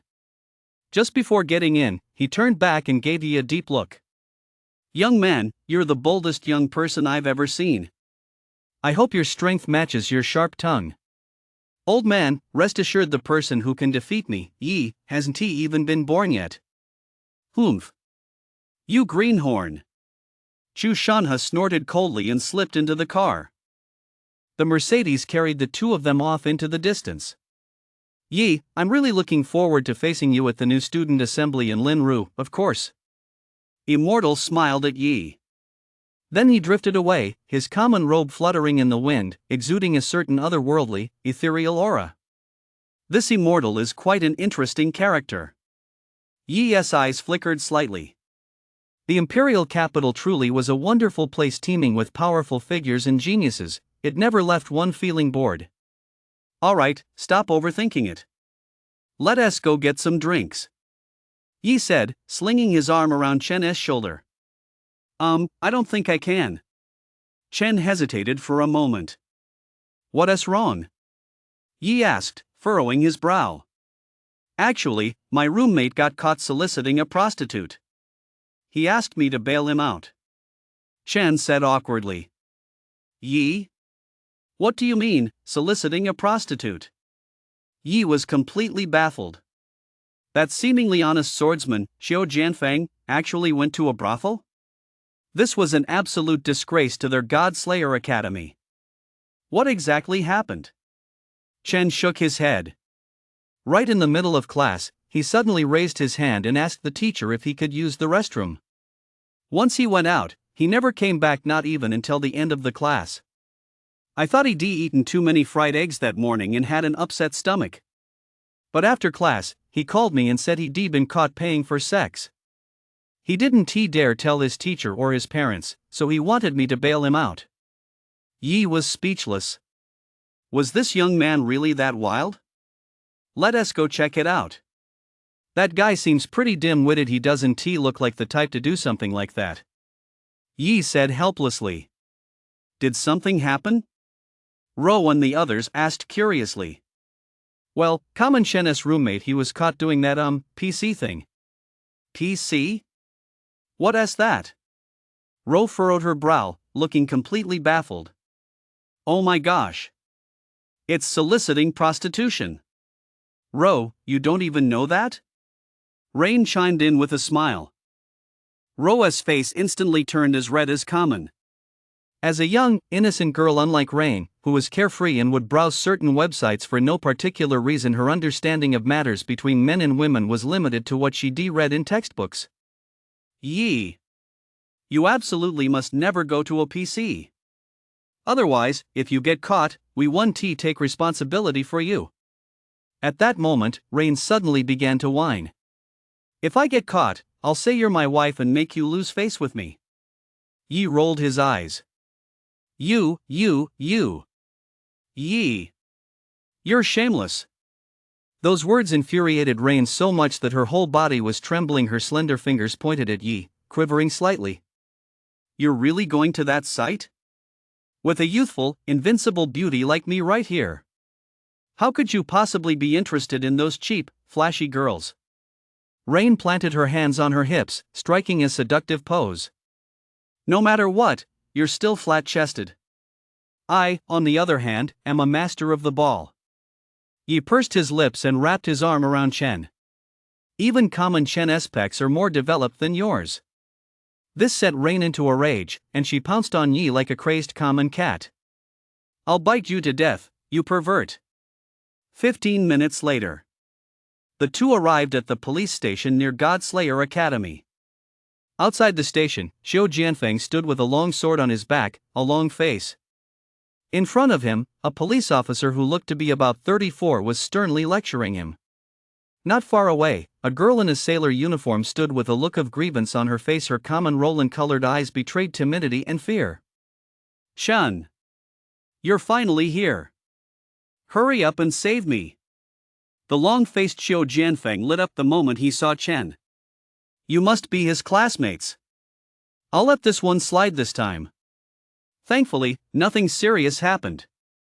But if there's a next time, I'll definitely punish you severely. Officer Shu looked at Yi and the others and said sternly. You're still so young and outstanding students at Godslayer Academy, no less. There are plenty of better things to do than go to a PC. Just look at how pretty these two girls are. If you want a girlfriend, go and court them properly, don't take shortcuts. If this happens again, I'll tell your teachers and parents. The police officer sternly reprimanded Xiao Jianfeng. He kept his head down, not daring to utter a word. All right, just sign here, give us your ID number, and you can go. The police officer handed him a notebook. Young lady, you sign here too. Don't ever do anything like this again. If you're having trouble, you can talk to us, don't go down the wrong path. The girl in the sailor uniform gently wiped the tears from her eyes and brows, took the ballpoint pen, and wrote her name. Ning. Looking at that name, Rain paused for a moment. The name felt strangely familiar, as if she'd seen it somewhere before. Whoa! So you're a little Japanese girl living the good life in Japan, huh? The officer slammed on the brakes and quickly corrected himself. Uncle, there's no need. I know you want to insult us Japanese, but even though I'm Japanese, I've grown up in Dacia since I was a child. Ning said calmly. Uncle scratched his head sheepishly. Ha ha ha ha. Young lady, don't get the wrong idea. As long as you're in Dacia, no matter what country you're from, we treat everyone equally, there's no discrimination. However, since you're Japanese, you definitely shouldn't be doing this kind of thing. Although it's a legal and regulated traditional industry in Japan, it's strictly prohibited here in Dacia. Yi couldn't help but give this officer a second look. It was obvious that this officer had quite the active private life after work. All right, you can go now. The officer waved his hand, signaling that Yi and the others could take Xiao Jianfeng with them. Kid, Xiao Jianfeng, is it? I'll remember you. I hope we don't meet again behind bars next time. The officer said meaningfully. Xiao Jianfeng's face immediately fell. Yi and the others left the police station and headed toward Godslayer Academy. Ning had been following right behind them the whole time. Hey! Listen, Miss Ning, you who seem to be living the good life, why are you following us? Are you trying to sell yourself? Yi suddenly stopped in his tracks and asked. Ning pursed her lips. I'm heading the same way as you. I'm a student at Godslayer Academy, too. She replied nonchalantly. Oh. I remember now. Rain suddenly slapped his forehead. There is indeed a Japanese student among this year's freshmen. The little princess of the Jingu family from Japan.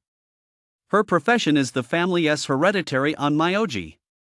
She is said to command the 9 great Shikigami.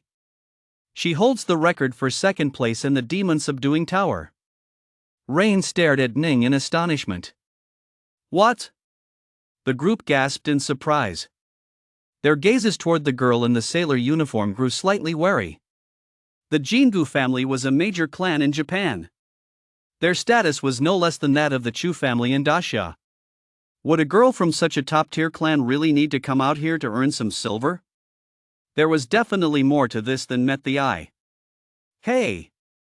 Did you actually do something with her or not? Yi suddenly grabbed Xiao Jianfeng by the collar and demanded. No. No.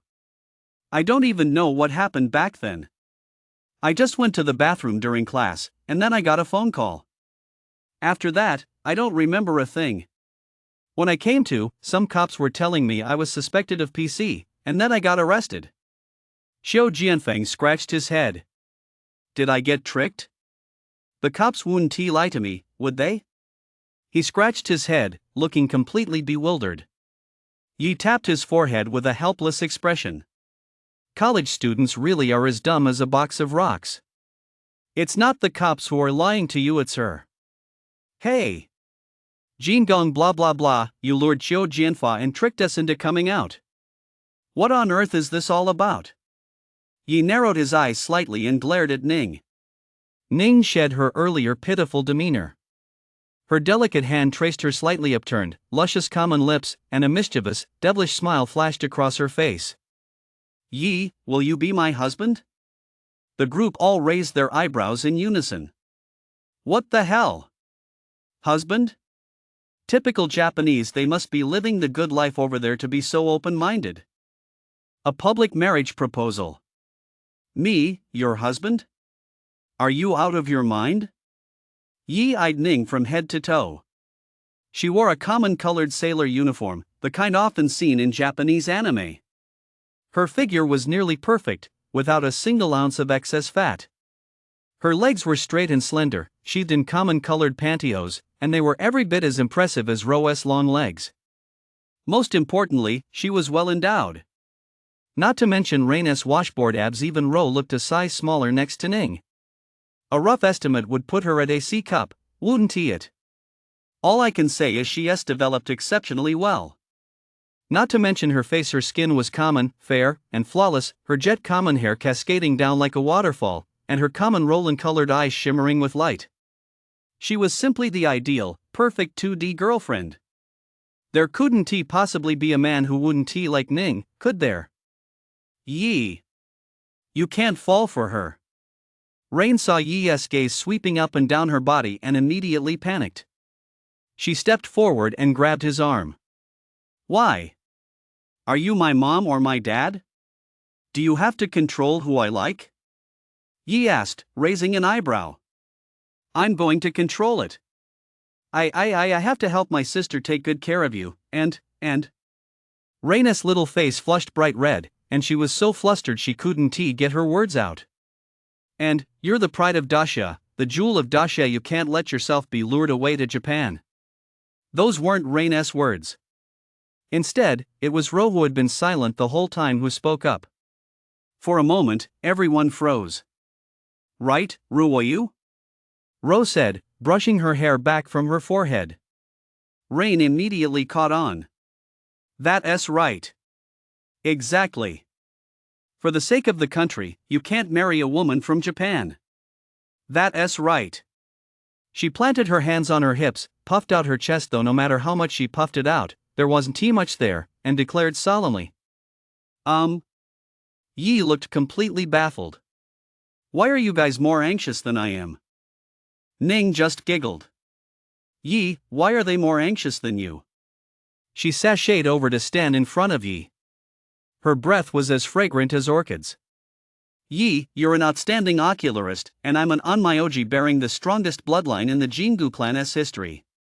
If we unite, we're sure to produce a child who is invincible under heaven.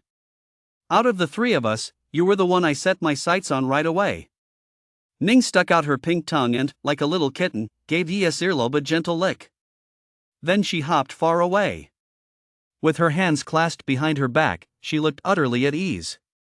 As long as you join my Jingong clan, the Jingong clan will spare no effort to provide you with abundant resources to help you grow.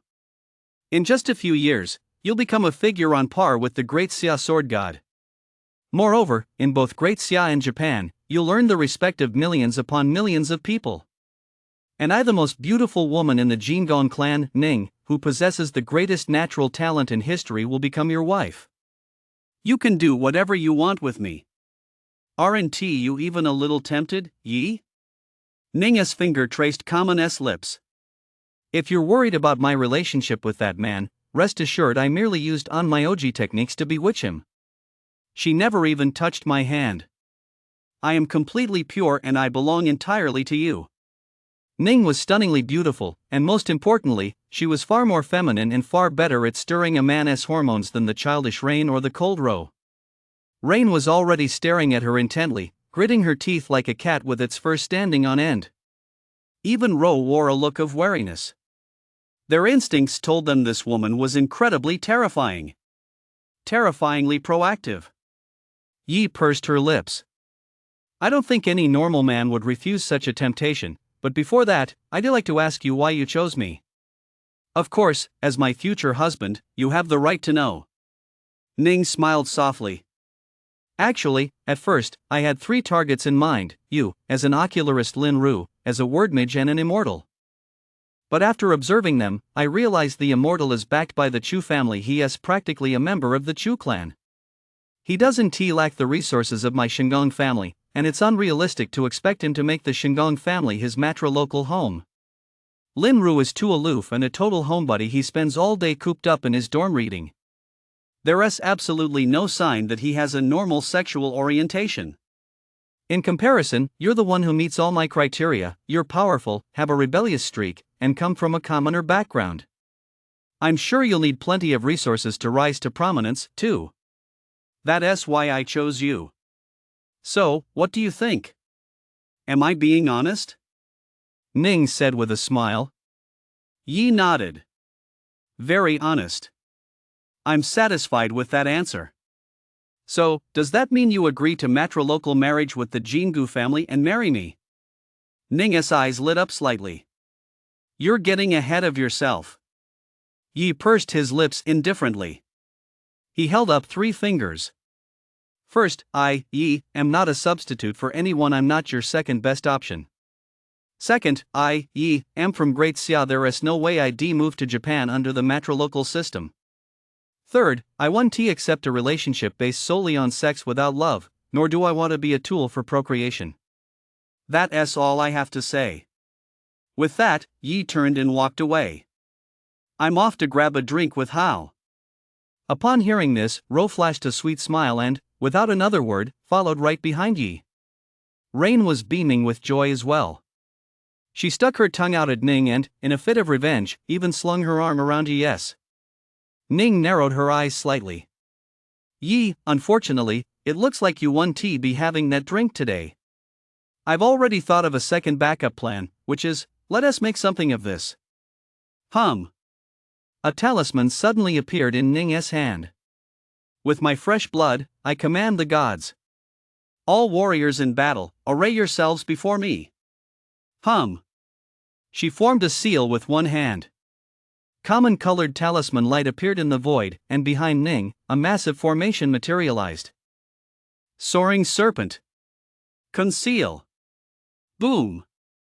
A massive common-colored serpent, resembling a jiao yet shaped like a dragon, burst forth from the formation. It soared through the skies, riding the clouds and mist. It's a dragon. Rain cried out in shock. It's not a dragon. It's the soaring serpent. One of the 12 Shikigami of Abe no Saimai, the ancestor of the Onmyoji of Japan. Ro said solemnly.